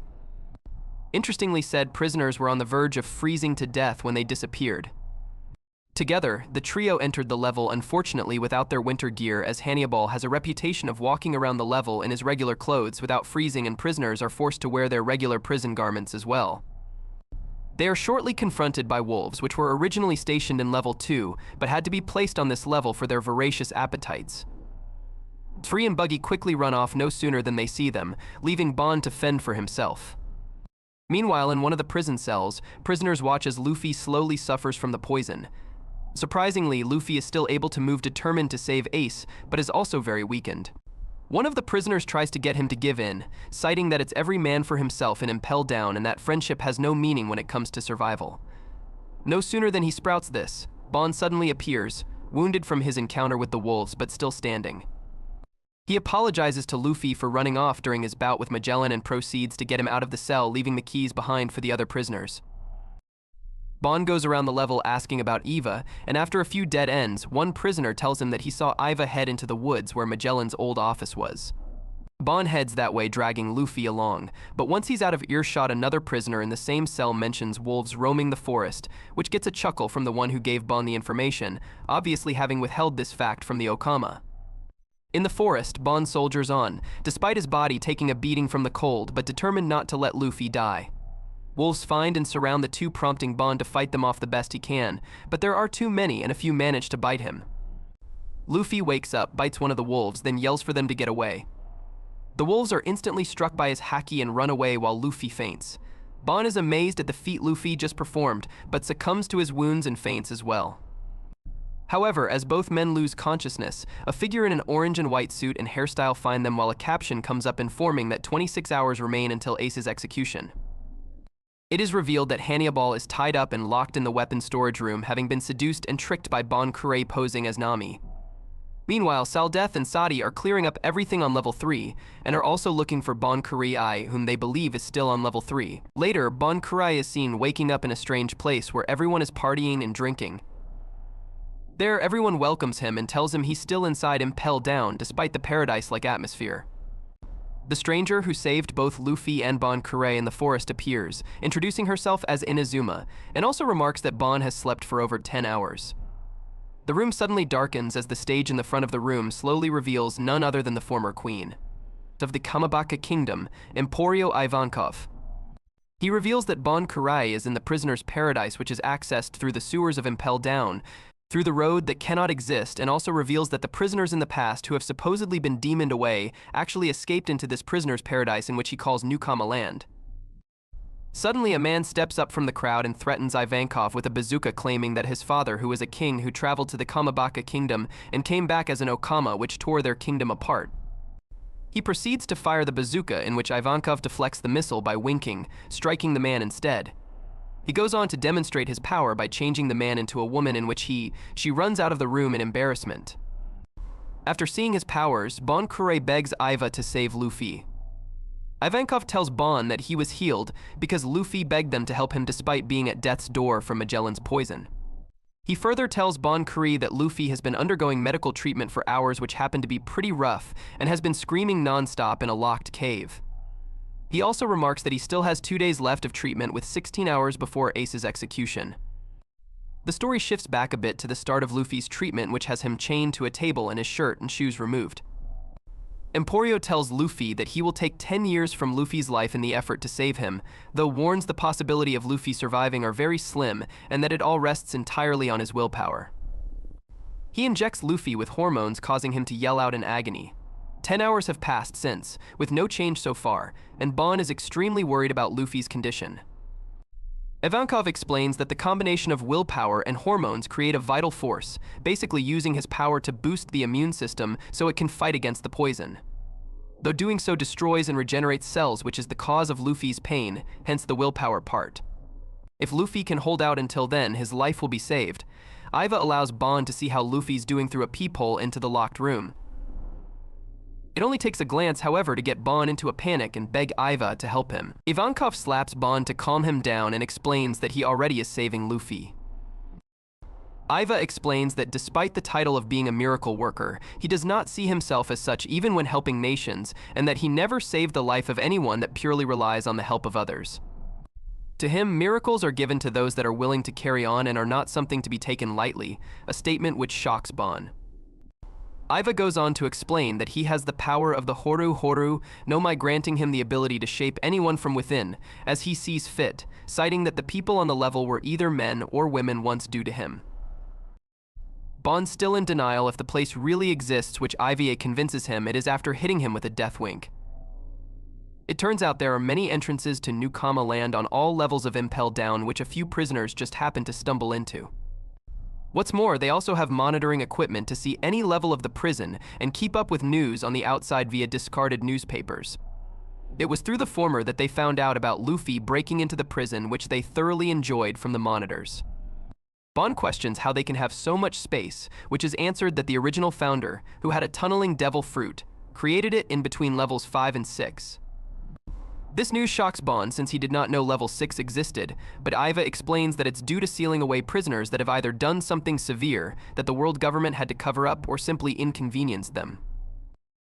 Ivankov mentions that there was once another head jailer known as Shiryu of the Rain who was even more dangerous than Magellan himself. Together the two made Impel Down near impenetrable, however Shiryu killed prisoners for no reason other than his own pleasure. Thus he was labeled a menace and was locked away on level 6. Eva lists off a few other names of prisoners who the world government have covered up, not even allowed to be mentioned in newspapers. He also mentions Crocodile, Jinbe, and of course Ace and his relation to Luffy. However, Iva notes that it is now midnight, meaning the date of Ace's execution is at hand, and since Luffy's treatment will take another 2 days, it'll be too late by then to save him. This news disheartens Bon, who decides to stay with Luffy for the rest of the treatment. Upon hearing Luffy's continued screaming, Bon starts to shout out encouragements to him. This touches the others and they join him. On the top levels, Sadi, her jailer beasts, and the rest of the staff have no luck in finding Bon. Eventually they report to Magellan that he has completely vanished, while a few guards find the tied-up Hanea ball. On level 6, Jinbe doubts the information that Hancock had relayed to Ace, but Ace knows it's real since he knows Luffy better than anyone. 8 hours pass through all of this, and morning eventually arrives. Domino comes to remind Magellan that it is time to transport Ace. Back in New Kama Land, Luffy abruptly stops screaming, which worries Iva. Blood suddenly seeps from the cave, prompting Bon and the others to take it as a sign he did not make it. Just as they start to mourn, the door to the room is suddenly pounded against. This is followed by Luffy yelling out for food, much to the joy of Bon and the others on the level, as well as the astonishment of Ivia, who exclaims it has not even been a day since the procedure began. The residents of New Kama Land proceed bring Luffy some food to feed his appetite, so much so that it nearly depletes their provisions. After about a half hour, Luffy is eventually full enough that he comes out of the room somewhat healed after transferring the food to his muscles. The candies, what Iva calls the people of New Kama Land, hoist him into the air in celebration and awe over his recovery in only 20 hours, though Iva thinks to himself that the feat was far beyond a miracle. Luffy notices Bon is okay as well, however Bon suddenly collapses in the midst of his joy, which Iva explains is due to exhaustion from cheering on Luffy during his suffering. Upon hearing this, Luffy bows to Bon, thanking him and calming him in his debt. Inazuma returns Luffy's clothes and straw hat, but mentions that he has not fully recovered yet and should take a day to rest. But Luffy refuses, knowing he does not have much time before Ace is shipped off. Just as he asks the others to watch Bon, he suddenly collapses, a sign of his fatigue. Luffy checks the Viver card and sees it pointing downward. Luffy asks Iva if he plans to escape, revealing it's the reason Bon was looking for him in the first place. Iva is flattered by this, but mentions the time is not right, only planning to leave once the Revolutionary Dragon acts, as doing so any sooner will just get him recaptured. Upon the mention of Dragon, Luffy points him out to be his father. Eva, at first, calmly takes the news without much notice, but reacts in shock once it sinks in. The Okama Queen is in disbelief at first, but upon asking where Luffy hails from and finding out he's from East Blue, Iva realizes Luffy is telling the truth, especially after displaying his incredible willpower. A flashback shows us that Iva was actually part of Dragon's revolutionary army. One day, he notices that no matter where Dragon was, he would face and stare off in the same direction, which Iva assumes is an animal instinct of missing his homeland. However, Dragon refuses to answer on if this was true, or if he had any family left behind, and the matter was quickly dropped. After this startling realization, Ivy has Inazuma find out Ace's departure time, since if the Viver card is still pointing downward, it means Ace has not been moved yet. The reason for the sudden change in attitude being that Iva suddenly feels he has a responsibility to Luffy, as well as Ace, since he thinks both of them are Dragon's sons, something he tells Luffy, revealing his relationship with his father. Iva rallies the others to prepare to bust out Ace. Luffy is even more pumped up to get going, but suddenly falls over.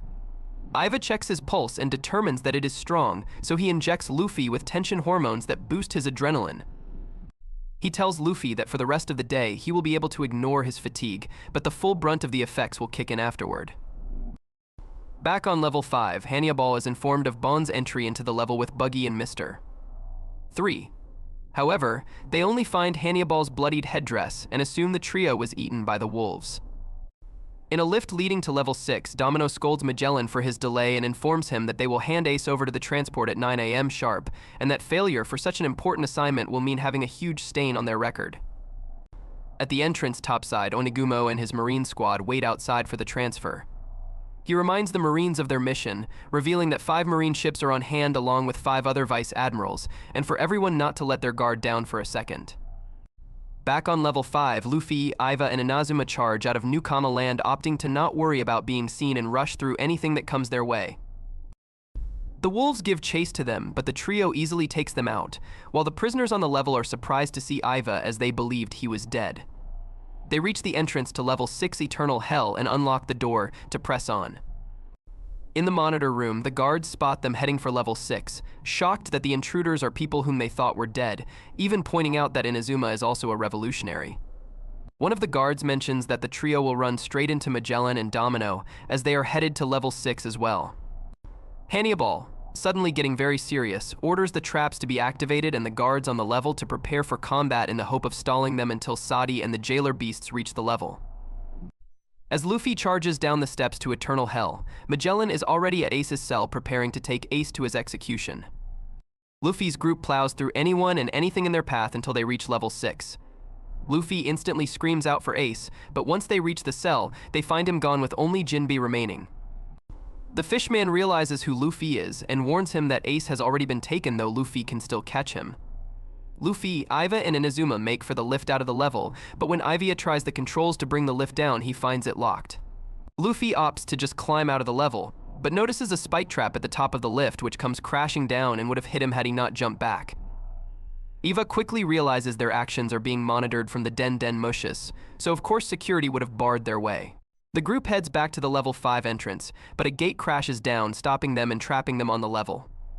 Furthermore, sleeping gas is flooded into the level, which Iva realizes is a means to hold them until the Impel Down security arrive on the level. Indeed, in the monitor room, this is reported to Hannibal, who reports to Magellan on level 1 as he holds down Ace, having put up a struggle once he heard what was happening. The Chief Warden is surprised that Luffy survived his poisoning. Back on level 6, the inmates begin to complain about the incoming gas, demanding the trio do something about it.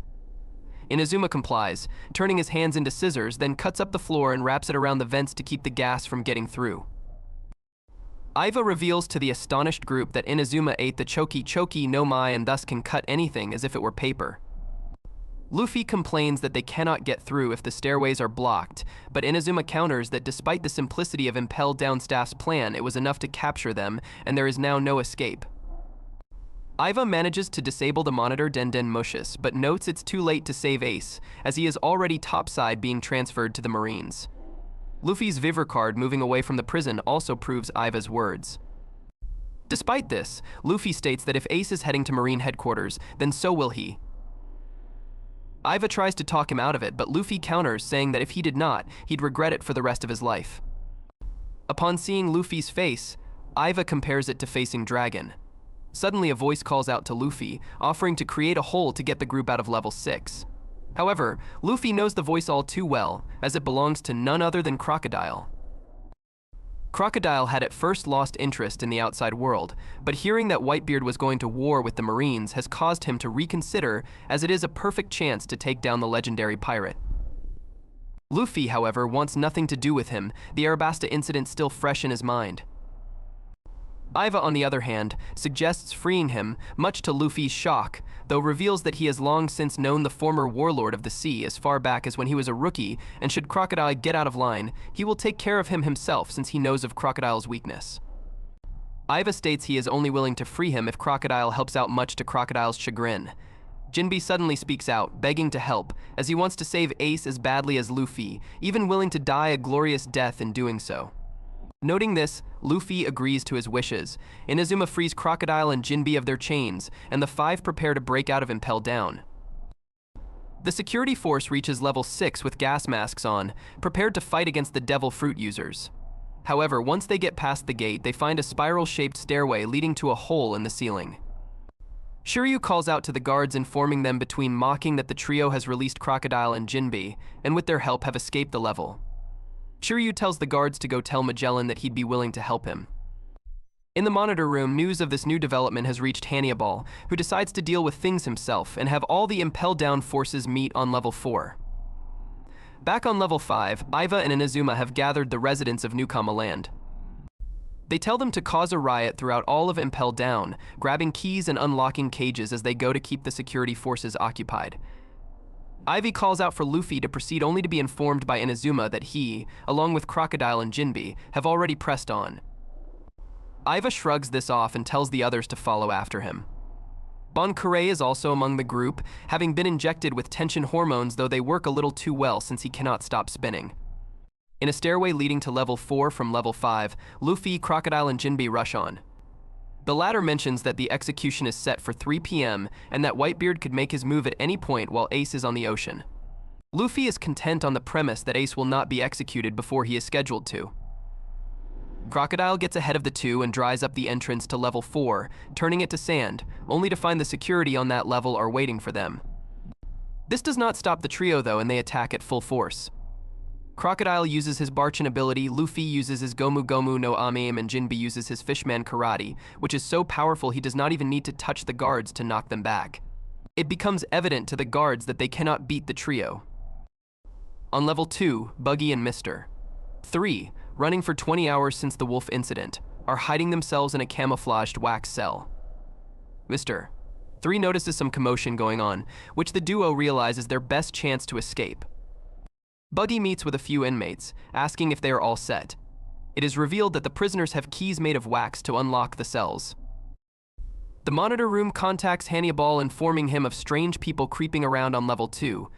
The security on that level is headed for level 4 when the monitor room tries to warn them of what's going on, but it's too late. The prisoners have used the wax keys to unlock all the cell doors, freeing the inmates. Buggy and Mr. 3 reveal their plan to start another riot in hopes of using it as an escape, thinking Luffy and Bon are long since dead.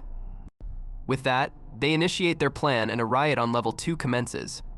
On level 4, Crocodile throws some keys into a cell, asking a certain inmate if he would like to escape with him. This person is none other than Mr. 1, who agrees, commenting he was getting bored of Impel Down. Hannibal continues to receive distressing news, this time of Iva's army rampaging through the prison and taking out anyone in their way. Luffy meets up with Bon as well as Mr.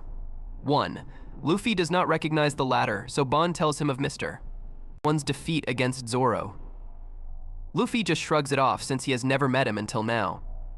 Hannibal is in a panic as the monitor room keeps getting requests for backup for levels 4 and 2, as the group charge on with no indication of stopping.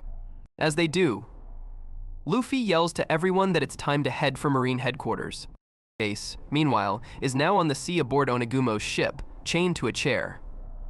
The Vice Admiral tells him to get a view of the sky while he can before calling Marineford to start preparations to open the gate.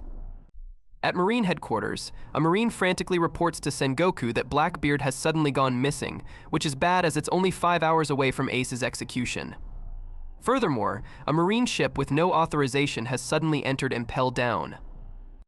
At the Impel Down entrance, Blackbeard and his crew have arrived. When the guards try to stop them, Blackbeard sucks them up into his darkness, then spits them out at the Marines who try to come at the crew from behind. This new development is quickly broadcasted to the monitor room, which causes Hannibal to freak out more than he already was. With Luffy's group on level 4, a riot led by Buggy and Mr. 3 on the level 2 and Blackbeard at the entrance, his panic seems justified, especially since he is in charge of the prison at the moment. Suddenly, Magellan calls over the Den Mushi, having come back inside Impel Down and poisoned most of the prisoners on level 2, as well as sealing all the exits, much to Buggy and Mr. 3's dismay. Magellan, however, decides to send all his forces to level 4 as a last-ditch effort since he cannot call reinforcements and hopes the staff will hold out until he gets there. This greatly improves Hannibal's morale, who cheers for the warden much to the confusion of his troops. Magellan also decides to take the dangerous risk of freeing Shiryu. On level 6, Shiryu has been released from his cell as per Magellan's orders, though the chief warden reminds his former co-worker over the Den Mushi that he is on a postponed sentence and that he will get no more chances. Magellan closes the call stating that he will leave Blackbeard to Shiryu. The guards on the level give him his sword, which Shiryu promptly uses to slice through them as his first course of action, apologizing afterwards. On level 4, Luffy's group continues to rampage, defeating the guards, gaining keys and freeing more prisoners to help them in their breakout. Saldeth and his Blagori appear on the scene, but Iva, using his face growth hormones and Hell Wink for a wider attack range, quickly takes them out. The Okama Queen tells Luffy to leave the guards to them and keep going, which Luffy obliges. However, Sabaody and her jailer beasts arrive and quickly begin taking out most of the group with nothing seemingly able to affect them. Just as all seems lost, Luffy, Jinbe, and Crocodile rush forward and hit them with strong attacks, knocking out the jailer beasts in one hit, much to the horror of Sabaody and the shock of the guards. On level 1, the guards raise the drawbridge in hope of stopping Blackbeard's crew, though said pirates seem to be easily pressing onward, despite the attacks. Shiryu appears on the scene and confronts Blackbeard. Before anything happens, though, we suddenly shift back to level 4, where Luffy's group continue to battle the guards as they try to press on. Sabaody, however, confronts the group herself and shows that she has strength of her own by taking out a few of the prisoners with her whip, breaking off a piece of the bridge over the lake of blood in the process. Luffy starts to attack her himself, but Iva grabs and throws him over Sabaody, reminding Luffy that he needs to continue on. Iva, now suddenly transformed into a female, proceeds to do battle with the head jailer, much to Luffy's confusion since he does not know the woman is Ivia. Inazuma goes to lead Luffy to the exit of the level but is stopped by Hannibal, now wielding a Naginata, a double-bladed staff, and taking out a few of the prisoners. Thousands of jailers are with him, all wielding bazookas and blocking the entrance to level 3. Hannibal declares a death sentence on Luffy as the guards cheer and make music for him to prepare an attack of his called Hanya Carnival Shinetsu Jigoku Guruma, where he spins the Naginata until it catches on fire, then goes to attack Luffy with it. Luffy eventually has enough of his foolishness, going into Gear 2 and hits him with Gomu Gomu no Jet Gatling. Surprisingly, Hannibal, though heavily wounded, gets back up and continues the fight. It's at this point that Magellan arrives on level 4, though, at the far end from where the riot is, and will still take a while before he arrives at the fight. Meanwhile, Luffy keeps hitting Hannibal with a variety of attacks and tries to move on, but the Vice Warden refuses to stay down. His troops begin to worry about him, begging him not to push himself so hard. Hannibal goes into a tirade about how evil pirates are and how they cause fear to the citizens above. He proclaims that Impel Down is a prison to keep evil pirates away from said people, and that if it falls, it'll plunge the world into darkness. Luffy, however, counters that Ace is precious to him and for Hannibal to move out of his way, prompting the Vice Warden to state that some fools just refuse to listen. Suddenly, Hannibal's men are sucked into some darkness, a figure telling him that despite all the talk of justice and evil, there really is no answer to be found. Said figure turns out to be Blackbeard, who stomps Hannibal into the ground, finally knocking him out. This pauses the fighting as he and his crew appear among the group, with Luffy instantly remembering Blackbeard from Jaya. His name suddenly strikes a chord with Luffy, who remembers that Ace told him he was looking for someone named Blackbeard, and Elder Nyan mentions someone with the same name capturing Ace, as well as teaches speech back on Jaya. With this revelation, Luffy angrily asks he if was indeed Blackbeard, which the captain realizes he never told Luffy his name before. Blackbeard mentions that he himself was surprised to find out Luffy was the brother of Ace before asking the Straw Hat captain if he should be hanging around the prison as Ace's execution draws near. Blackbeard explains he found out about Luffy after he defeated Crocodile, and due to the newly created open seat as a warlord, Blackbeard figured it would be a perfect way to make himself known to the world government.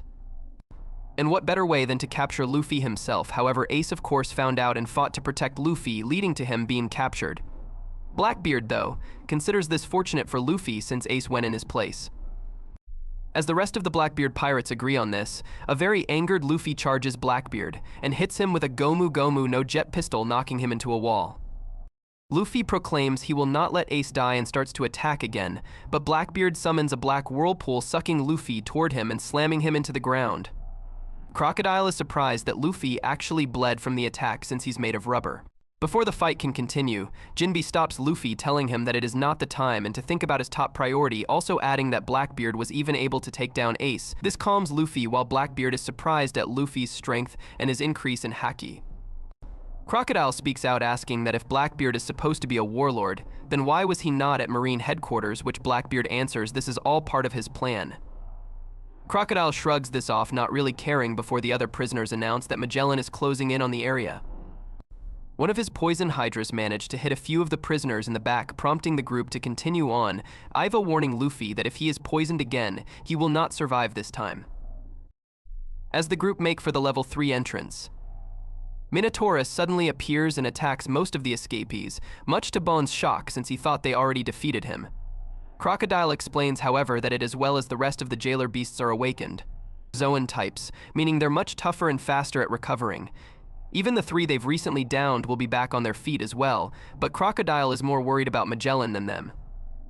Sure enough, Magellan arrives at the bridge, his troops reporting about Blackbeard on the level, causing the chief warden to wonder how he got past Shiryu.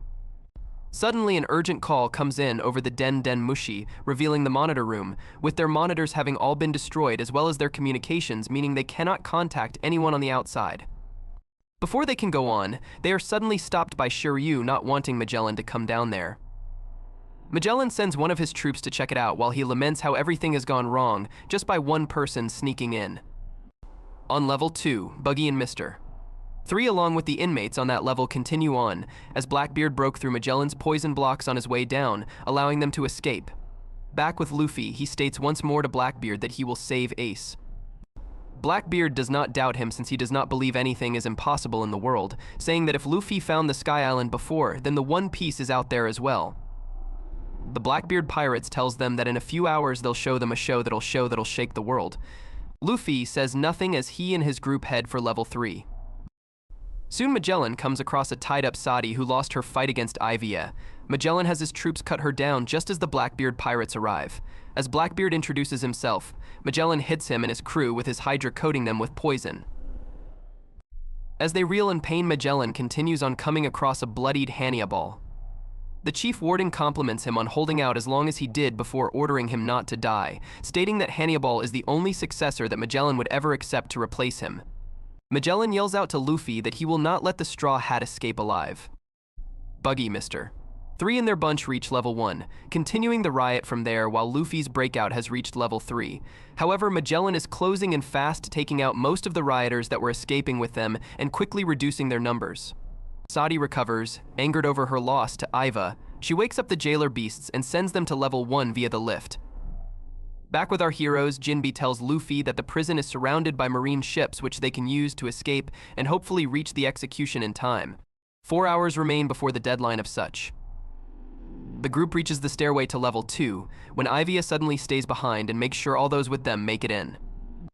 Magellan arrives not a moment after, prompting Iva to call out to Inazuma, who runs ahead, cutting the stairway into pieces and blocking the exit while Iva confronts the Chief Warden. On level 2, the people from New Kama Land ask Inazuma why he did such an action, but he only tells them to keep moving before praying for Iva's safety. Back on level 3, Iva changes back to his original form and proceeds to attack Magellan. Meanwhile, Luffy's group are plowing through level 2 and dealing with the creatures on the said level when Luffy notices that Magellan is not behind them anymore. Bon informs him of Iva and Inazuma's efforts to stall him, which nearly prompts Luffy to turn back. Bon, however, convinces him to keep going and to believe in their power. Meanwhile, Crocodile and Jinbe notice the whole level devoid of prisoners and that their cells have been left open. Back on level 3, it seems Iva has been hit in the face by Magellan's poison, but he reveals he's faking, having avoided the attack thanks to his heavy makeup. Magellan grows annoyed with his antic, so Iva proceeds to end it with his ultimate attack. On level 2, Inazuma stands guard in front of the destroyed entrance when something burst into the room. He at first thinks it's Iva, but much to his dismay, Magellan appears, wounded but still going. Inazuma proceeds to go on the attack with the cut-up stairs to buy some more time. On level 1, Buggy and Mr. 3 squad runs into trouble once more in the form of the jailer beasts. Just as they are about to turn back, they run into Crocodile, much to Mr. 3 shock. One of the prisoners suddenly reports that the jailer beasts were defeated, resulting in the two receiving more shock once they see that Luffy and Jinbe were the ones who defeated them, and Luffy asking if they were okay. The Okama army follows, with Bon quickly kicking Buggy and Mr. 3 for their earlier abandonment. However, Magellan arrives, which Luffy and Bon take a sign that Iva and Inazuma were defeated. Luffy starts to attack but is held back once again by Bon. Jinbe suddenly notices that one of the guards on the walkway speaking into his Den Den Mushi to Magellan, who orders him to do something. This throws Jinbe into a panic as he tells Luffy they have to get topside straight away as they have bigger problems than the Chief Warden. Before they can escape, one of Magellan's Hydras comes at them. Mr. 3 manages to block the attack with a candle wall. He tells Luffy he's only doing it as not to be placed in his debt, and that he should get out while he can as he holds off Magellan. Magellan recognizes the wall made of wax, which Mr. 3 gloats is tough as steel and enough to block his attacks. Even Crocodile is impressed, as is Luffy. Luffy has Jinbe go on ahead to secure a ship while he stays with Mr. 3 to hold off Magellan so he will not attack while they are trying to secure a boat. He also mentions he has an idea on how to fight the Chief Warden. Jinbe agrees and hurries on ahead with a few of the prisoners. Mr. 3 of course wants nothing to do with fighting Magellan, explaining he can only defend, though the prisoners that stayed are giving him encouragement. Mr. 3 then fits Luffy hands and feet with wax boxing gloves and shoes similar to his Candle Champion technique, much to Luffy's amazement and gratitude, though Mr. 3 shouts at him to focus on Magellan. The Chief Warden comes at them with another Hydra, forcing Mr. 3 to create another candle wall. Luffy jumps out and hits Magellan with a Gomu Gomu champion rifle. The attack knocks Magellan back with no effect on Luffy, effectively allowing the Straw Hat to fight toe-to-toe without getting poisoned. The other prisoners manage to find cannons, which they stick through the candle wall and fire upon Magellan, hitting him further. Meanwhile, at the main entrance of Impel Down, the others have reached topside and have taken out the guards.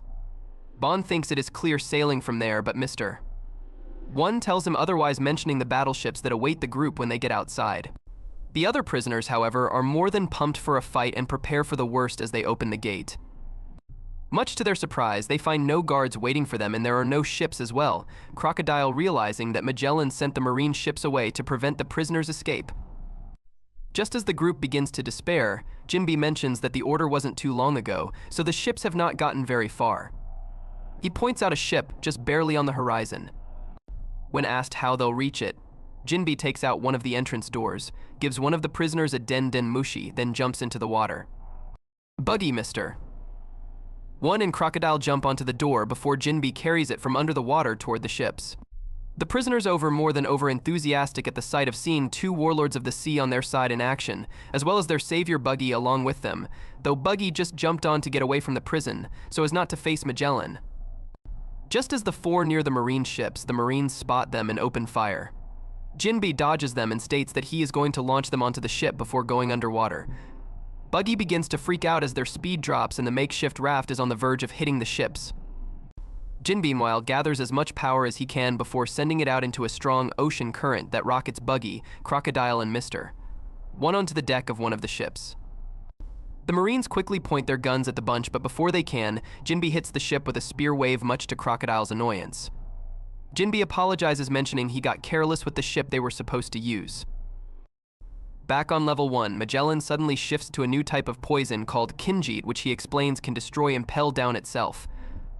Luffy tries to hit him with his Gomu Gomu no stamp, but the poison quickly spreads to the wax armor.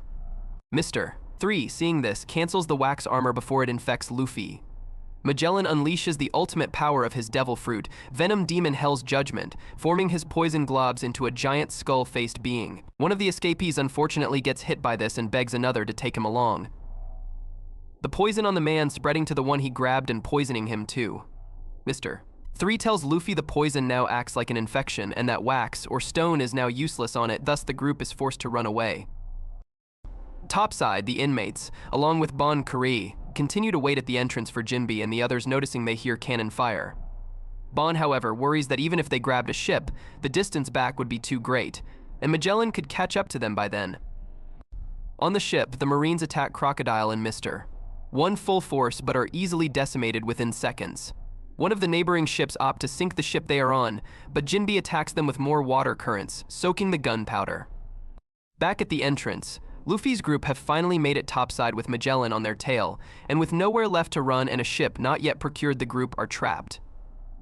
Suddenly, Iva comes crashing through the floor in his big head mode, having used his death wink to propel himself up, much to the surprise of everyone, though he hit his head coming up and knocked himself out. He is also carrying Inazuma, who's still reeling from the poison effects. The Den Den Mushi that was given to the inmates rings, revealing Jinbe on the other end, informing the group they've managed to procure a ship.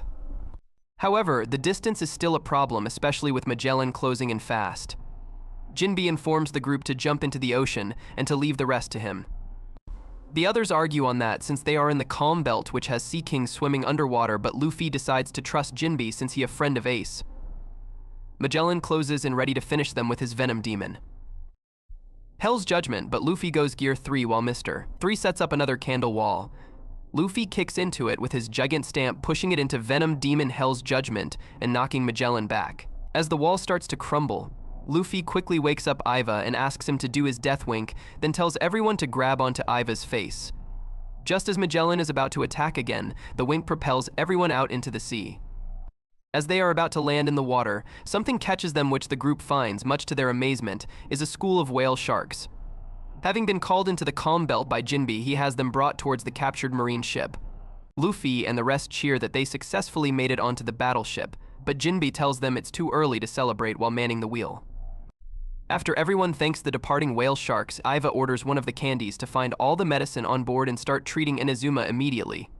Meanwhile, Magellan orders one of the other ships to return and pick him up so he could deal with Luffy and them himself, as they have not fully escaped yet. A Rear Admiral orders all cannons to fire after his subordinate tells him that the cannons damaged by Jinbe were repaired. All the battleships fire upon the escapee ship while pursuing them, knowing the gates of justice would not open for the escapees. Jinbe calmly states that they'll just charge on through while Luffy orders the ship to go on the defensive. Crocodile rebukes him and says to fire their cannons instead, which Buggy repeats to the crew but makes it sound like it's his idea. During the chase, the gates of justice suddenly open to the shock of the Marines and to the joyful surprise of Luffy and the others. Magellan, too, is stunned as the gates could only be opened by Impel Down. Inside Impel Down, one of the jailers asks Magellan if it's okay to allow the stolen ship to pass through the gates of justice. Magellan asks in return when his orders have even been mistaken and adds to make sure the gates close after the ship has passed through. On one of the Marine ships, the commander orders the continued chase, wondering why Magellan ordered the gates to be opened. A subordinate states that he saw Magellan still on the docks of Impel Down, so he could not have given such an order. Back inside Impel Down, Magellan rushes into the gate monitor room to find someone impersonating himself. On their ship, Luffy asks Jinbe about Bon Curry and learns that the latter had stayed behind to open the gates for them.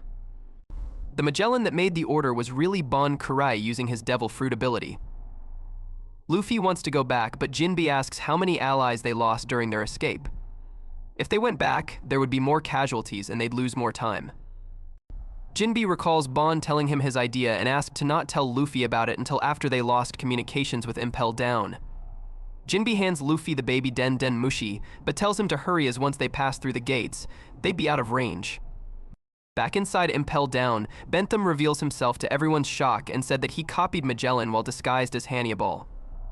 Suddenly, Luffy's voice speaks over the baby Den Den, to Bon's dismay, as he had hoped Jinbe would wait until later to tell Luffy. Luffy asks Bon why he stayed behind and adds that they were to escape together this time. Everyone else on the ship, even Buggy, Mr. 3 and Iva, call out to Bon while their ship presses on through the gates. Knowing this, Luffy thanks Bon Kure for his help. A teary-eyed Bon speaks into the baby Den Den Mushi, telling Luffy to save Ace as he knows Luffy can do it. The gates close after the ship makes it through, cutting off their pursuers. Luffy, Iva, and everyone else excluding Crocodile Mr. 1, Inazuma and Jinbe wails Bon's name while crying. Back at Impel Down, Bon prepares to fight Magellan, with the warden angrily asking if he had any last words, with Bon answering that he had no regrets. He thinks about Luffy and hopes for them to meet again on the field of Okama. That on that day Impel Down suffered its greatest defeat and disgrace in its history. Luffy and 241 total prisoners escaped, however. It is said that the incident did not end there. Meanwhile, only 4 hours remain until Ace's execution.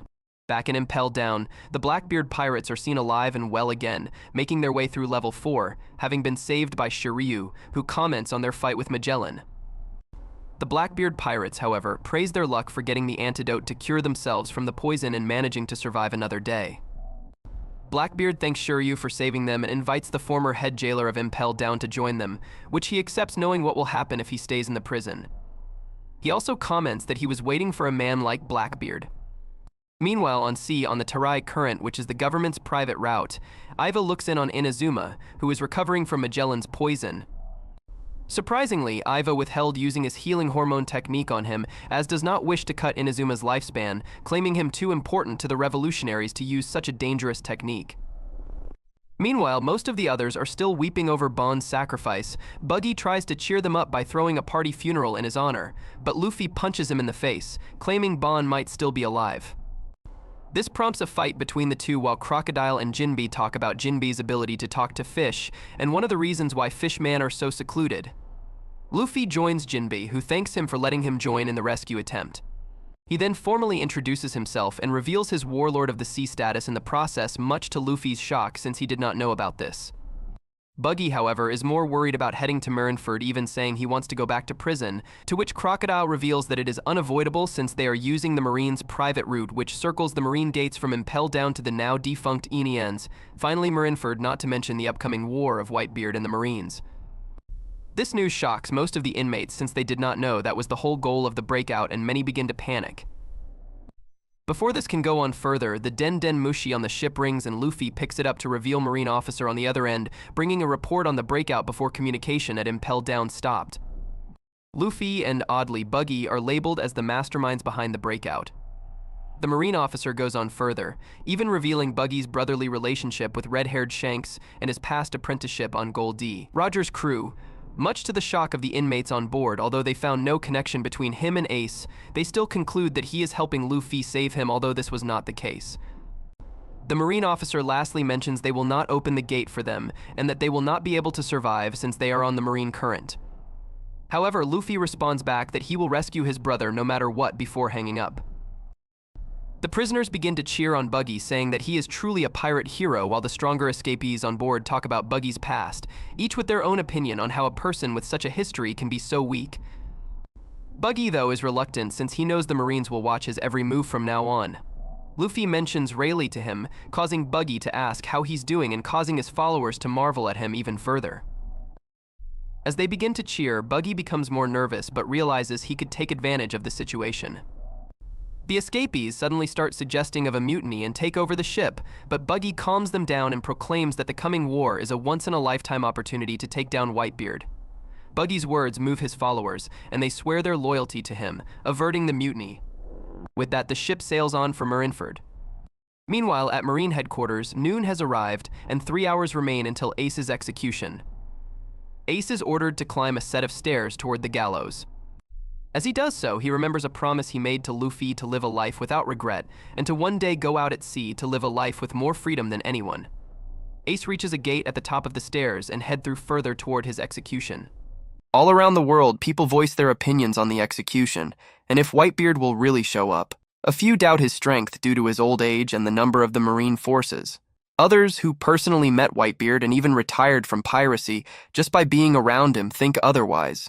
Even children know of Whitebeard's raw strength and sing a playground song about him. Meanwhile, the inhabitants of Marineford, a city where the families of Marines reside, have been evacuated due to the coming war. On the Sabaody Archipelago, monitors have been set up to broadcast the execution to its inhabitants as Ace arrives at the execution stand. The patrol ships sent to deal with Whitebeard's forces are sunk and never heard from again. Thus, Marineford is understandably on edge as the 3 hours until the execution countdown. John Giant rallies his forces as a staggering 100,000 elite troops prepare for battle. 50 Marine ships are stationed around the island, with cannons lining the coastline. The remaining warlords of the sea, Kuma, Moria, Doflamingo, Mihawk, and Boa Hancock, are at the forefront of it all. Ace is located atop the execution stand at the rear of the island.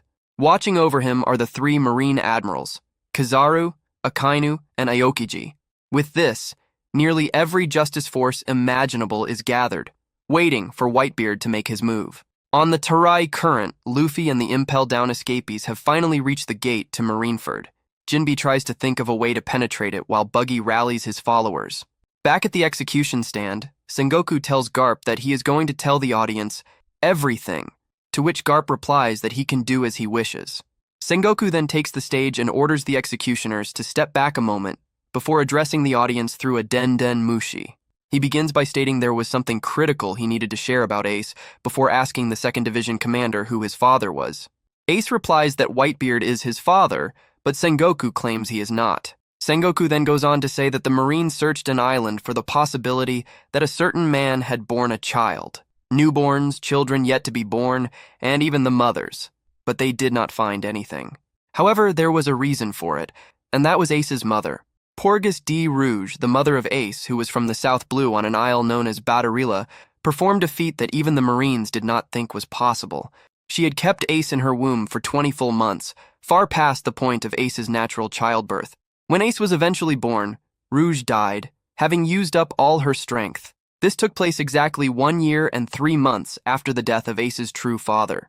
Sengoku then announces to the Marines and the world that Ace's father is none other than Gall D. Roger himself. As the Marines react in shock to this, Garp recalls to himself when Roger asked him to take care of Ace, citing that his unborn child bears no sin just for being born. Luffy's ship draws closer, though he cannot see anything through the fog, while Ace begins to think back to his early days of piracy. Back then, he was a teenager and set off 3 years before Luffy, with both promising to meet each other again. Ace formed the Spade Pirates, and his actions soon gained the attention of the Marines, much to Garp's anger, as well as Whitebeard himself. Not long after, Ace met with Shanks personally, thanking him for saving Luffy's life, which the red-haired pirate used as a cause for celebration. Ace then met with Jinbe, seeking to gain an audience with Whitebeard. However, the Fishman refused, causing a fight between the two that lasted for 5 days, which ended in a stalemate, as neither could overcome the other. Whitebeard soon located the group, which the Spady Pirates were no match for. Ace ordered his crew to run, while he stayed behind and tried to hold Whitebeard off. "It'd be a shame if you did here, kid. If you still want to wreak havoc on this sea, bear my name on your back and go wild as much as you like. Become my son." Whitebeard, impressed with his spirit and strength, offered Ace the choice to join his crew, which Ace refused at first. He was suddenly knocked out, and he gained consciousness on Moby Dick, where he was greeted by Thatch, the 4th Division commander. Thatch explained that Ace's crew tried to get him back, but were once more defeated and brought on board Whitebeard's ship. Despite this, Ace was not treated as a prisoner, and yet he still stubbornly refused to be part of the crew. Instead, he tried to assassinate Whitebeard numerous times, a total of 100 times according to the crew, all of which ended in failure. Eventually, Ace gave up and officially joined, after Marco revealed that all the men aboard Whitebeard's ship who are hated around the world see him as a father, and likewise in kind he calls them his sons. After some time, Ace was nominated as the 2nd Division commander. During this time, he met Blackbeard, who suggested he take the job. Before he accepted, Ace revealed his past to Whitebeard, who laughed it off despite his rivalry with Goldie Roger, claiming everyone was a child of the sea. Then the incident with Blackbeard killing Thatch happened, and Ace, in anger, swore to go after him. Whitebeard and the others tried to talk him out of it, with the former getting an uneasy feeling about everything. However, Ace persisted, as Blackbeard was from his division and Thatch was his friend. He also wanted to take responsibility for Blackbeard's disgraceful actions. Back in the present, Ace pleads with the others to simply leave him behind, claiming his own cockiness was the cause of his own capture. Whitebeard, however, claims that he was the one who let him go, hunt down Blackbeard. When Ace calls him a liar, the other Whitebeard pirates all agree with their captain and vow to save Ace no matter what. Suddenly, a shaking is felt throughout the island, which Garp explains is caused by Whitebeard's seaquakes, which produced tsunamis that are headed right back at Marineford. This is due to Whitebeard's devil fruit, the Gura Gura no Mi, which allows him to make earthquakes. Sengoku warns the Marines that military force alone will not be enough to stop Whitebeard, as he has the power to destroy the world itself. As the tidal wave closes in on the base and the world watches on, it is revealed that 47 pirate ships led by Whitebeard face off against the Marine headquarters and the warlords of the sea. Regardless of who wins, the current era of piracy is coming to an end. War. Whitebeard. Pirates versus Marine headquarters. The tsunamis are right above the heads of the Marines as they begin to panic, though Doflamingo is more excited than scared. Aokiji suddenly vanishes from his seat and uses Ice Age to freeze the waves before they crash down on the base. He then goes to attack Whitebeard, but the pirate captain easily stops the attack with an airquake, hitting the admiral in the process and shattering him. Aokiji reforms himself at the edge of the bay and uses his powers to freeze it as well. With the bay now frozen, Whitebeard's ships are unable to move, and the Marines begin to bombard them with cannon fire. The pirate captains respond in kind by charging out onto the now frozen bay to do battle. The vice admirals quickly meet them, and the fighting quickly reaches chaotic levels. Mihawk, meanwhile, makes the first move out of the warlords of the sea, claiming he wants to see the difference in strength between himself and Whitebeard. He unsheathes his sword and lets out a tremendous slash that heads straight for the Moby Dick. However, before it can be hit, Jozu, the 3rd Division commander of the Whitebeard pirates, who lives up to his title by covering himself in diamond, intercepts it. Kizaru suddenly makes his move, appearing in the air and firing down an array of light beams at Whitebeard. But this was also intercepted, this time by 1st Division Commander Marco, who is covered in blue flames after the attack. Marco states that Whitebeard cannot be taken on the first turn, prompting Kizaru to remark on how scary the Whitebeard pirates are. It turns out that Marco has eaten a rare mythical Zoan devil fruit, which grants him the ability to turn into a phoenix. He and Kizaru wage a short battle in the skies, and Kizaru is knocked to the ground but immediately recovers. Kizaru then orders the Giant Squad, a squad of giant marines, to be careful in their attack. However, Jozu counteracts this by hurling a huge iceberg at the marines. As the marines start to panic, the last admiral, Akainu, calmly states that nobody will be able to protect Marineford if everyone is out to fight. Akainu produces a colossal magma fist that obliterates the iceberg, while also creating volcanic projectiles that destroy one of Whitebeard's ships in the process. Whitebeard patronizes him, saying, "Go and light the candles on a birthday cake instead, you magma brat." Akainu replies that he was just lighting up Whitebeard's funeral. The pirates continue their assault on the Marines.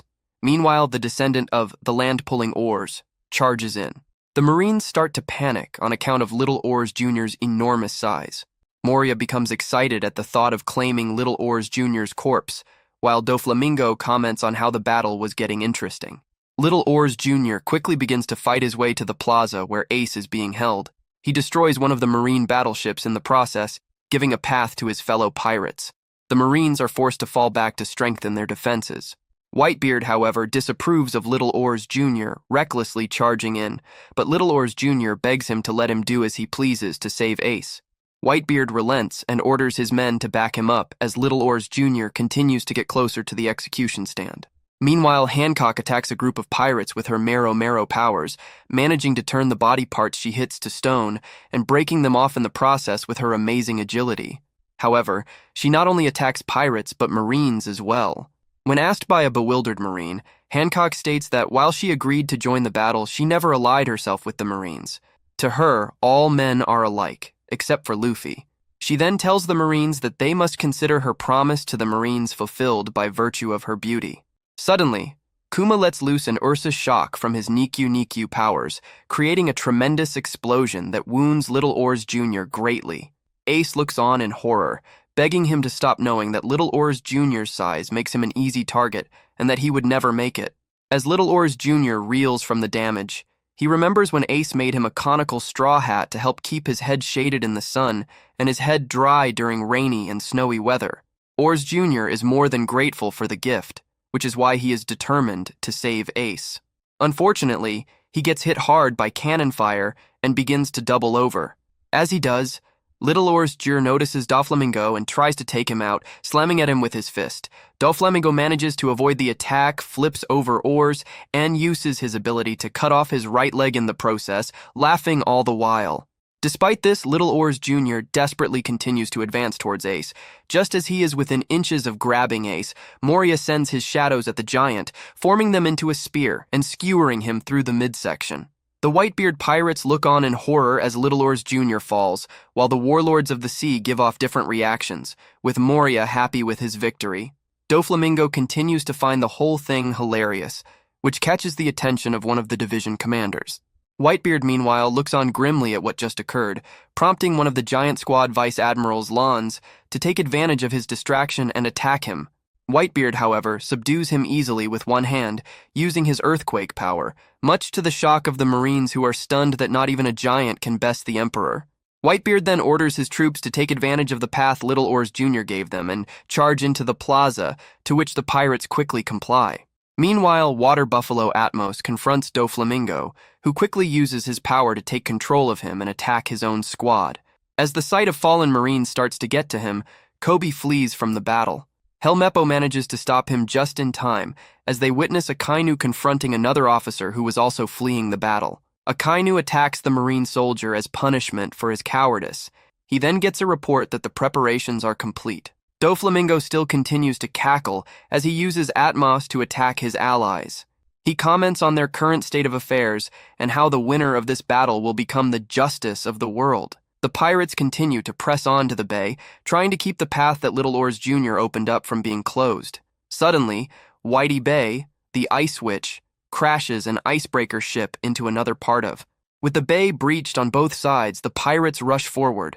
An officer reports this to Sengoku, who comments that it does not matter. He calls Tsuru, who is literally hanging out several pirates to dry as if they were laundry. He reports over the Den Mushi that they are putting the plan into motion. Other Marine officials get the order too, which Whitebeard notices, making him wonder what Sengoku is up to. Garp suddenly climbs up to the execution stand, which prompts Sengoku to ask if he has a problem with the plan. Garp says that he does not, claiming that Ace is a pirate and that he feels no pity for him. However, he then states that Ace is also family, which puts Garp in conflict with what he is supposed to do. He scolds Ace, asking him why he did not just live as he had told him to. Sengoku warns Garp that if he tries anything, he will not hold back, but Garp just brushes him off, saying that if he could have done anything, he would have already done it. Meanwhile, Luffy and the Impel Down escapees are trapped atop one of the frozen tsunami waves created by Whitebeard and Aokiji's powers. Luffy tries to talk the others into pushing the boat so that it will slide down the back of the wave. Before they do, though, the Den Mushi on board intercepts the order, which is to just ignore the schedule and execute Ace then and there. Panicking, Luffy tells the others that they need to hurry. Ivankov performs his Hell Wink in hopes of shoving the battleship off of the wave.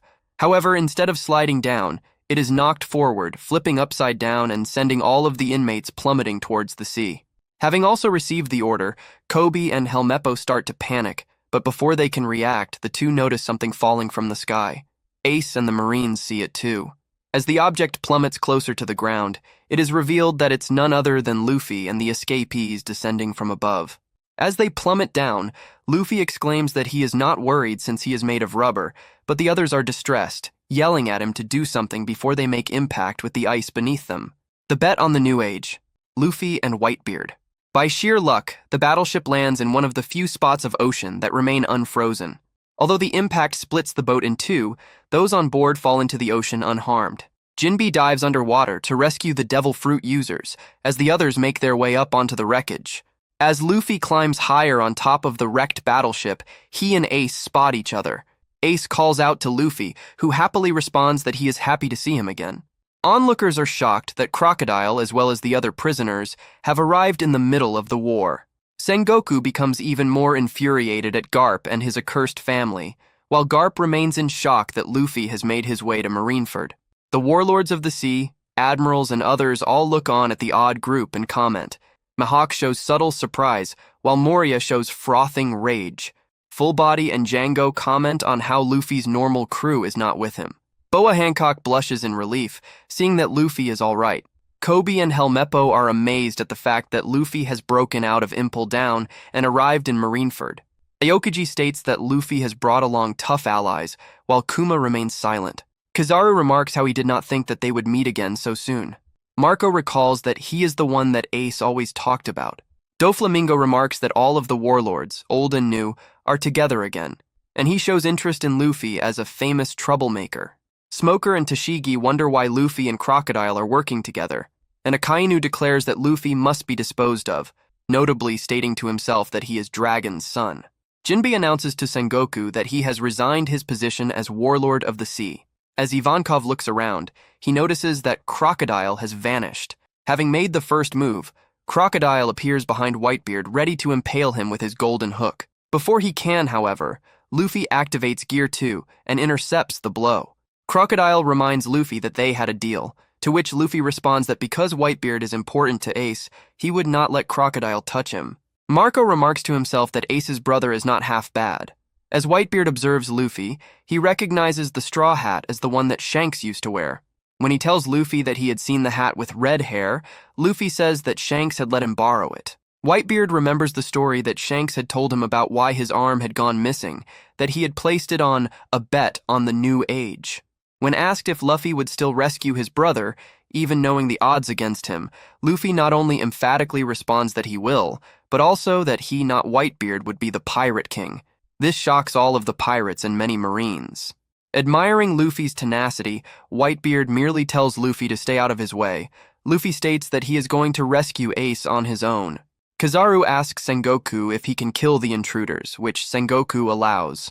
Before charging into the battle, Luffy informs Whitebeard that he heard the Marines plan to execute Ace ahead of schedule. Whitebeard realizes that while the information is important, Sengoku purposely leaked it so that the pirates panic and fall into his trap. As Marco joins Whitebeard's side, Luffy bolts towards Ace. Kizaru attempts to stop him by launching a kick of light at him. The attack is stopped, however, by Ivankov's death wink, causing the two forces to collide in a massive explosion.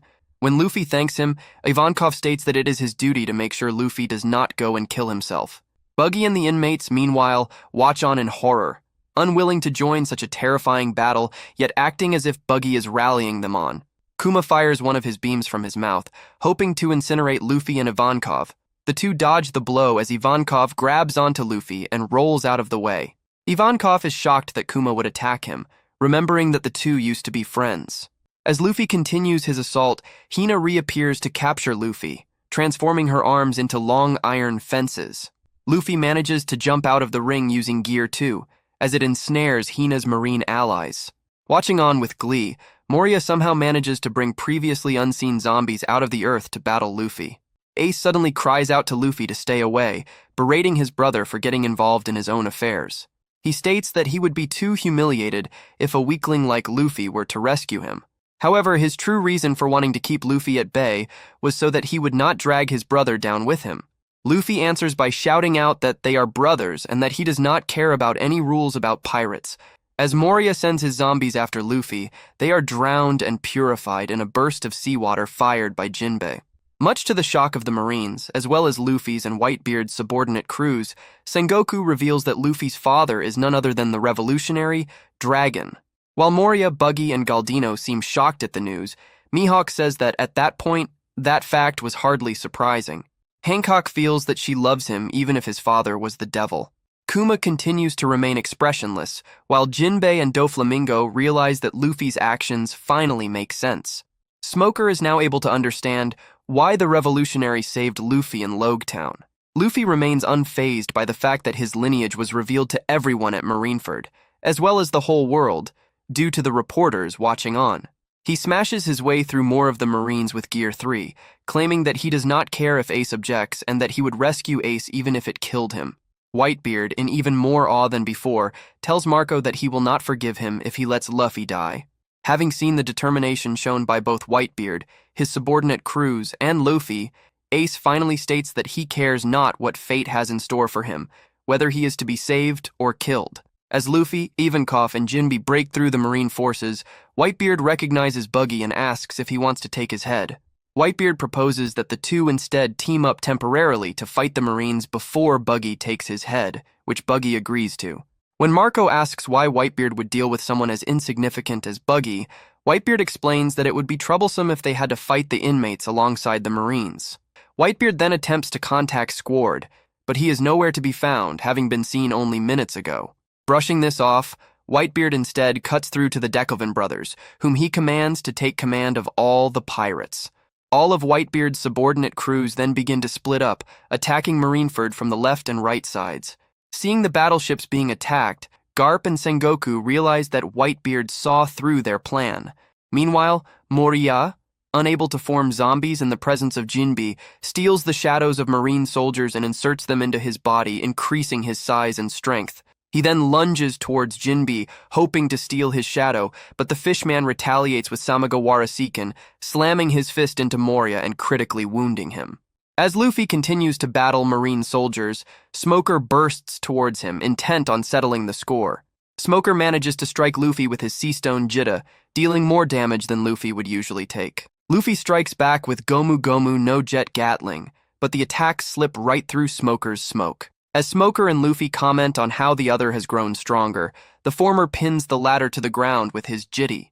Smoker muses on how he finally understands why Dragon saved Luffy back at Logtown, while Luffy struggles to free himself from Smoker's restraint. Hancock suddenly kicks Smoker away, her haki allowing her to make contact with Smoker. When Smoker asks why Hancock is not fulfilling her duty as a warlord, Hancock ignores the question. She states that she has never felt as angry as she has in her life, and that she would not let anyone harm her beloved Luffy. Luffy shows gratitude for Hancock's assistance. Across the battlefield, Kuma continues to attack Ivankov. Ivankov exclaims that if Kuma continues to attack him, then he will have no choice but to retaliate. Doflamingo butts in, stating that although he does not know what history the two have together, talking is useless, as Tyrant Kuma is already dead.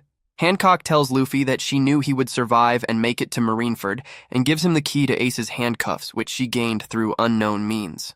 Luffy suddenly hugs Hancock out of great gratitude, telling her that she is amazing and that he owes her. Blushing uncontrollably, Hancock tells Luffy that he should not mention it, but that he has to go quickly. As Luffy runs off, Hancock falls to the ground in a swoon, wondering if Luffy's act of hugging her was marriage. Onlooking Marines confuse the interaction as Luffy knocking Hancock down. Smoker is still determined to take down Luffy and chases after him again. Hancock interferes once more, attacking with a perfume femur kick, causing Smoker's Jita to snap in two. Hancock then tells him that she will not let him pass. When Smoker asks if Hancock realizes the consequences of getting in the way of the Marines, she says that whatever she does, she will be forgiven. Luffy, thankful for how helpful Hancock is, makes his way to where Ivankov and Kuma are battling. Meanwhile, Ivankov tells Doflamingo that Kuma is standing before him and cannot be dead. Luffy recognizes Kuma and asks Ivankov if he and Kuma know each other, which Ivankov confirms while stating that something is wrong with Kuma. Doflamingo tells Ivankov that while the two seemed to know Kuma, the man standing before them was no longer Kuma, as Vegapunk had finished his modifications on the former Bartholomew Kuma. Doflamingo then explains to Ivankov the process Kuma volunteered to undergo, as his body was converted into a pacifista, with bits and pieces of him being modified at a time. Ivankov says that Doflamingo is lying as Kuma hated the world government and would never work with them, while Doflamingo admits that he does not know what kind of deal Kuma and the world government made. He goes on to say that not only a few days ago Kuma was still himself, but now he is a walking corpse with no human memory, following the world government's every command, PX-0. Kuma fires a laser blast from his mouth, sending Luffy and Ivankov flying. Ivankov asks Kuma what happened to his body, while Luffy remembers that Kuma had stated before that they would never meet again. Kuma suddenly appears in the middle of Ivankov's newcomer army and launches a pressure cannon through a line of Okamas.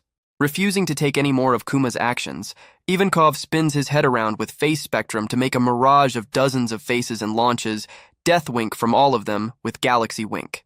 Ivankov then kicks Kuma and sends him flying, shouting that he would not let Kuma get away with hurting his followers. He then states that, as no one who ever saw his face could ever forget it, if Kuma somehow forgot his fear of Ivankov, then the Okama would just have to pound it back into his body. Preparing to fight Kuma, Ivankov sends his army to support Luffy as he heads for the gallows. At the same time, Buggy tells his army of escapees not to fall behind, while Mr. 3 asks Buggy if he is serious about his plan. Meanwhile, Crocodile and Mr. 1 have been carving through all that gets in their way as Crocodile proceeds towards Whitebeard. While many of Whitebeard's crew attempt to stop Crocodile from attacking the old man again, Crocodile brushes them aside with a sandstorm. Jozu then lunges at Crocodile, using Haki to strike Crocodile with his brilliant punk attack. As Jozu attempts to attack Crocodile again, he is stopped by Doflamingo, who is riding on his back and controlling his movement. Although Crocodile seems antagonistic towards Doflamingo, Doflamingo asks if he and Crocodile can team up. As Luffy continues to head towards the gallows, yet another enemy crosses his path. Mihawk apologizes to Shanks, as he will not hold himself back. Luffy recognizes Mihawk, who wonders if the next generation's golden child is finished, or if he will escape Mihawk's black blade. Although Mihawk stands before him, Luffy knows he has no time to fight Mihawk, so he bursts past him with his superhuman speed. However, Hawkeyes, peering through the crowd, manages to find Luffy and swings his blade forward, slashing Luffy as well as all those between the two. After sending Luffy careening into a wall, Mihawk pursues him, attempting to impale him. However, two new Kama soldiers get in the way of Mihawk, who brushes them aside with little effort. Luffy attempts to attack Mihawk again, but realizing that the Warlord of the Sea would slice his arm off, he halts his attack at the last moment, instead choosing to run away. Mihawk comments that Luffy is unusually calm as he slices horizontally at the Rubber Man. Luffy dodges Mihawk's attack as it slices a frozen wave in two, with the upper half crashing down on Marineford across the battlefield. Crocodile turns down Doflamingo's offer, saying that Doflamingo is not at his level and that instead Doflamingo could be his underling. Doflamingo laughs at how he thought Crocodile would be rational. The latter states that if he were, he would not have come to Marineford in the first place. He then performs sables, attempting to blow Doflamingo away. The attack is not confined to Doflamingo, though, as Buggy is accidentally sucked into the vortex as well. As Luffy and Mihawk continue their battle, the latter notes how Luffy is moving away from the execution platform. In a move of desperation, Luffy grabs onto Buggy and uses him as a shield against Mihawk's attack. Buggy screams angrily at Luffy as the latter continues to use him as a shield. Getting fed up, Buggy launches a special Muggy Ball at Mihawk, who casually deflects it with his blade, causing it to explode in Buggy's face. Luffy, having finally gotten a break, dashes back towards the platform. Seeing that Mihawk was going to attack Luffy again, Marco calls over Whitebeard's 5th Division commander, Vista, to interfere and hold Mihawk back. When Mihawk recognizes him, Vista is happy that Mihawk has heard of him. Mihawk replies by saying that only a fool would not have heard of him. As Luffy continues to make his way towards the platform, Mihawk comments on how he has the strange ability to make anyone around him an ally, an ability that is the most dangerous in the world. The battle continues to rage on while the onlookers at Sabaody Archipelago watch on in horror.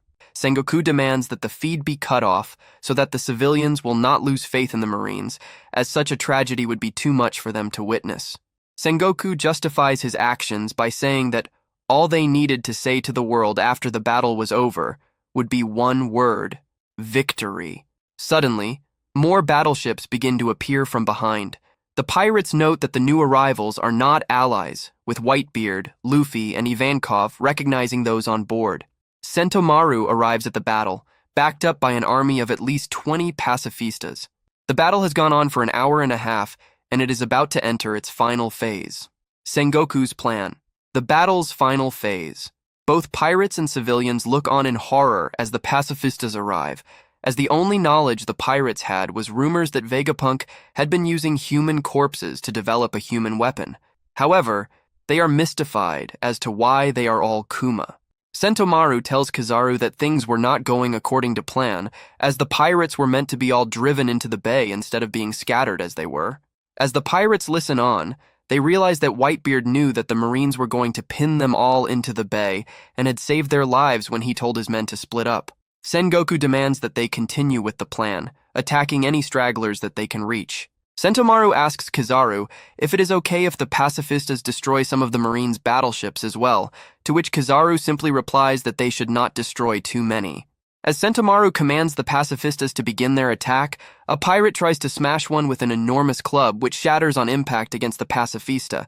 It retaliates by firing a laser beam from its mouth. The pacifistas all join together in their assault, firing lasers from their mouths and hands. Whitebeard, disgusted at the Marines' willingness to sacrifice their own ships, commands his men to ignore the attacks from behind and continue onwards to the execution platform. Sengoku, in return, tells the Marines to draw back from the ice and keep the pirates away from the platform.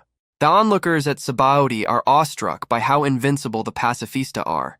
Before they can see much more, all but one video feed is cut. Sengoku commands that as soon as Ace is executed, the pirates must be wiped out at once. Luffy, rushing to get to Ace before he is executed, is stopped by Kizaru, who sends him flying with a kick of light. Luffy is caught by Jinbe, who encourages Luffy by saying that they knew their enemies would be strong from the start. Giving Luffy a moment of reprieve, a group of Whitebeard's division commanders rushes forward to stop Kizaru, who calmly states that the situation is terrifying. Moria, having apparently given up on his battle with Jinbe, confronts 10th Division Commander Curiel, saying that whether he fights Moria or continues into the bay, he will be destroyed. Moreover, he says that while he does not care who wins, it would be hilarious if Whitebeard died. Curiel responds by firing his guns at Moria, stating that he will not let Whitebeard or Ace die. Mihawk and Vista continue their clash. Mihawk says that their duel must come to an end, to which Vista replies that they each have a point in their favor. Tashigi and Smoker, apparently no longer fighting Hancock, move on, saying that they are done there. Hancock, meanwhile, hopes Luffy can reach his brother on time. Sengoku asks if they have stopped broadcasting and finds out that one camera is still running from an unknown source. It is revealed that the camera was hijacked by the Impel Down prisoners who are recording Buggy with it in an attempt to make him famous. Through many takes, Buggy attempts to make a good impression upon the baffled onlookers at Sabaody. The civilians, though, are unimpressed, wanting instead to see the battle taking place. As Squard appears on the Moby Dick, Whitebeard asks if he is unharmed, as he has not been able to contact him. Squard apologizes, reporting that the pirates in the rear have been hit badly. Whitebeard states that they have the Marines where they want them and that he will fight alongside the others. Squard says that all of them owe him a great debt and that they'll give their lives for the Whitebeard crew. Marco, having just noticed that someone was on the ship with Whitebeard, casually turns to face him. Squard suddenly impales Whitebeard through the chest with his blade, horrifying Ace, Luffy, Jinbe, Ivankov, Buggy, all of the division commanders, and all the onlookers at the Sabaody Archipelago, while Mihawk, Sentomaru, and the admirals remain unfazed. Doflamingo and Moria take great pleasure in witnessing the assault. Enraged, Marco pins Squard down, asking how he could do such a thing. Squard knocks him aside, saying that it was their fault that it happened. As Whitebeard's other subordinate crews continue to take attacks from the pacifistas, Squard claims that he knew about Whitebeard's deal with the Marines. He also berates Whitebeard for not telling him that Ace was the son of Gul D. Roger, whom he deeply loathed for the massacre of his crew by Roger's hand. He also claims that Whitebeard sold out his subordinate crews, as his deal with Sengoku was that he, his crew, and Ace would be allowed to be set free as long as all of the other pirate captains died. He supports his claim by pointing out how the pacifistas are only targeting the subordinate captains. He then states that, although he was lucky to manage to get an attack in on Whitebeard, he was ready for his death as punishment. Marco tells Squard that he was tricked and that he should have trusted Whitebeard. Whitebeard states that the Marines have manipulated Squard with his hatred for Roger and that they were one step ahead. Before any more could be broadcast to the public, Sengoku calls out to Aokiji, who proceeds to freeze Buggy and the other Impel Down escapees, cutting out the final video feed. Crocodile, genuinely shocked that Whitebeard had been so easily overcome, cries out that the weak man before him could not have been the man who so easily defeated him before. Marco, wondering how Whitebeard could have been so easily caught off guard, realizes that it is due to his degrading health. Whitebeard looks down on a terrified Squard. angrily asking how he could raise his sword against his father. However, instead of harming him, Whitebeard instead hugs his son, saying that even if he is a fool, he still loves him. When Whitebeard asks who it was who convinced Squard to turn against him, Squard reveals that it was Akainu, who had stated that he was opposed to the operation and that they only intended to kill Whitebeard and spare the others. He further tells Squard that if opportunity presents itself, he should kill Whitebeard so that his crew will be unharmed. Whitebeard states that he knew how much Squard hated Roger, but that it was foolish to hold children accountable for the sins of their fathers, and that Squard and Ace, as his family, should be good to each other. To dispel the doubt beginning to grow within the other captains, Whitebeard shatters the frozen waves with his devil fruit powers, giving his subordinate crews a route to escape if they so choose. Whitebeard claims that those who call themselves pirates should choose for themselves what to believe. Witnessing the act of selflessness, the other captain's faith in Whitebeard is instantly renewed. Whitebeard considers to himself that, although people may call him weak, a demon, or a monster, he is only one man with one heart, and as he cannot be the strongest forever, he should be allowed to raise one young life for the future. He then shouts out that those who would follow him should be ready to lose their lives as he lunges towards the execution platform and into the battlefield. Sengoku calls out for the Marines to be ready, as the strongest man in the world is about to attack. As Whitebeard charges into battle, all of his crew and subordinate crews follow behind and open a path for him. One of the DeKalvin brothers comments on how hard it must be for Squard to have been tricked and to be responsible for stabbing Whitebeard, causing Whitebeard's subordinate crews to scream that they'll never forgive the Marines. As Squard wallows in the grief of his own sins, Marco asks him if just crying will help set things right. Luffy, musing on how strong Whitebeard must be, continues to run headlong towards the execution platform. Ivankov notes that all of the Marines are retreating into the plaza. While Jinbei agrees that it is worrisome, he states that there is no time to think, as Whitebeard is on the move. John Giant then appears on the front line, ready to stop Whitebeard and his crew with his and Whitebeard's weapons. Whitebeard then surprises the Giant by causing an earthquake so massive that the entire island tilts to one side. As the Marines panic, Doflamingo laughs about how insane Whitebeard is, while Hancock continues to care only for Luffy's safety. Whitebeard then delivers a quake-imbued punch to John Giant's chest, defeating him. As onlookers wonder why the quakes are not affecting the execution platform, they see that the three admirals are somehow holding it together, as the three banter about how it is each other's fault that the wall is not up yet. The pirates finally make it towards the city when dozens of walls shoot up from the ground, blocking their path. As much as the pirates try to attack it, the wall will not budge. Cannons emerge from the walls, preparing to fire. However, one wall near the front remains open, with Oars Jr.'s body blocking the wall's path and his blood interfering with the system. Although the situation is not ideal, Sengoku commands Akainu to attack anyway. Akainu uses Ryusei Kazan, causing a storm of flaming fists to rain down upon the pirates. Back at the Sabaody Archipelago, reporters and bystanders are complaining about the video feed getting cut. They barrage the station Marines with questions, asking if Whitebeard and the Marines really made a bargain, and if Whitebeard sold out his subordinate crews. Eustace Kid and his crew decide to leave since the show's over. The other supernovas, all alive and well on Sabaody, comment on the situation. Meanwhile, Akainu's attack is wreaking havoc on the pirates, destroying all their footing. Moby Dick is struck down in the attack and is completely destroyed. As the seawater begins to turn to magma, the cannons from within the iron wall begin firing at the pirates, restraining them at the center of the enclosure. Whitebeard attempts to use his Gura Gura no Mi powers to smash through a section of the wall, but the blow only dents it. Seeing as everything is going according to plan, Sengoku announces that it is time to execute Ace. The pirates decide that to reach Ace, they need to climb over Oars Jr. As Ivankov and Jinbei look for Luffy, they see that he is recklessly running through the path with the other pirates and is forced back by an explosion. Ivankov berates Luffy, stating that the one path through would be the most guarded. As Jinbei and Ivankov wonder how they'll manage to pass through, Luffy asks a favor of Jinbei. Oars Jr. surprisingly rises, having been awakened by the blast. As the Marines all aim at him, preparing to finish him off, a pillar of water flies through the sky, soaring over the gap in the wall and landing right in front of the execution platform. From the water emerges Luffy, wielding a mast from one of the ships in his hands. Standing right before Luffy, the admirals all comment on his boldness. Luffy tries to strike the admirals with the mast, but Aokiji freezes it. He then uses Gomu Gomu no Stamp Gatling, which shatters the frozen mast. Whitebeard notes how Luffy's recklessness is just like Ace's.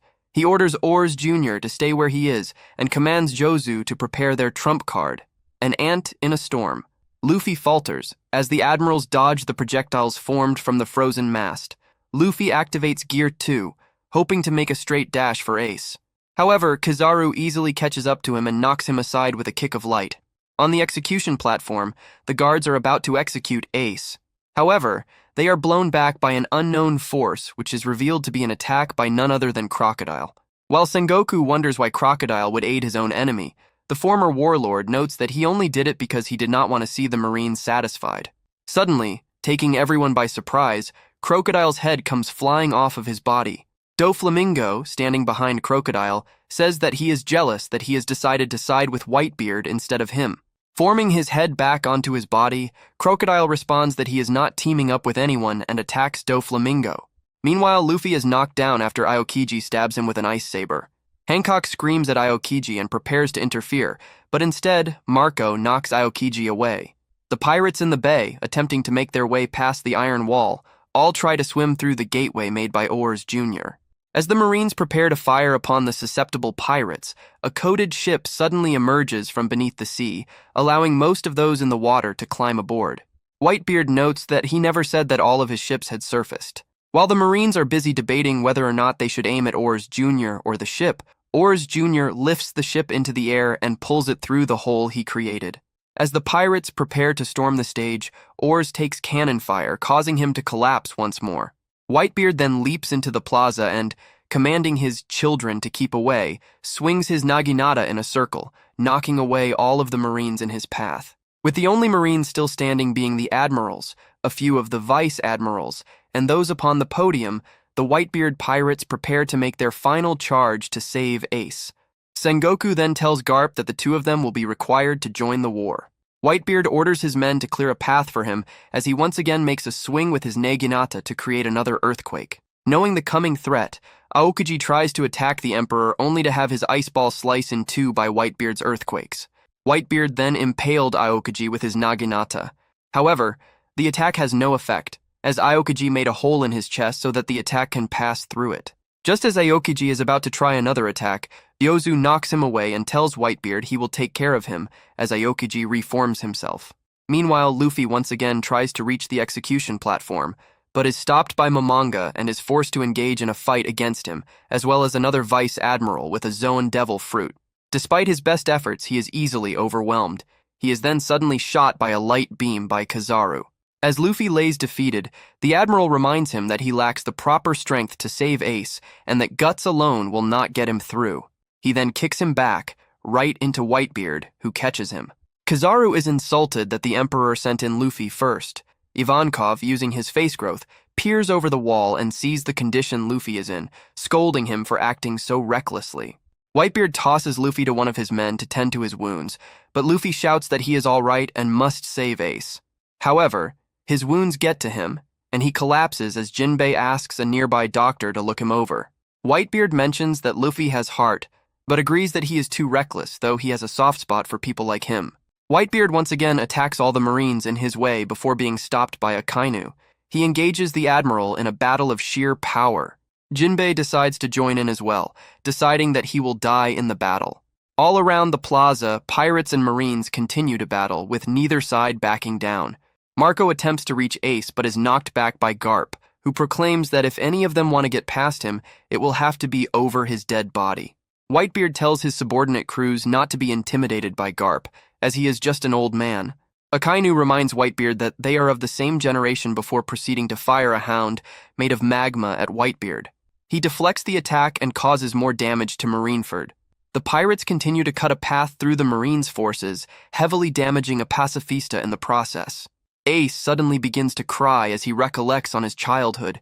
Everyone with whom he had spoken about Roger despised the man, causing Ace to retaliate by beating them half to death. Ace had once asked Garp if he really should have been born. Garp replied by saying that was something that could only be discovered by living. He states that he is so happy, that his allies care enough to spill blood for him, that he cannot stop crying, and that he suddenly has the desire to live. Meanwhile, Buggy and the escapees from Impel Down remain on a block of ice outside of the encircling wall. One of the pirates tells Buggy that he was thawed by the sea of magma. Buggy says to himself that he plans to take out his vengeance on the Marines. Suddenly, Whitebeard collapses, succumbing to the effects of old age. Marco rushes to protect him, but in his frenzy, he is unable to foresee an attack by Kizaru, which pierces through him. Yozu, distracted by Kizaru's attack, has his arm frozen over by Okiji. Akainu then deals a devastating, magma-powered blow directly into Whitebeard's chest. Ivankov admonishes the collapsed Luffy, who had asked for another dosage of tension hormones. Ivankov states that Luffy had been through too much over the course of Impel Down to then, and that pushing himself any further would mean throwing his life away. Luffy states that he will do whatever he can, even if he dies, as being unable to fight and failing to save Ace would make him want to die anyway. Ivankov chides Luffy, stating that if Luffy dies, then he would be unable to face Dragon ever again. Despite this, Ivankov tells Luffy that he can have it his own damned way, injecting him with another shot of tension hormones. Empowered once more, Luffy stands up and lets out a scream of resolve. Again, the Marine guards prepare to execute Ace. Luffy charges forward, followed by Ivankov, who remind Luffy that his tension hormones make his body believe he is healed while his wounds still need healing. As they fight their way forward, Luffy sees Kobe ahead of him. Kobe tells himself he has to fight Luffy or else he will never change. He charges at Luffy using Soru, but Luffy counters with a Gomu Gomu no bullet, knocking Kobe out. Suddenly, however, he is attacked by more pacifistas who prepare to fire beams from their mouths. Hancock suddenly steps in, whom the pacifistas recognize as an ally and stand down, allowing Luffy and Ivankov to pass. When the pacifistas order Hancock to step aside, she attacks one, saying she does not want the likes of him to say her name. Marco tries to face Kizaru, but Onagumo appears from behind, clasping a sea-stone handcuff on one of his wrists, negating his phoenix powers. Using this opportunity, Kizaru fills more holes in him with his light spears. Jozu, meanwhile, is left entirely frozen by Aokiji, and his right arm is broken off. The pirates are shocked that the top two Whitebeard commanders were beaten. The will of D. Everyone's faith is in Luffy. Luffy shouts for the Marines to stop, unleashing a great burst of Haoshoku Haki that takes out the executioners and most of the Marines and pirates alike, to the shock of Sengoku and Aokiji, who wonder if this is really happening, and the amazement of Ivankov and Whitebeard. Whitebeard says he knows the significance of his death and the consequences that it will bring, but he will not die until he has secured the future of his sons with his own hands. Jinbei and the other pirates then stand behind Whitebeard, claiming to defend his honor, while he calls them foolish. Sengoku berates Whitebeard and tells him to watch the future of his children as the guards prepare their weapons to execute Ace.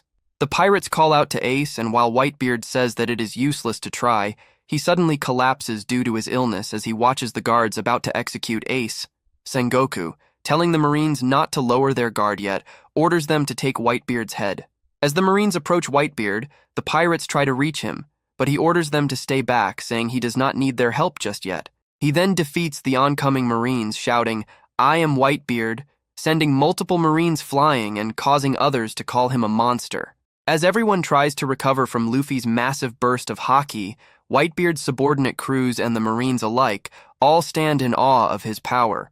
Vice Admiral Doberman warns the Marines that Luffy has to be cut down, or else he will become a fearsome force in the future. When Ivankov asks Luffy how he got that level of power of haki, Luffy responds that he has no idea what Ivankov is talking about.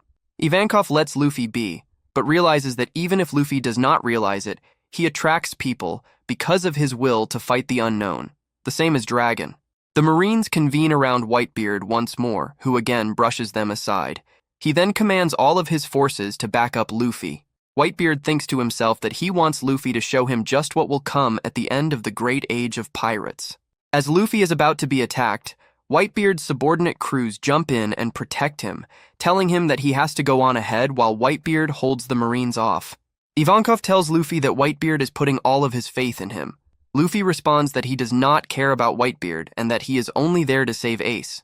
Mihawk attempts to attack Luffy, but is stopped by Mr. One, who responds to Luffy's shock by saying that he is protecting him only on Crocodile's orders. After Mihawk strikes Mr. One down, Crocodile interferes and protects his right-hand man. Sentomaru yells at Hancock for stopping a great number of pacifistas, asking why she is doing it if she is on their side. She responds by shrieking that love is always a hurricane, leaving him quite puzzled. Ivankov asks someone unseen for help, and none other than Inazuma, conscious once more, emerges. He leaps from Ivankov's hair and, cutting up the ground around him, makes a walkway that leads to the execution platform. Luffy thanks Inazuma and runs up towards Ace. Many of the Marines try to stop Luffy, but they are halted by Whitebeard and his forces. Whitebeard's subordinate crews, as well as Buggy and the prisoners, watch Luffy get closer and closer to Ace. However, Garp leaps down and lands between Luffy and Ace, cracking the ground with his impact. Luffy tells Garp to move aside, but Garp refuses, as he is a Marine Headquarters Vice Admiral. Inazuma's bridge begins to collapse. Garp claims that he has been fighting pirates since before Luffy was born, and so Luffy will have to kill Garp if he wishes to reach Ace. Claiming that he considers Luffy an enemy, the two prepare to swap blows as Luffy enters Gear 2. However, Garp falters at the last second, allowing Luffy to knock him aside and send him plummeting into the concrete. Sengoku scoffs at Garp's frailty as Luffy makes the final leap to the platform. Luffy pulls out the key Boa Hancock gave him and is about to unlock Ace's handcuffs. However, Sengoku reveals his Hito no Mi model Daibutsu Devil Fruit ability, transforming into an enormous golden Buddha-like being. Just before Luffy can insert the key into Ace's cuffs, Kizaru fires a beam of light, breaking the key in two. One of the fallen guards beside Ace rises, revealing himself to be a disguised Mr. 3. Luffy asks Mr. 3 to protect Ace with his wax as he holds Sengoku back with a Gomu Gomu no Gigant Fusen as Sengoku unleashes an enormous punch on Luffy. The blow causes the scaffold to collapse, with Ace, Luffy, and Mr. 3 falling with it. Mr. 3 quickly forms a key out of wax in an attempt to free Ace. Thinking of Bentham's sacrifice, Mr. 3 asks Luffy if he would laugh at him if he stated that he was there to avenge a fallen comrade. Luffy, of course, says that he would not. Just as Luffy receives the key, the Marines open fire on the scaffold, attempting to finish off all three. They think they have succeeded in their attack because Ace could not have survived being unable to use his devil fruit powers. Suddenly, they see a tunnel of flame emerging from the explosion, revealing a freed Ace grabbing onto Luffy, with Mr. 3 in tow, and scolding him later on how reckless he always is. Fire Fist Ace is saved. The final order from a father, all of Whitebeard's allies cheer on Luffy and Ace for their efforts, while the Impel Down escapees stand amazed at Luffy's feats up to that point. The Marines brace themselves to stop Ace and Luffy, who are getting ready to break through. As the Marines open fire, Ace and Luffy easily fight back against the soldiers. Whitebeard's forces try to create a path for Luffy and Ace, while the Marines continue to attempt to execute the two. Aokiji fires a mass of ice at them, which Ace blocks with an enormous wall of fire. Sengoku grumbles in disgrace that he had allowed the two to get away. Doflamingo suggests they let them get away to make things more interesting, which Vice Admiral Momonga scolds him for. Akainu swears that he will not allow any of them to leave. The Marines come across Mr. 3, who is lying exhausted from his actions. Whitebeard's extra ship suddenly comes plowing through Marineford, being driven by Squard. Squard reveals that he wishes to stall the Marines while the others escape. Marco comments on Squard's stupidity as an ally attempts to pick the lock on the seastone cuff around his wrist. As the ship pulls closer to the base, it screeches to a halt, and Whitebeard stops it with one hand. Whitebeard yells out that the sword wound inflicted by Squard had done nothing, as he was reaching the end of his lifespan anyway. He then says that he is about to deliver his final captain's orders. While his men try to talk him out of it, Whitebeard bellows out that they must part ways and that they must all return to the New World alive at all costs. He claims that he is nothing more than a remnant of an era gone by, having delivered an enormous quake into Marineford. Recalling his past when his crew asked him what he wanted if he did not desire treasure, he say that he had a long journey and was ready to settle things with the Marines. As Marineford begins to crumble from the earthquake, the pirates persist in getting Whitebeard to come with them, but he stubbornly yells at them to leave. The Marines open fire on Whitebeard, but he continues to attack, while his crew reluctantly fulfills his wishes and proceeds to pull out. Sengoku goes to check on Garp, who rises to his feet with nothing but a bloodied forehead. Garp realizes that Whitebeard intends to end the current age of piracy before he dies. Buggy, having recovered from being frozen by Aokiji, is told by one of his followers that the Denden Mushi has recovered. Buggy orders him to film him as he takes Whitebeard's life. The broadcast to Sabaody is renewed, though the citizens are disappointed to see only Buggy on screen once again. Whitebeard continues to rampage and keep the Marines at bay, and the frozen Jozu is carried aboard the ship by his fellow crewmates. Ivankov tells Luffy it is time to go. The Straw Hat tries to get Ace to escape with him, and Ace acknowledges that escaping is necessary. However, before he does, he bows to Whitebeard in the midst of the chaos.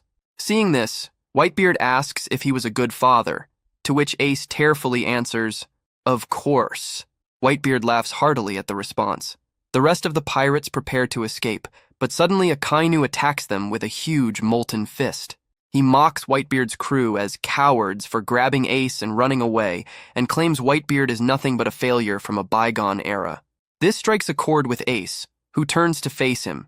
He demands that Akainu take back what he said. The pirate captains and Luffy yell at Ace not to stop. Akainu continues to insult Whitebeard, claiming that since Whitebeard never defeated Roger nor became the Pirate King, he is a failure.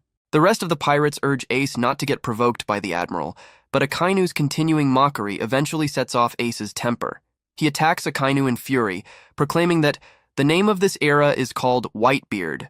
However, he is badly burned on his left hand and knocked back, as Akainu's power is that of magma, and even though both he and Ace use Logia fire types, magma can burn anything, even fire. Luffy attempts to rush back to Ace's aid but falls to his knees, dropping Ace's Viver card in the process. Jinbe notes that Luffy is at his limit. Unfortunately, this shifts Akainu's attention to Luffy, and he turns away from Ace to attack the younger brother. Ace, seeing that Akainu means to attack the defenseless Luffy, suddenly leaps in the way and takes the blow. Akainu's molten blow pierces Ace's entire torso. Luffy and Whitebeard's pirates look on in horror while Ace's Viver card burns to a scrap of paper. The sacrifice for a younger brother. The flame begins to die out. Upon seeing the fatal blow Akainu inflicted upon Ace, every pirate rushes to attack the Admiral and stop him before he can finish off Ace or Luffy. However, Akainu's Logia intangibility keeps him from being injured in the bombardment, and noticing that Ace still has some life in him, he moves in to attack him again.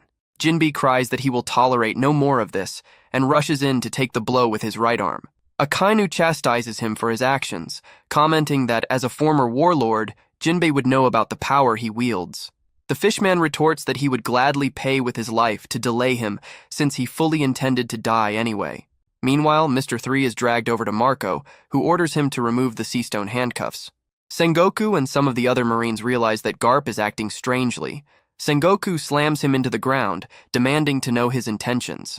As they struggle, Garp warns the fleet admiral that he had better keep him held tightly down, or else be sure that he will murder Akainu himself.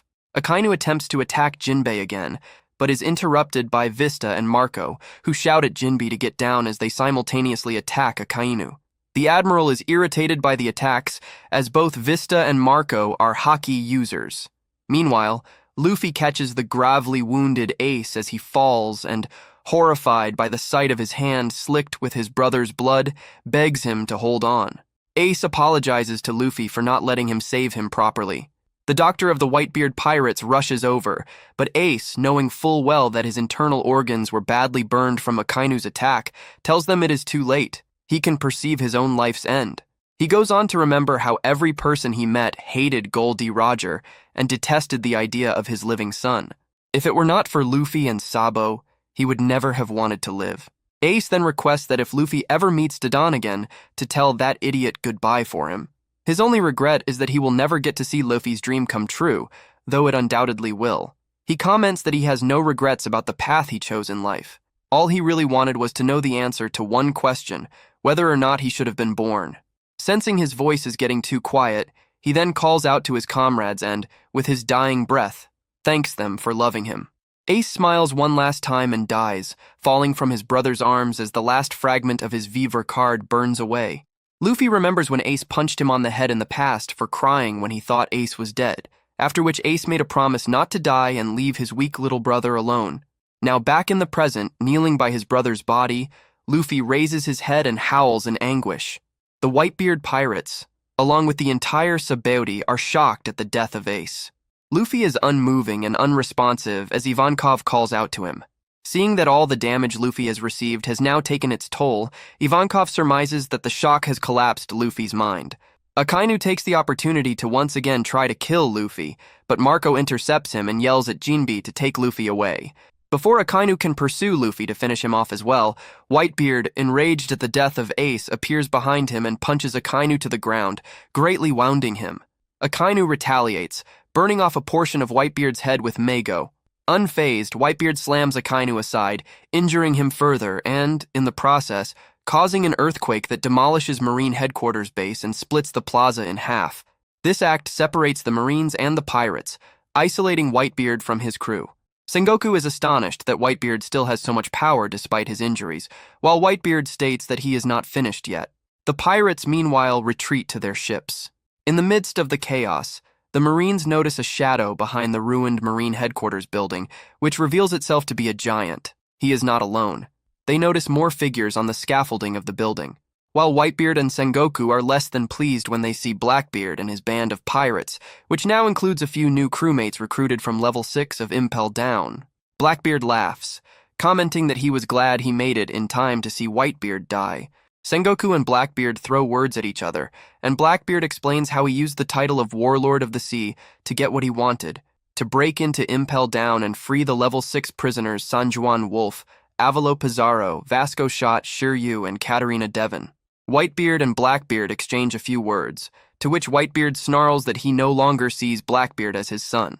Blackbeard, in return, says that while he really respected Whitebeard, he had gotten too old and weak and thus was unable to save Ace.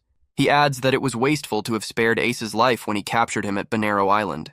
Whitebeard then attempts to punch Blackbeard with a quake punch, but Blackbeard blocks it with his Kurozu. Blackbeard then asked Whitebeard how it feels to not be able to create earthquakes.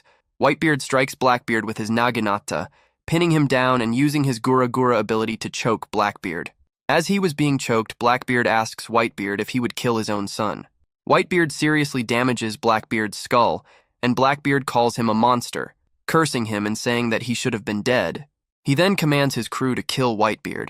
Whitebeard's sons and subordinates cry and watch in tears as their father is being killed before their eyes. While he is being attacked, Whitebeard suddenly starts remembering when Roger told him about his own death and the true meaning of D.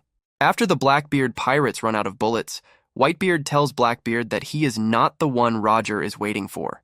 Whitebeard tells Sengoku that the bloodline of those who carry the will of Roger still burns, and that one day a grand battle that will engulf the whole world will begin. He goes on to say that when someone finds that treasure, the world will be turned upside down. He finishes his speech by shouting to the world that the One Piece exists, much to Sengoku's fury. Whitebeard once again remembers his younger days when one of his crewmates asked him what it was that he was interested in if he did not want treasure. Whitebeard's answer was family, much to the amusement of the man who had posed the question. After saying his final farewell to his grieving crew and distraught subordinates, Edward Whitebeard Newgate dies standing on his feet, after having been stabbed and slashed 267 times, shot 152 times, and hit by cannonballs 46 times. Despite his grievous wounds, when his coat falls down after his death, it will reveal his back to have been untarnished by a wound of retreat. The war's final curtain, the end and beginning of an era. All around the world, reporters report on the demise of Ace and Whitebeard as the audience of Sabaody looks on in shock. Among the patrons is Rayleigh, who comments on Whitebeard's death. At Marineford, this event garners different reactions from those present, while Whitebeard's crew all rush for their ships.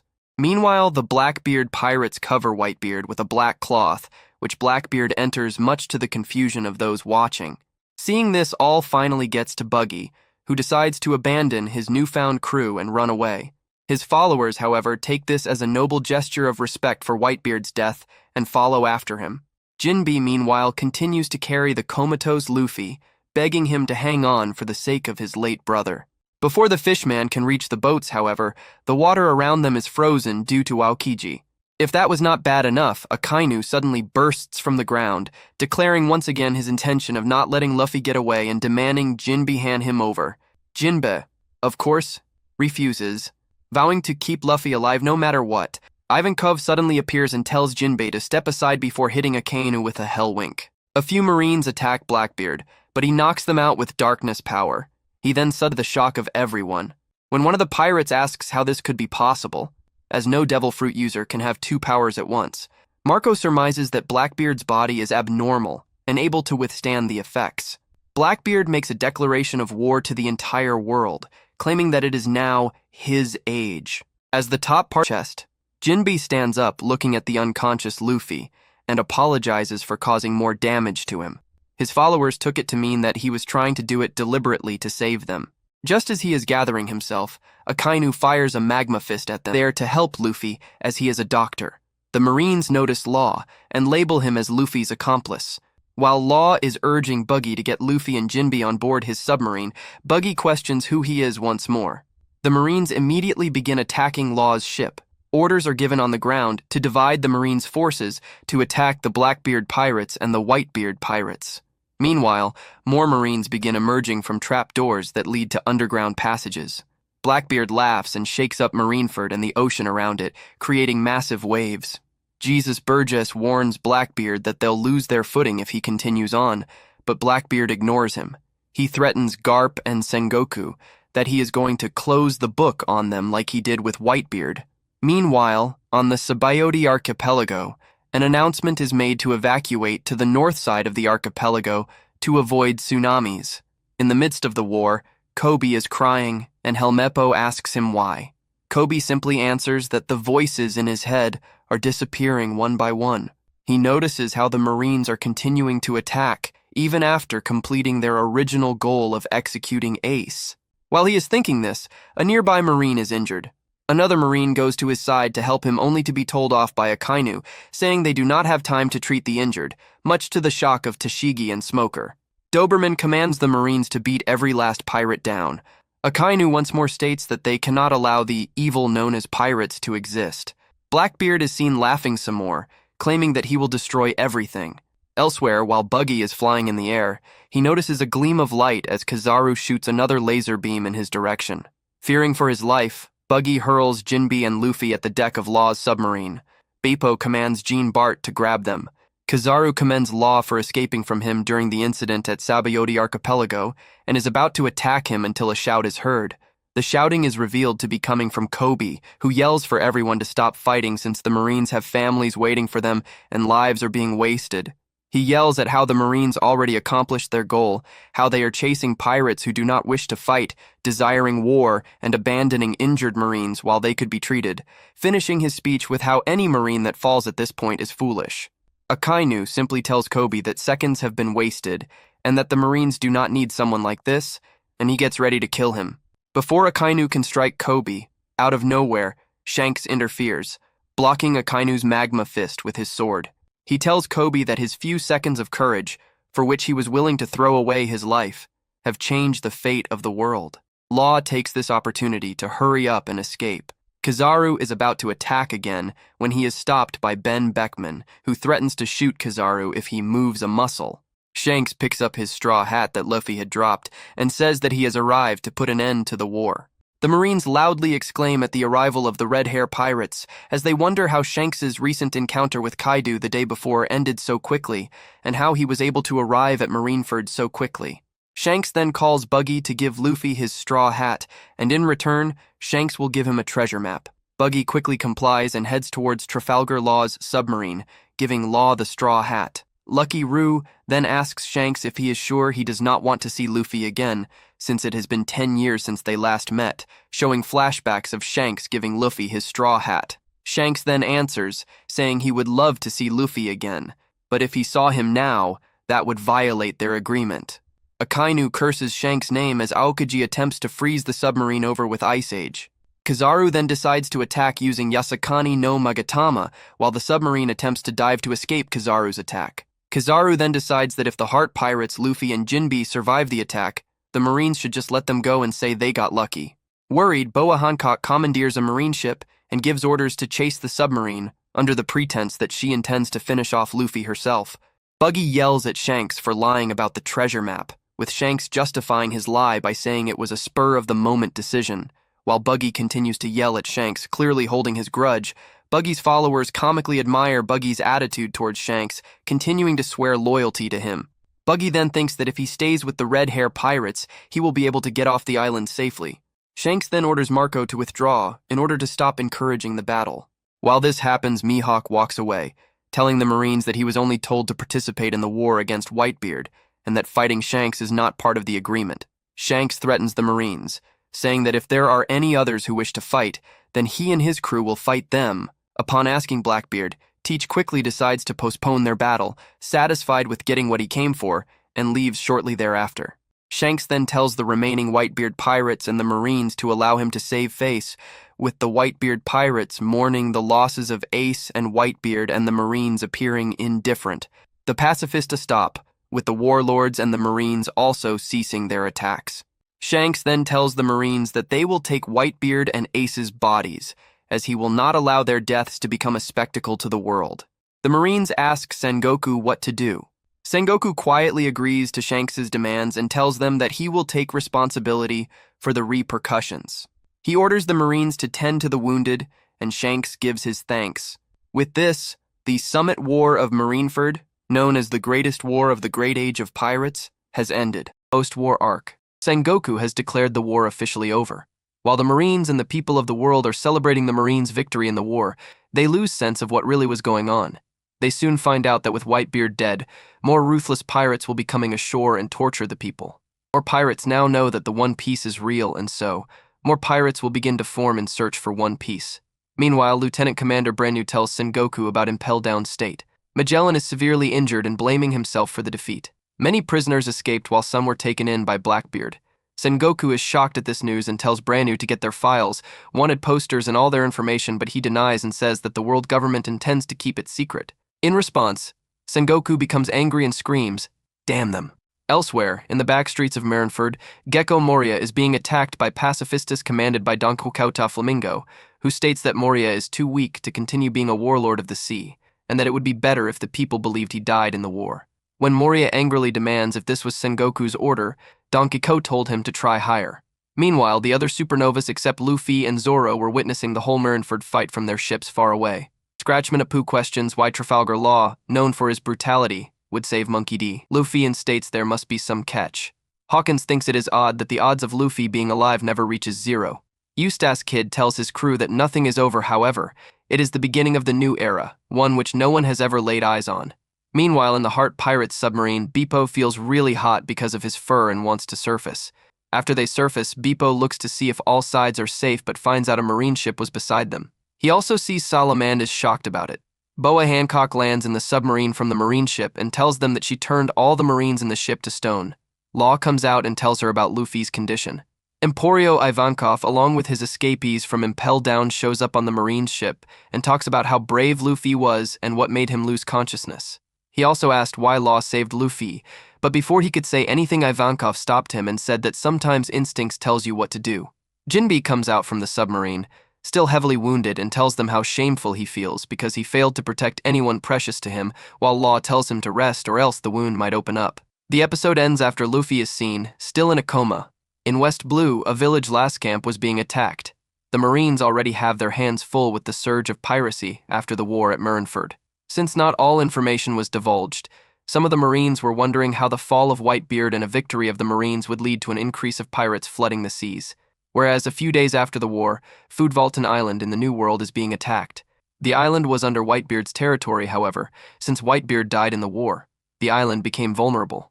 Brownbeard, a pirate, then declared to Foodvalton Islanders that he will be their ruler. Ivankov left with the other escapees from Impel Down, and they bid their goodbyes to Jinbe and the unconscious Luffy. Meanwhile, the Kuja ship has met with the Heart Pirates submarine, and Hancock has decided to have Luffy be treated at the Island of Women Amazon Lily.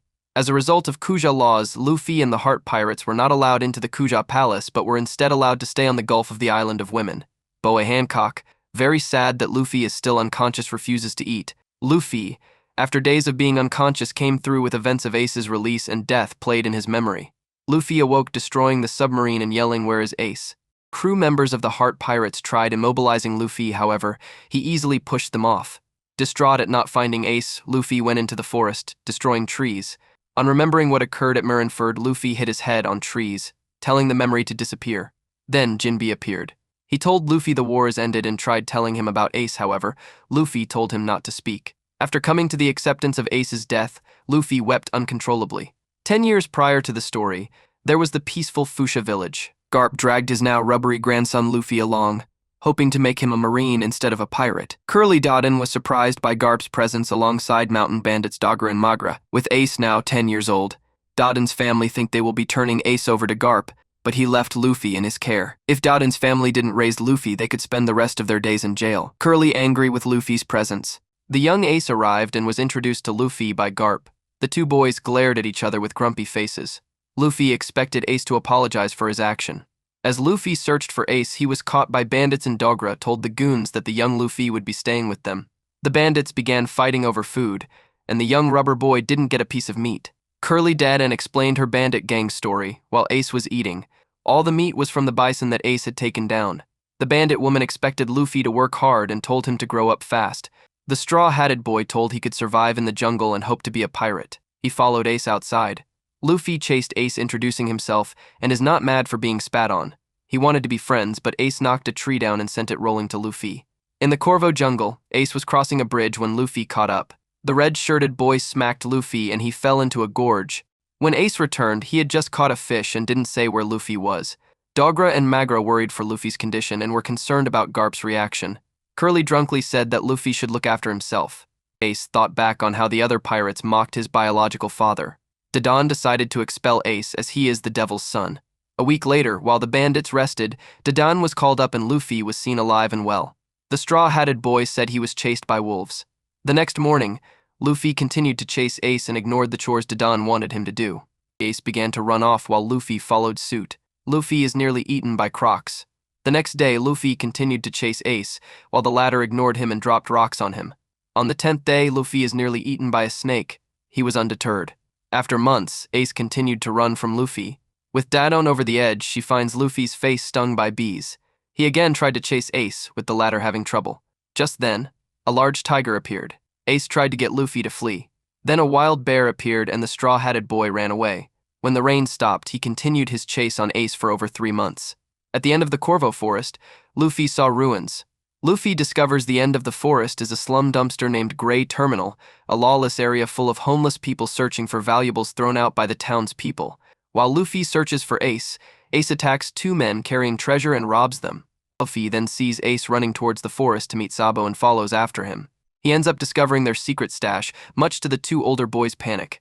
They end up tying Luffy to a tree and decide to kill him, though neither have killed before and do not know where to start. After listening to their conversation, Luffy starts screaming, which gives up their location to Porkamy, who is looking for the ones who stole his crew's loot. Ace, Sabo, and Luffy hide behind the bushes, but Luffy is immediately captured.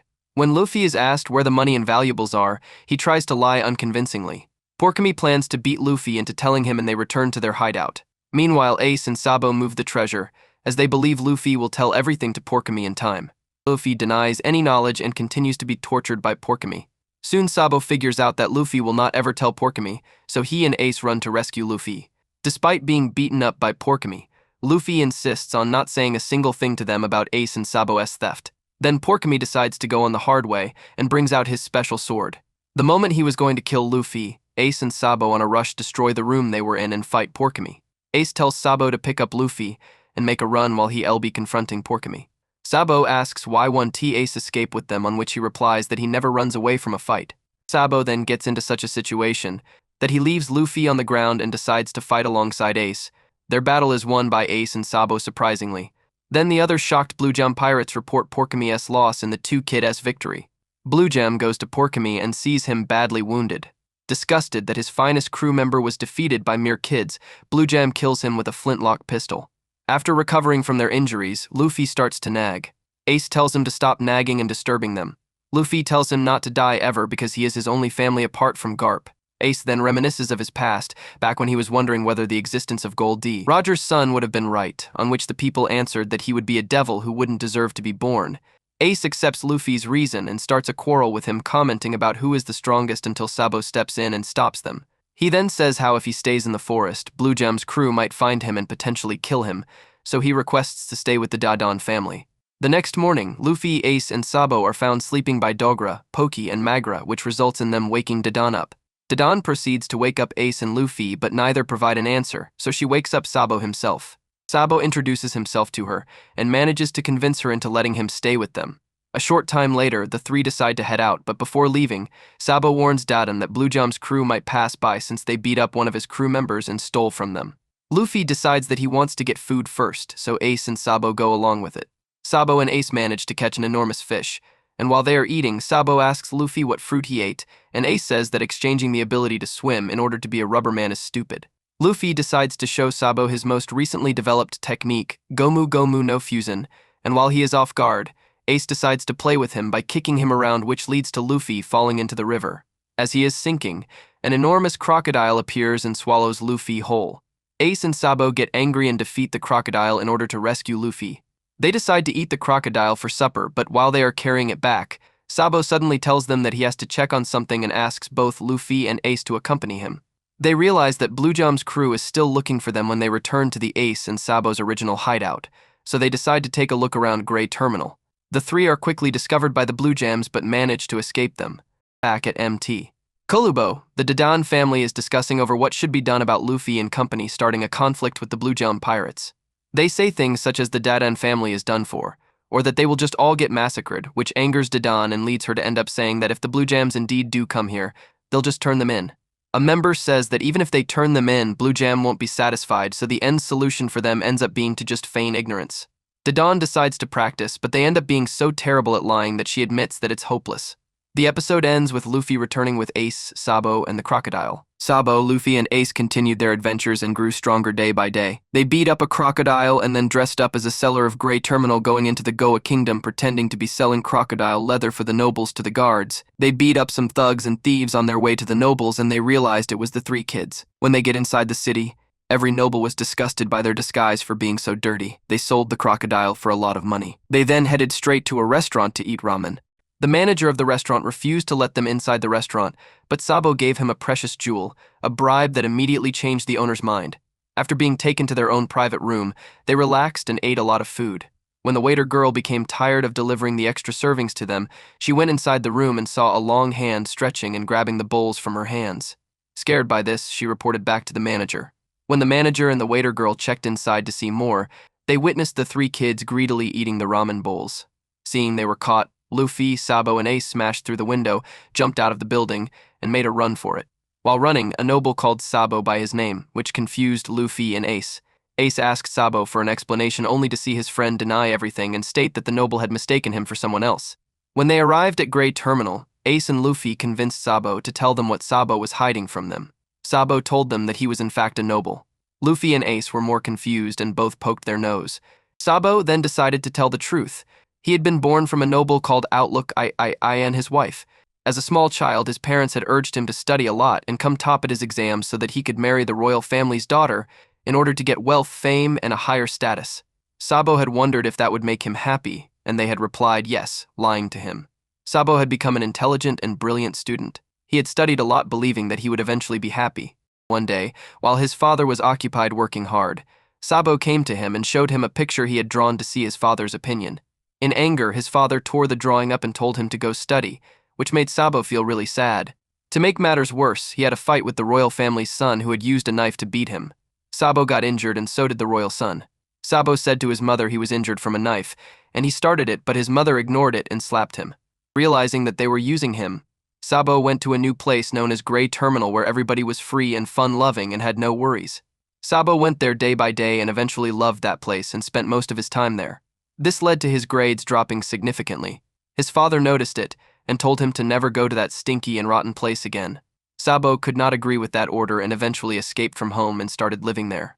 So this was the life story of Sabo. Ace then vowed to the two of his friends that he would become such a pirate one day, everybody would know his name. Sabo also vowed that too, but much to their surprise, Luffy told them that he would become Pirate King. Ace and Sabo both mocked Luffy afterwards. Ace then brought 3 cups and a stolen bottle of sake from Curly Didon and told them that if men drink together, they become brothers, so the 3 boys did, officially becoming brothers. Luffy, Ace, and Sabo were going about their usual mischief until Garp turned up and attacked them for still wanting to be pirates. The brothers decided that they would have to run or Garp would kill them the next day. During the night, they ran and ended up sleeping under a tree.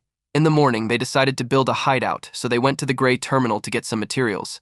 Once completed, their hideout looked like a pirate ship. Ace, Sabo, and Luffy chase down a Dampa and succeeds to catch it, but a tiger steals it. To get revenge, the 3 brothers put fish on their back to lure the tiger, but a bear that can match the tiger appears. Ace attacks the bear, but it gets angry and chases the 3 brothers. It is then stopped by a former pirate captain named Naguri using haki. Sabo reveals that Ace is related to Pirate King Goldie, Roger. Luffy asks Ace about Roger, but Ace does not like his father being mentioned, so Sabo and Luffy and Ace say that they will break their relationship as brothers. Meanwhile, Sabo's father goes to Blue Jum and tells him that he wants Sabo back. The episode ends as Didon discusses the visit of a certain world noble with Dogra and Magra. Ace and Sabo get chased by the tiger because Ace attacked the tiger. It had been a week since Ace and Sabo have seen Luffy when they reunite. Naguri has a flashback to his loss to Goldie, Roger, which angers Ace due to his bad history surrounding his father, which triggers him to attack Naguri. After a quick battle between Ace and Naguri, Luffy, Ace, and Sabo train while they help make the pirate ship for Naguri. Once the long training is done with, it is time for them to fight the big tiger. Ace and Sabo fail to defeat it at first, and Luffy is about to get killed by the tiger when Ace and Sabo stop its paw. They all decide that they must work together to defeat it. Sabo distracts the tiger while Luffy makes a slingshot with his Gomu Gomu no My powers. Sabo gets the tiger to run toward the slingshot, and Ace crouches into the slingshot load. Luffy lets go and performs a Gomu Gomu no rocket. Ace is able to defeat the tiger. In the end, Ace decides all 3 of them help to defeat the tiger, so no one is officially the captain. Naguri then heads out to sea. The episode ends with Blue Jam telling his crewmates to tell Sabo's father that they found him. The episode starts with the base of Ace, Luffy, and Sabo being hit by a windy storm. Luffy had responsibility to look after their pirate flag being uncool to lose their flag. A huge gust of wind comes and blows Luffy off. Ace and Sabo laugh at Luffy. The 3 brothers go to the Gray Terminal to search for materials to rebuild their hideout being destroyed by the storm. Luffy wants a telescope, but Ace tells him that they will not find useful things there. On their way to the Gray Terminal, they are being watched by people hidden behind some trees. While looking for parts, Sabo finds a telescope but realizes that he is surrounded by the Blue Jam pirates. Blue Jam states that he did not know that one of the 3 infamous brats was a noble. The Blue Jam pirates attempt to grab Sabo, but he puts up a fight when Ace and Luffy appear in a barrel. The 3 of them put up a good fight until Blue Jam pulls out a gun. While unprepared, the Blue Jam pirates grab all 3 of the brothers. Then Outlook I appeared and Sabo was wondering why he was so desperate to get him back by hiring pirates to retrieve him. Sabo's father gets upset that the pirates hit Ace, since he got his trashy kid's blood over him. Sabo was scared that the Blue Jam pirates were going to kill Ace and Luffy, so he agreed to listen to his father since they are his brothers. Sabo starts crying since it's the end of his dreams, dropping the telescope that Luffy wanted and breaking it. Ace and Luffy were taken back to Blue Jam's hideout where he unties them and offers them jobs on his pirate crew. Ace and Luffy agrees. Their job with the other pirates was to take some barrels to certain locations. Luffy does not like the idea of Sabo being gone, but Ace says they do not know what is best for Sabo, so they will see what goes. Sabo is being investigated by a person to see if he was a criminal. Sabo said that Ace and Luffy had nothing to do about his judgment. Sabo's father threatens Sabo what will happen to his 2 brothers if he does not listen, but Sabo states that they did these crimes by their free will, which makes his father angry and kick his chair and makes Sabo fall. Sabo's father in the end bribes the investigator to say nothing has happened so as not to ruin the family's reputation. Sabo is taken home where he meets his new brother Sterry. Sterry was adopted by Sabo's family since he had lots of promise. If Sabo wouldn't be the successor, then Sterry would replace him. Sabo was in his room when Sterry came in and told Sabo that he had devil's luck. Sterry tells Sabo that if he had stayed in the Gray Terminal, he would have died. Sabo grabs Sterry's shirt and demands him to tell him everything. Sterry tells Sabo that only if there is a fire at the Gray Terminal, then this country will be clean.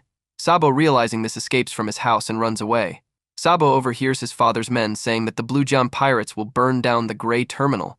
Back at the hideout of the 3 brothers, Luffy is missing Sabo. Ace reminds him that they agreed to let Sabo go, but Luffy still has dreams of Sabo and a telescope. Sabo waited till the next morning to see people's reactions of the fire that day, if the fire is true or not. Sabo notices that everyone is so calm and thought that everything should be fine. Sabo's father states it's a great windy day. For a fire, then finds out that Sabo is not in the house studying and thus orders his men to look for Sabo. Sabo goes up to a couple of people about if there will be a fire in the Grey Terminal, and everyone knows.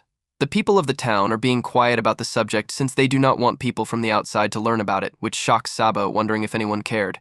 Ace and Luffy is seen with Blue Jam, and Blue Jam tells them that they have a big task tonight about their barrel jobs. Sabo finally realizes why his father hired pirates to search for him, to save him from the fire and maintain his status. Sabo starts running to the Grey Terminal to tell Ace and Luffy, but he is seen by Sabo's father's men. The episode ends with Sabo saying run. Sabo keeps falling over, which allowed his father's men to catch him. Sabo fails to warn his brothers about the fire.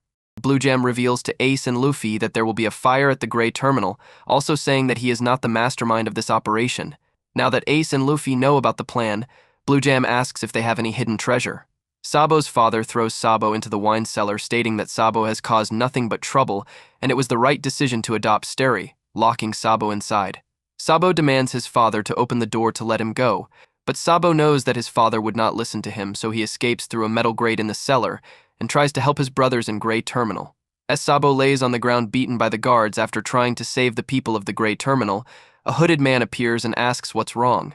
Sabo confides the truth of the fire to him, and that the nobles and king are behind it. He goes on saying the kingdom smells worse than the Grey Terminal, and so do the people, and as long as he stays in the kingdom, he will never be free, and crying, admits his shame of ever being born a noble. The hooded figure is revealed to be Dragon, who shows great shock on his face because of what Sabo said and that the Goa kingdom has now forced their own children say such things. He comforts the boy, saying he understands and he too was born in the Goa kingdom, and listens to what he has to say. The night was very windy and Blue Jam's men get out their guns to shoot the barrels to start the fire. The Dodden family could see the fire, which shocked Curly Dadden. Some of the citizens of Goa seem shocked to see that there was a fire at the Grey Terminal. Some men are seen coming into the city of Goa, but are attacked by the men blocking the gate to wipe away the shame of the Goa kingdom. They close the gate to the city so that Grey Terminal is cut off from it. The poor people that lived in the Grey Terminal were trapped and could not even escape to the water since it was blocked by the fire, and the forest entrance was also blocked. Blue Jam and his crew were proud of what they did. Blue Jam gets a flashback showing the Goa king saying that he will become a nobles if they burn down the Grey Terminal. Blue Jam heads to the gate, but the gate will not open after telling them what he did. Blue Jam realizes he has been cheated by the nobles. He was furious and went to look for an escape route when he found Luffy and Ace. He demanded the whereabouts of their treasure. After being quite persistent, they told him the whereabouts, and still he tried taking them as prisoners. That is when Ace unleashed his haki, and all of them were knocked out except Blue Jam. He is in awe and wants to know what Luffy and Ace did to his crew. He grabs Ace and says he is going to kill him and points a gun to his head, ending the episode. While Dadan and Ace stay behind to fight Blue Jam, the rest of the Dan family and Luffy make a quick escape. In the meantime, Sabo fully accepts that he will never have freedom so long as he stays in Goa Kingdom and leaves the island the day the Celestial Dragon is set to arrive. The Celestial Dragon, St. Jalmac, shoots Sabo's ship again, destroying it, much to the shock of all the citizens watching. Meanwhile, Luffy and the mountain bandits worry about Ace and Dadan, who were trapped in the Grey Terminal with Blue Jam. Soon after, both Dadan and Ace return, making Luffy and the other bandits happy. Ace tells everybody that after they managed somehow to defeat Blue Jam, they could not return as the fire became too powerful. Dadan ran through the fire, making a path for her and Ace to escape, but she was severely burnt because of it. Ace took care of Dadan, but could not escape with her as the military was there exterminating the remaining survivors, but after a while they returned. Back at the house, Dadan questions Ace about not running away to protect himself, to which he replies that if he ever did, he would always feel that he had left something behind, and that he could lose someone close to him. In this case, he had to protect Luffy from danger. Dadan remembers Garp's words about Gold D. Roger, commenting in her mind on how similar they are. Dogra returns from town and informs the others about Sabo's death. Ace, enraged by this news, attacks Dogra, and then sets out to kill the one responsible for it, but he is stopped by Dadan and tied up to a tree. The next day, Ace receives Sabo's letter asking him to take care of Luffy, after which he breaks down in tears at the loss of his brother. After hearing the news about Sabo, Luffy cannot stop crying. Later, Ace consoles Luffy and convinces him to live free without any regrets, something that Sabo was unable to achieve. Ace starts to care for Luffy more as a brother after he was nearly mauled to death by a bear. Ace then sets off on his own 7 years later, bidding the mountain bandits and Luffy farewell. Dogra comes by a few months later and shows Luffy a newspaper that talks about Ace and his new crew. 3 years later, Luffy sets out from the Goa Kingdom. He then beats up the Lord of the Coast for eating Shank's arm and to show the results of his forest training. Present time, Luffy proclaims that he is weak in front of Jinbe, implying that he cannot be the pirate king like he wanted, considering that he wasn't able to protect Ace or his friends. Luffy is still devastated over Ace's death. Meanwhile, Garp visits Fuchsia Village and sinks 3 pirate ships on his way. He assures the villagers that the village will be protected under his name. Dodin then storms out of Makino's bar and pummels Garp for not doing anything to save Ace at the war. Makino stops Dadan from doing any more harm, and says that Garp must be the one suffering the most. Dadan says that that's not true, and that Luffy must be the one suffering the most because he loved his brother so much. This causes Makino to run away in tears after remembering Ace and Luffy in their childhood. Garp later tells everyone that Luffy has probably escaped and is still alive.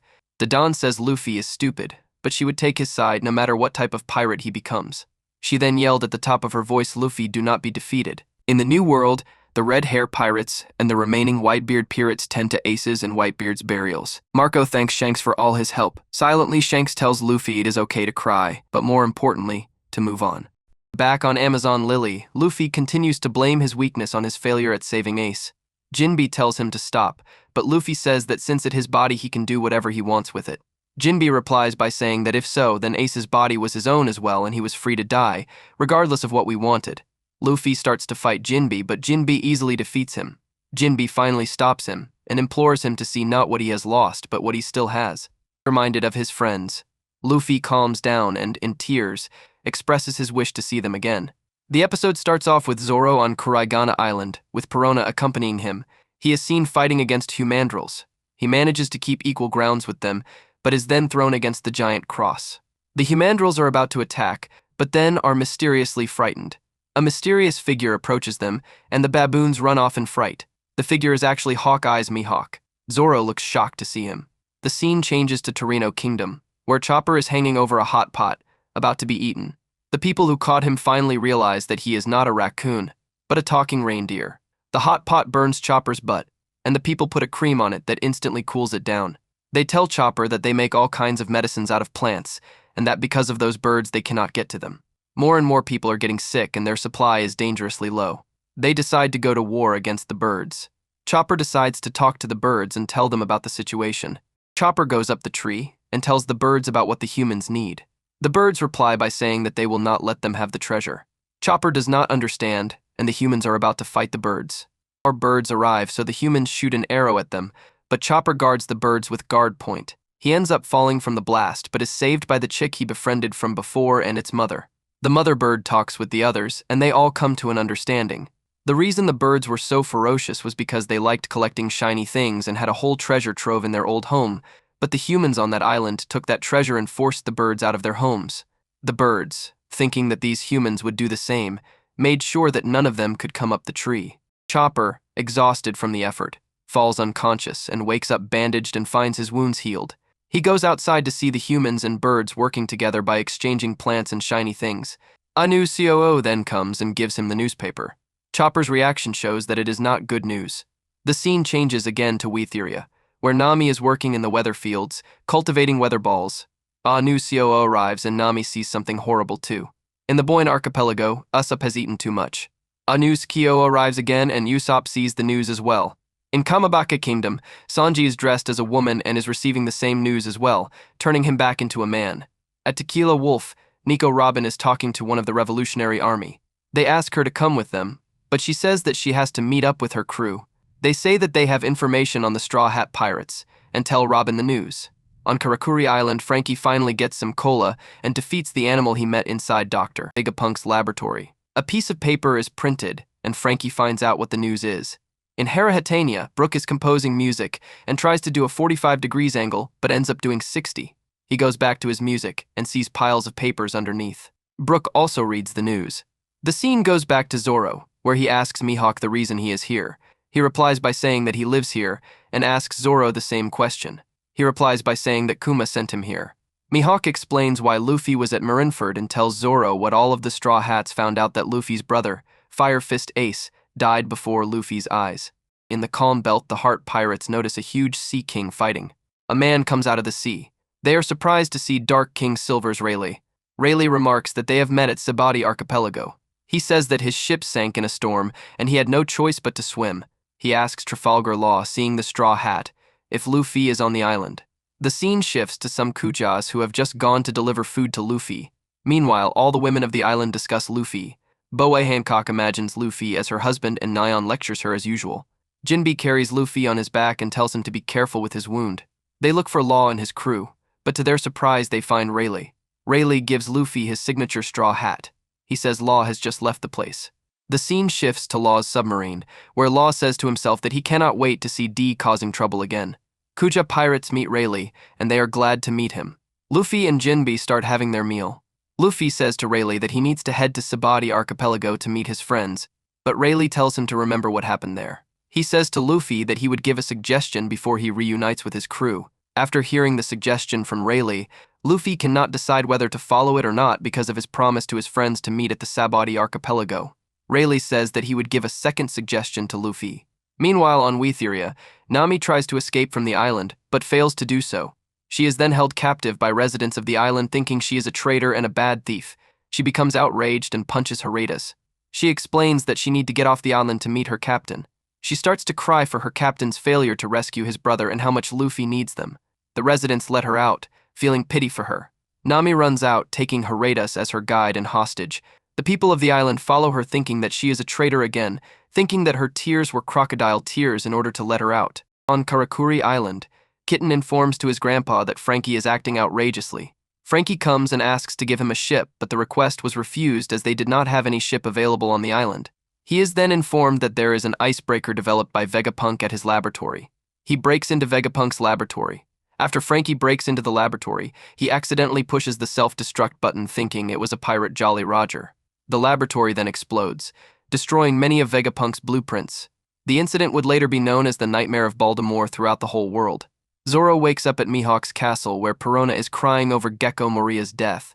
Mihawk is annoyed by her crying and tells her that Moria's death may not be for real, as when he left the Summit War of Marineford, Moria was still alive.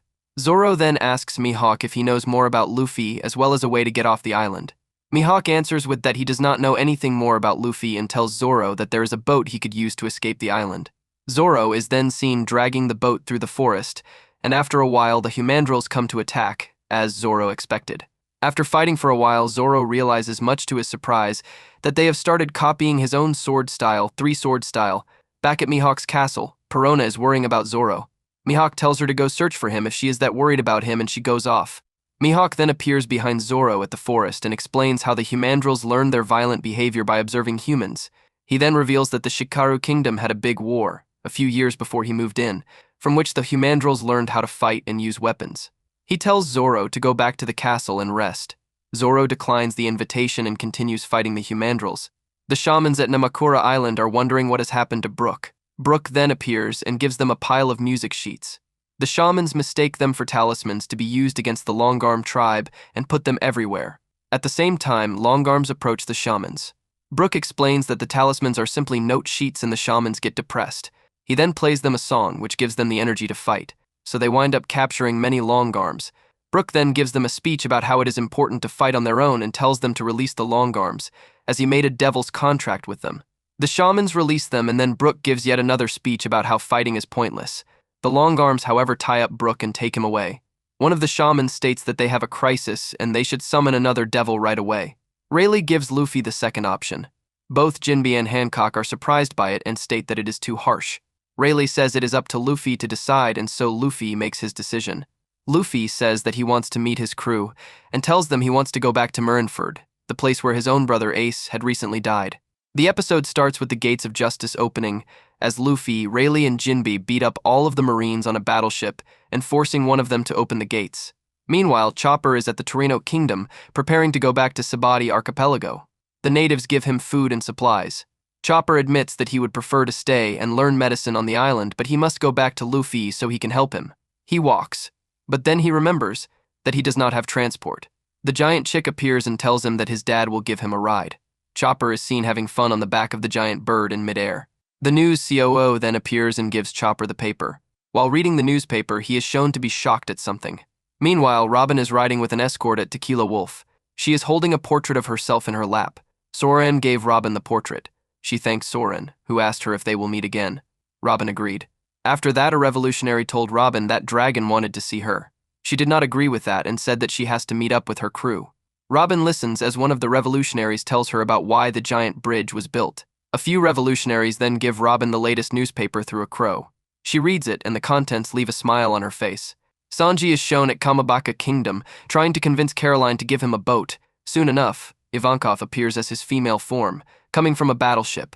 Sanji gets multiple nosebleeds from looking at his body, but Ivankov changes back to male, and Sanji finally starts to ask him about Luffy and tells him that he is a part of Luffy's crew. Ivankov presents multiple bounty posters to Sanji. After Ivankov showed the drawn picture of Sanji, Sanji angrily refuses to say it is him. Ivankov gets mad and scolds Sanji until Sanji relented and admits the drawn poster was his. After comparing the faces, Ivankov is not convinced that Sanji is one of the crew because of the badly drawn wanted poster. After this scuffle, Sanji requests a ship to get out of the kingdom, which was rejected by Ivankov.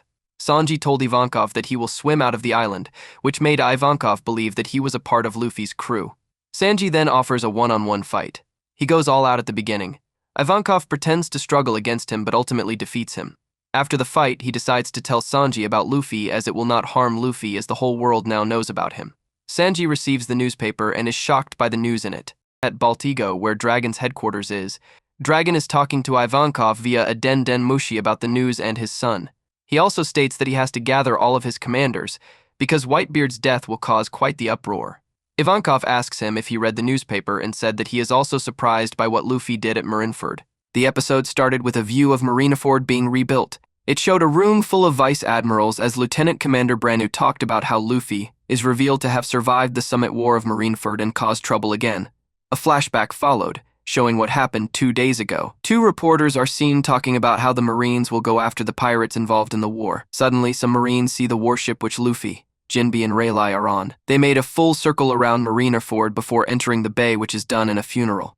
After that, all 3 of them got to the plaza. Luffy then ran toward the Ox Bell and rang it 16 times. Afterwards, he went to the largest crack from the battle in the ground and dropped a bouquet of flower in it, and held his hat to his chest in a manner of paying respect. Reporters who were at the scene excitedly took photographs of the incident. Soon afterwards, a huge whale shark appeared in the bay as Luffy, Jinbe, and Rayleigh escaped from Marineford. After that, the newspapers printed the story and delivered it to all around the world, including Water 7, Sabaody Archipelago, Arabasta, and Fuchsia Village. The flashback ends as Branu stated that it is humiliating for them to have let Luffy go. After that, there was a scene showing the 5 elders discussing who should fill the vacancies in the Shichibukai positions, and that Blackbeard was turning out to be a lot of trouble. They also comment on how those with the D are beginning to stir up trouble at the same time. The scene changed to Kobe Helmeppo and a doctor in the hospital, discussing how Kobe has obtained Kenbunshoku Haki. Kobe, talking within himself, states that he feels different with this new power, and he has to train more to become stronger as strong as him referring to Luffy. After that, Admiral Aokiji and Smoker talked about what Luffy did at Marineford and about Smoker's transfer to the Marine Base G5. In the New World, Eustace Kid and his crew were talking about Luffy's actions. Kid asked what the Ox Bell is. Killer explained what it is and the reason he thinks why Luffy rang it 16 times. The scene changes to Capone Bigi's ship, which was being pulled up to a huge black ball in the sky, and Uruge's ship, which was approaching an island that was constantly being hit by lightning. An old woman offered to sell the crew some umbrellas. It then goes back to Kid as he declared that he will defeat Luffy in the New World. On an island in the Grand Line, Buggy's crew is crying and lamenting how much they have missed their captain. Buggy is also crying and lamenting that he had missed them so much and was stating how they had so much trust in him to wait for him. Alvida commented to herself, saying that those guys Buggy's crew had given up on him a long time ago. Then Moji, Kabaji, and Richie introduced themselves to the new crew of prisoners that escaped with Buggy from Impel Down. Alvida, somewhat impressed by Buggy's actions, commented that the prisoners he brought with him were heinous prisoners with high bounties. After this, Buggy showed her Captain John's treasure mark. Buggy then told her that Luffy gave it to him, boasting that the wind does not blow east or west but blows directly to him. Alvida then informs Buggy about Luffy's current escapade in Marineford. Buggy seemed very confused after reading the paper about Luffy's connection to Rayleigh, commenting that Rayleigh might be Luffy's uncle. At this point, Mr. 3 tells Buggy that Buggy has received a letter from the world government. 3 went on to read the letter and was completely surprised by what it said. Next, at Sabaody Archipelago GR44, the Coffee Monkeys request the Rosy Life Riders to hand over the 1,000 Sunny to them, hoping to receive a lot of money from the Marines. They also say that if Duval's crew hand over the ship, they would split the profit with them since they are in the same business. In response, Duval kicks the Coffee Monkeys away, saying that he will not hand over the ship. Shaki, also present, states that they have to protect the ship. It is around this time that Bartholomew Kuma appears. Shaki tells them not to panic, saying that Kuma has been around to see Rayleigh before and asks Kuma if he is on their side. Next, at Aliabarna in the kingdom of Arabasta, Pell and Shaka had just finished chasing away some pirates from a port. Pell stated that they are tightening the kingdom's security since the activities of pirates have increased after Whitebeard's death. Cobra commented on how he wished every pirate were like Luffy. Pell went ahead to ask the king if he had taken a look at the newspaper, and Igaram replied saying that Vivi was very happy to see that Luffy and the rest were safe. However, Cobra indicated that after a few seconds her happiness changed into perplexity and took the paper to her room. In Vivi's room, she was questioning what was on Luffy's arm, whether it were numbers, marks, or some new fashion. But she was unable to come up with an answer. An island where Crocodile was staying is shown next. He was reading the newspaper and commenting that it has been 3 weeks since the war and barely escaping death. He was wondering what they Luffy, Jinbe, and Rayleigh were up to. Daz Bonez answered saying they were either up to something or just crazy. Crocodile then mentioned that he was healed and was heading back to the New World. He asked Daz if he would accompany him, and he agreed. Next, Luffy is shown on the Kuja pirates ship apologizing to the girls about the long journey. They responded that they are used to long travels. They keep pulling on his skin while telling him that they have to make sure he is resting as per their captain's orders. Luffy worries, wondering if his crew would get the message. Rayleigh told him not to worry and that they would understand the message, although there was one amongst them who seemed dull. Rayleigh was sure the guy would eventually understand the message. The crew members are then shown. Chopper is sitting on the back of one of the birds from Torino Kingdom as he exclaimed to Luffy that he understands the message. Robin is in a horse-drawn carriage, acknowledging the hidden instruction as she understands Luffy's message. Sanji, in the Kamabaka Kingdom, was shown next as he also indicates that he understood Luffy's message. After failing to leave the Boyne Archipelago once again, Usopp is stuffing his face when a newspaper fell on the ground. Upon reading the paper, he also shows that he understood Luffy's message. In Wetheria, Nami is trying to run away when Horatius came up behind her stating that the balloon terminal was closed and they should return to his place for the time being. He pointed to the newspaper and Nami, upon reading it, understands the hidden message. She also comments on how selfish Luffy was for deciding on his own without thinking of how their feelings again.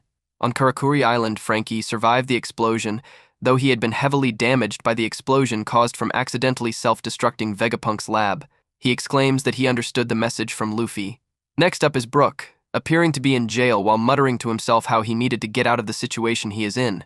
The newspaper he had requested is given to him by one of his captors, and upon reading it, he understands the message as well. Lastly, Zoro is shown in Kuraigana Island with Perona scolding him. She then tells Zoro about the newspaper she had and how it has an update on Luffy. With difficulty in moving, Zoro demands to see the news and tries his best to decode the meaning of it while Perona holds the paper. He knows that Luffy going back to Marineford is not something his captain would do, deducting that it has to be Rayleigh's idea. He explains that there has to be a catch to it, but is still unable to immediately find the hidden message, which Rayleigh had alluded to earlier. The episode begins with Trafalgar Law near Sabaody Archipelago. Meanwhile, X-Drake is on a winter island somewhere in the New World. When he and his crew are attacked by some icicles, they start to run back. Suddenly, a massive iron dome opens up, revealing a hidden city, and a huge cyborg shoots at them and states that he is a guardian, along with many others. Drake asks the robot whether attacking him would get Kaido's attention. The robot informs him that it would. So Drake transforms into his ancient Zoan form and prepares to fight it. On another island, the Blackbeard pirates had won against the Bonnie pirates and want to exchange jewelry Bonnie with the Marines because they don't have a ship. But then Van Augur sees that Admiral Akanu is commanding the Marines' ship, and they run away rather than risking to get caught by him. The episode ends with Chopper returning to the Giant Bird Island to study the various plants and medicines. The episode opens with Nami as she is reading the newspaper containing Luffy's recent actions. Meanwhile, the old men catch up to Nami. She eventually confronts the old men. She then proceeds to trick the group, going on how one of the old men suggested that they strip her and beat her. Horatius remarks on how Nami has the group under her control. Nami then proceeds by telling the old men that she will jump off the island. She takes off her shoes and sets them down in front of her, apparently preparing to throw herself into the ocean. Nami gets up and rushes towards the cliffside of the island while crying. The old men quickly try to stop her and apologize. Nami then stops before she reaches the island's edge and quickly forgives the old men, leaving them teetering on the cliff. She rushes back to Horatius in a full sprint, despite panting heavily and her bare feet smacking against the pavement. Suddenly full of determination, she remembers how Luffy helped her when she had been oppressed by Arlong and had tried to gouge out her old Arlong pirate's tattoo. She goes with Horatius back to his house, who has been sitting watch by her shoes in bafflement of what she just did. Nami then begs Hiretas to teach her everything about the weather ball and weather navigation, remembering all that Luffy did for her. Hiretas, after Nami explains her situation to him, agrees. Meanwhile, Franky, on Karakuri Island, has suffered considerable damage to his cyborg body by accidentally pressing the self-destruct button in Dr. Vegapunk's lab. After being caught directly in the following explosion, most of his artificial skin has been scorched away, which has left a lot of his internal iron framework exposed and Franky unintentionally quite scary looking. Though the main lab is gone, he discovers a second, hidden lab of Dr. Vegapunk, where he finds hidden blueprints of the scientist's weapons and devil fruit research. He tells Kitten, his grandfather, and Teromo that he will be staying in the lab to study the blueprints and asks them to bring him some cola every now and then. However, the three are still freaked out by Franky's burnt appearance. Franky eventually gets annoyed by this and puts on a tiger rug. He then lights a fire in the lab's fireplace and remembers his dream. He vows that he will get stronger and will learn how to make the Thousand Sunny the ship of dreams. However, the tiger rug catches fire and Franky quickly runs out of the lab, scaring the Marines searching for him, and creating the legend of the sacred burning beast of Baltimore. Meanwhile, Sanji is having dinner with Ivankov. Ivankov tries to ask Sanji what he saw in the newspaper, but Sanji shrugs him off. Sanji quickly notices the impact of the food on his body and asks Ivankov about it. Ivankov quickly tells Sanji about the attack cuisine. Sanji is amazed about the recipe, thinking about how he could make his friends stronger through their daily meals. Although he quickly wonders about if it would make Robin and Nami sexier. Either way, he asks Ivankov to teach him the recipe for this wondrous dish. However, Ivankov quickly rejects Sanji's request. After some talk, Ivankov makes Sanji a deal. If he beats the 99 masters of New Kama Kenpo, Sanji will have the right to learn the recipe of the attack cuisine. However, along the way, the Okamas will try to put Sanji in a dress and force him to be an Okama again. Sanji, after some flashbacks, vows he will get stronger for Luffy and begins his training. The episode starts off with an island called Kenzan Island, home of the Tenagena Kingdom in the Grand Line.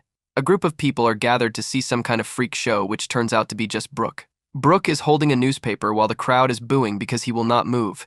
He will not move because he is remembering what Luffy had done for him and what he can do for Luffy. He has a flashback of when he first met Luffy and remembers how Luffy wasn't scared of him and how Luffy wanted Brook to join the crew.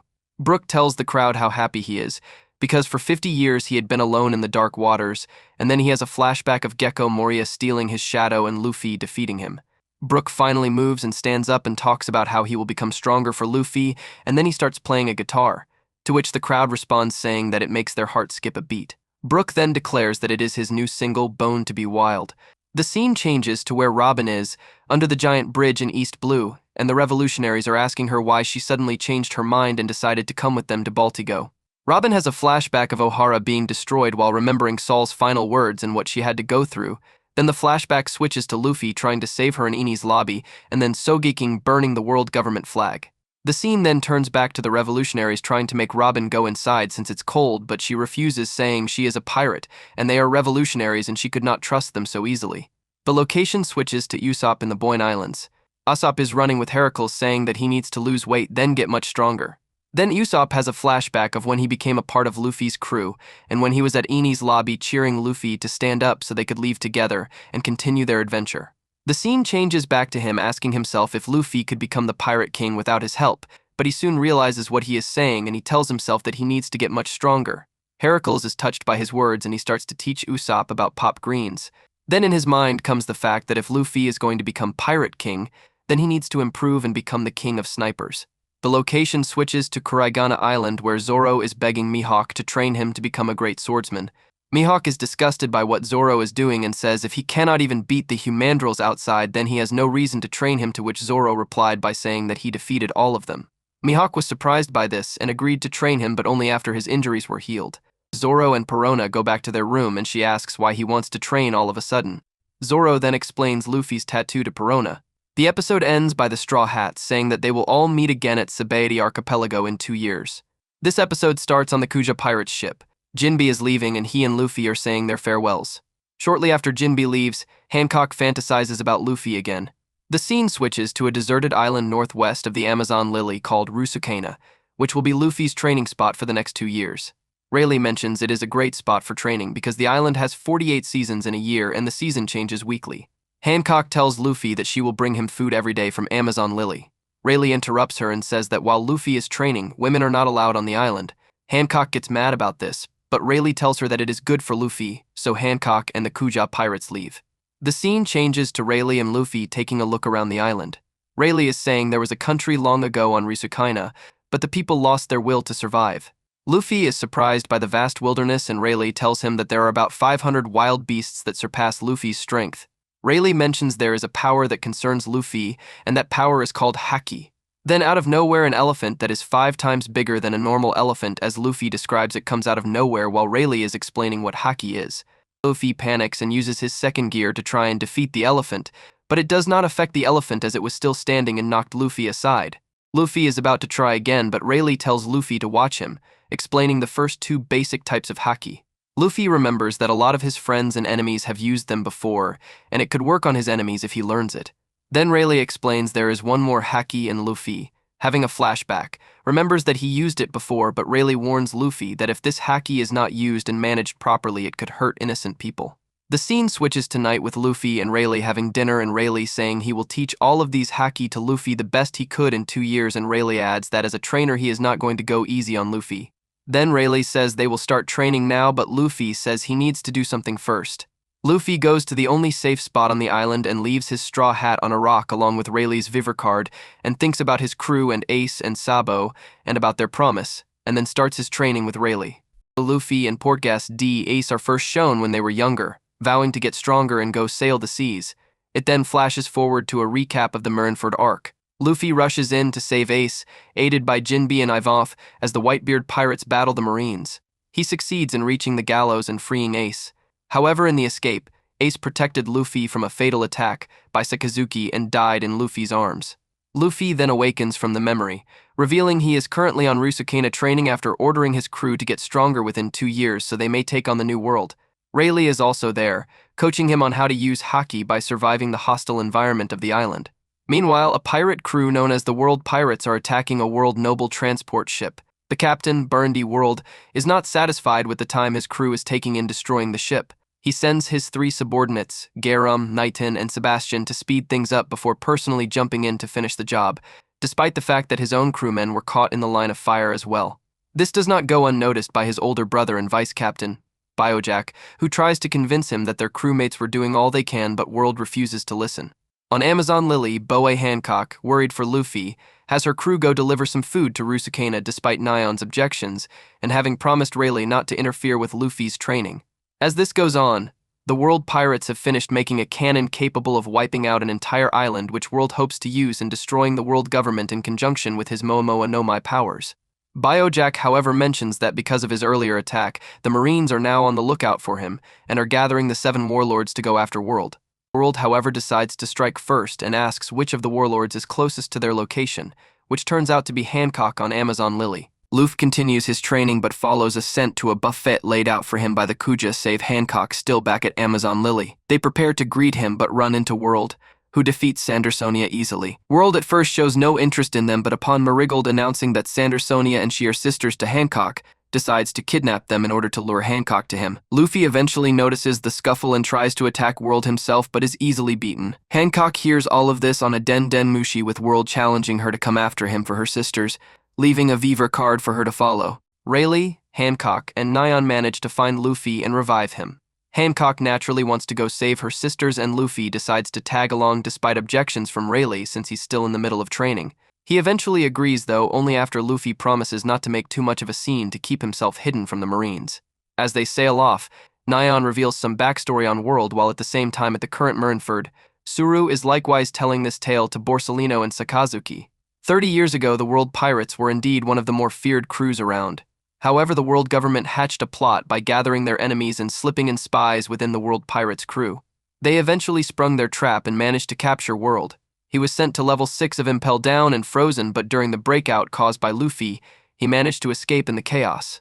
Upon hearing this, Sakazuki prepares to move out. On the World Pirates ship, Bayak tries once more to get World to reconsider his plan, stating that their true goal was just freedom on the seas. However, World is dead set on getting revenge on the world government in the hopes of capturing Hancock and using her as a hostage against them. The Kuja pirates eventually reach their ship, which is revealed to be a massive island-based submarine. Luffy and Hancock jump aboard to begin their rescue, with the 2 first fighting against Sebastian, a fishman and strongman of the World Pirates. Despite some difficulty, They manage to beat him. In the middle of the fight, Buggy the Clown arrives in the area by coincidence and is informed about the world pirates from Mr. 3. Prompted by his crew, Buggy decides to let Luffy beat World so he can take credit for it. Also on the island is Perona, who came along with Mihawk. Meanwhile, Luffy and Hancock fall into a trapdoor into the interior of the ship. After running for a bit, they wind up in an open area and are separated when they try to go down a hallway.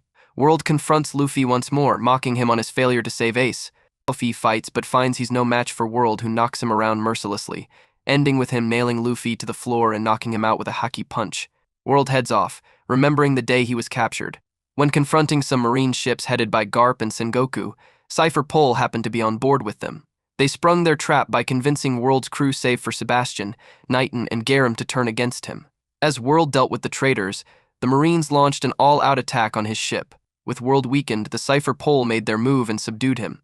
Biojack, along with Sebastian, Knighton, and Garam, were forced to abandon him to save themselves, though did plan on saving him later. However, World took it as another form of betrayal, which in the present time, he now sees no use for friends anymore. Buggy and his crew, who are watching the fight from outside the room, try to help Luffy recover while Hancock continues on, confronting Knighton. The world pirate scientist proves to be pretty formidable, using her medicine to try and counteract Hancock's Mero no Mai powers, and even regressing back into a younger state to combat her. Ultimately, however, Hancock's powers break through Knighton's defenses, and Hancock manages to turn her to stone. Meanwhile, Luffy manages to revive himself after remembering the promise he made to his crew and Rayleigh, and heads off to find World. However, he's hampered by Garam's Kyubu no Mai powers, which allows him to shift the ship's hallways around to his whims. He eventually leads Luffy to him, and they battle with Luffy briefly incapacitated. Buggy's crew happen upon the area, and Buggy buys Luffy time for him to run ahead. Garam uses his powers on Buggy with the Shichibukai, forced to dodge his attacks. Eventually, Buggy uses a Muggy Ball to create a smokescreen with the intent to escape. Hancock arrives in the room during this and swiftly knocks out Garam before demanding Buggy point out where Luffy ran to. When the fog fades, Buggy's crew think he was the one who defeated Garam and cheer him on. World arrives in the control room, sees his subordinates defeated, and chastises Biojack for their failure. Biojack reminds him that they fought for him and recounts their original dream together. When they were kids, Biojack always wanted to set out on their own, and World decided to accompany, since even then he was frail, sickly, and weak, to make their dreams come true. They eventually did set sail once old enough.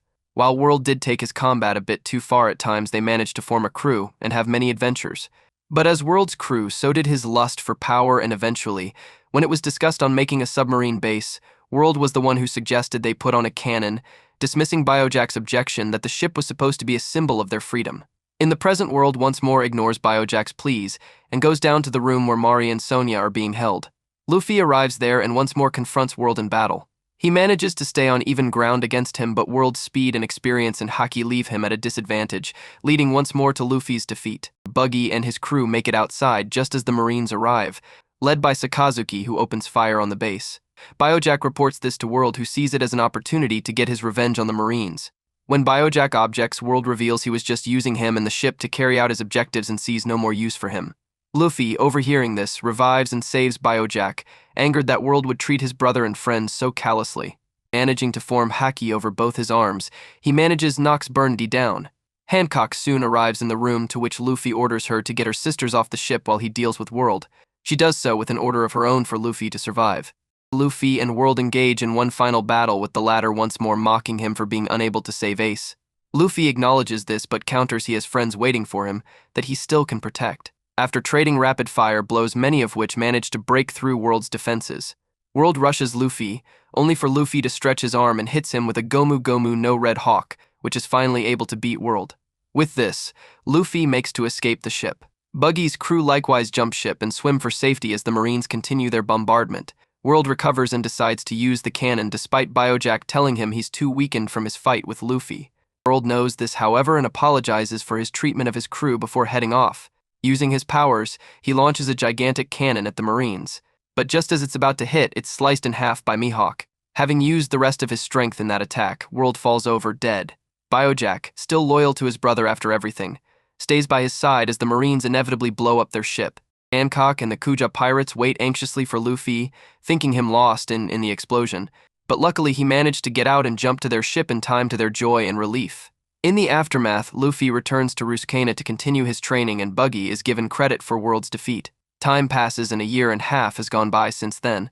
Rayleigh has taught Luffy all he can about Haki and plans to head back to Sabaody. When asked what Luffy plans to do with the 6 remaining months left, Luffy decides to continue training since that's what his crew are still doing as well.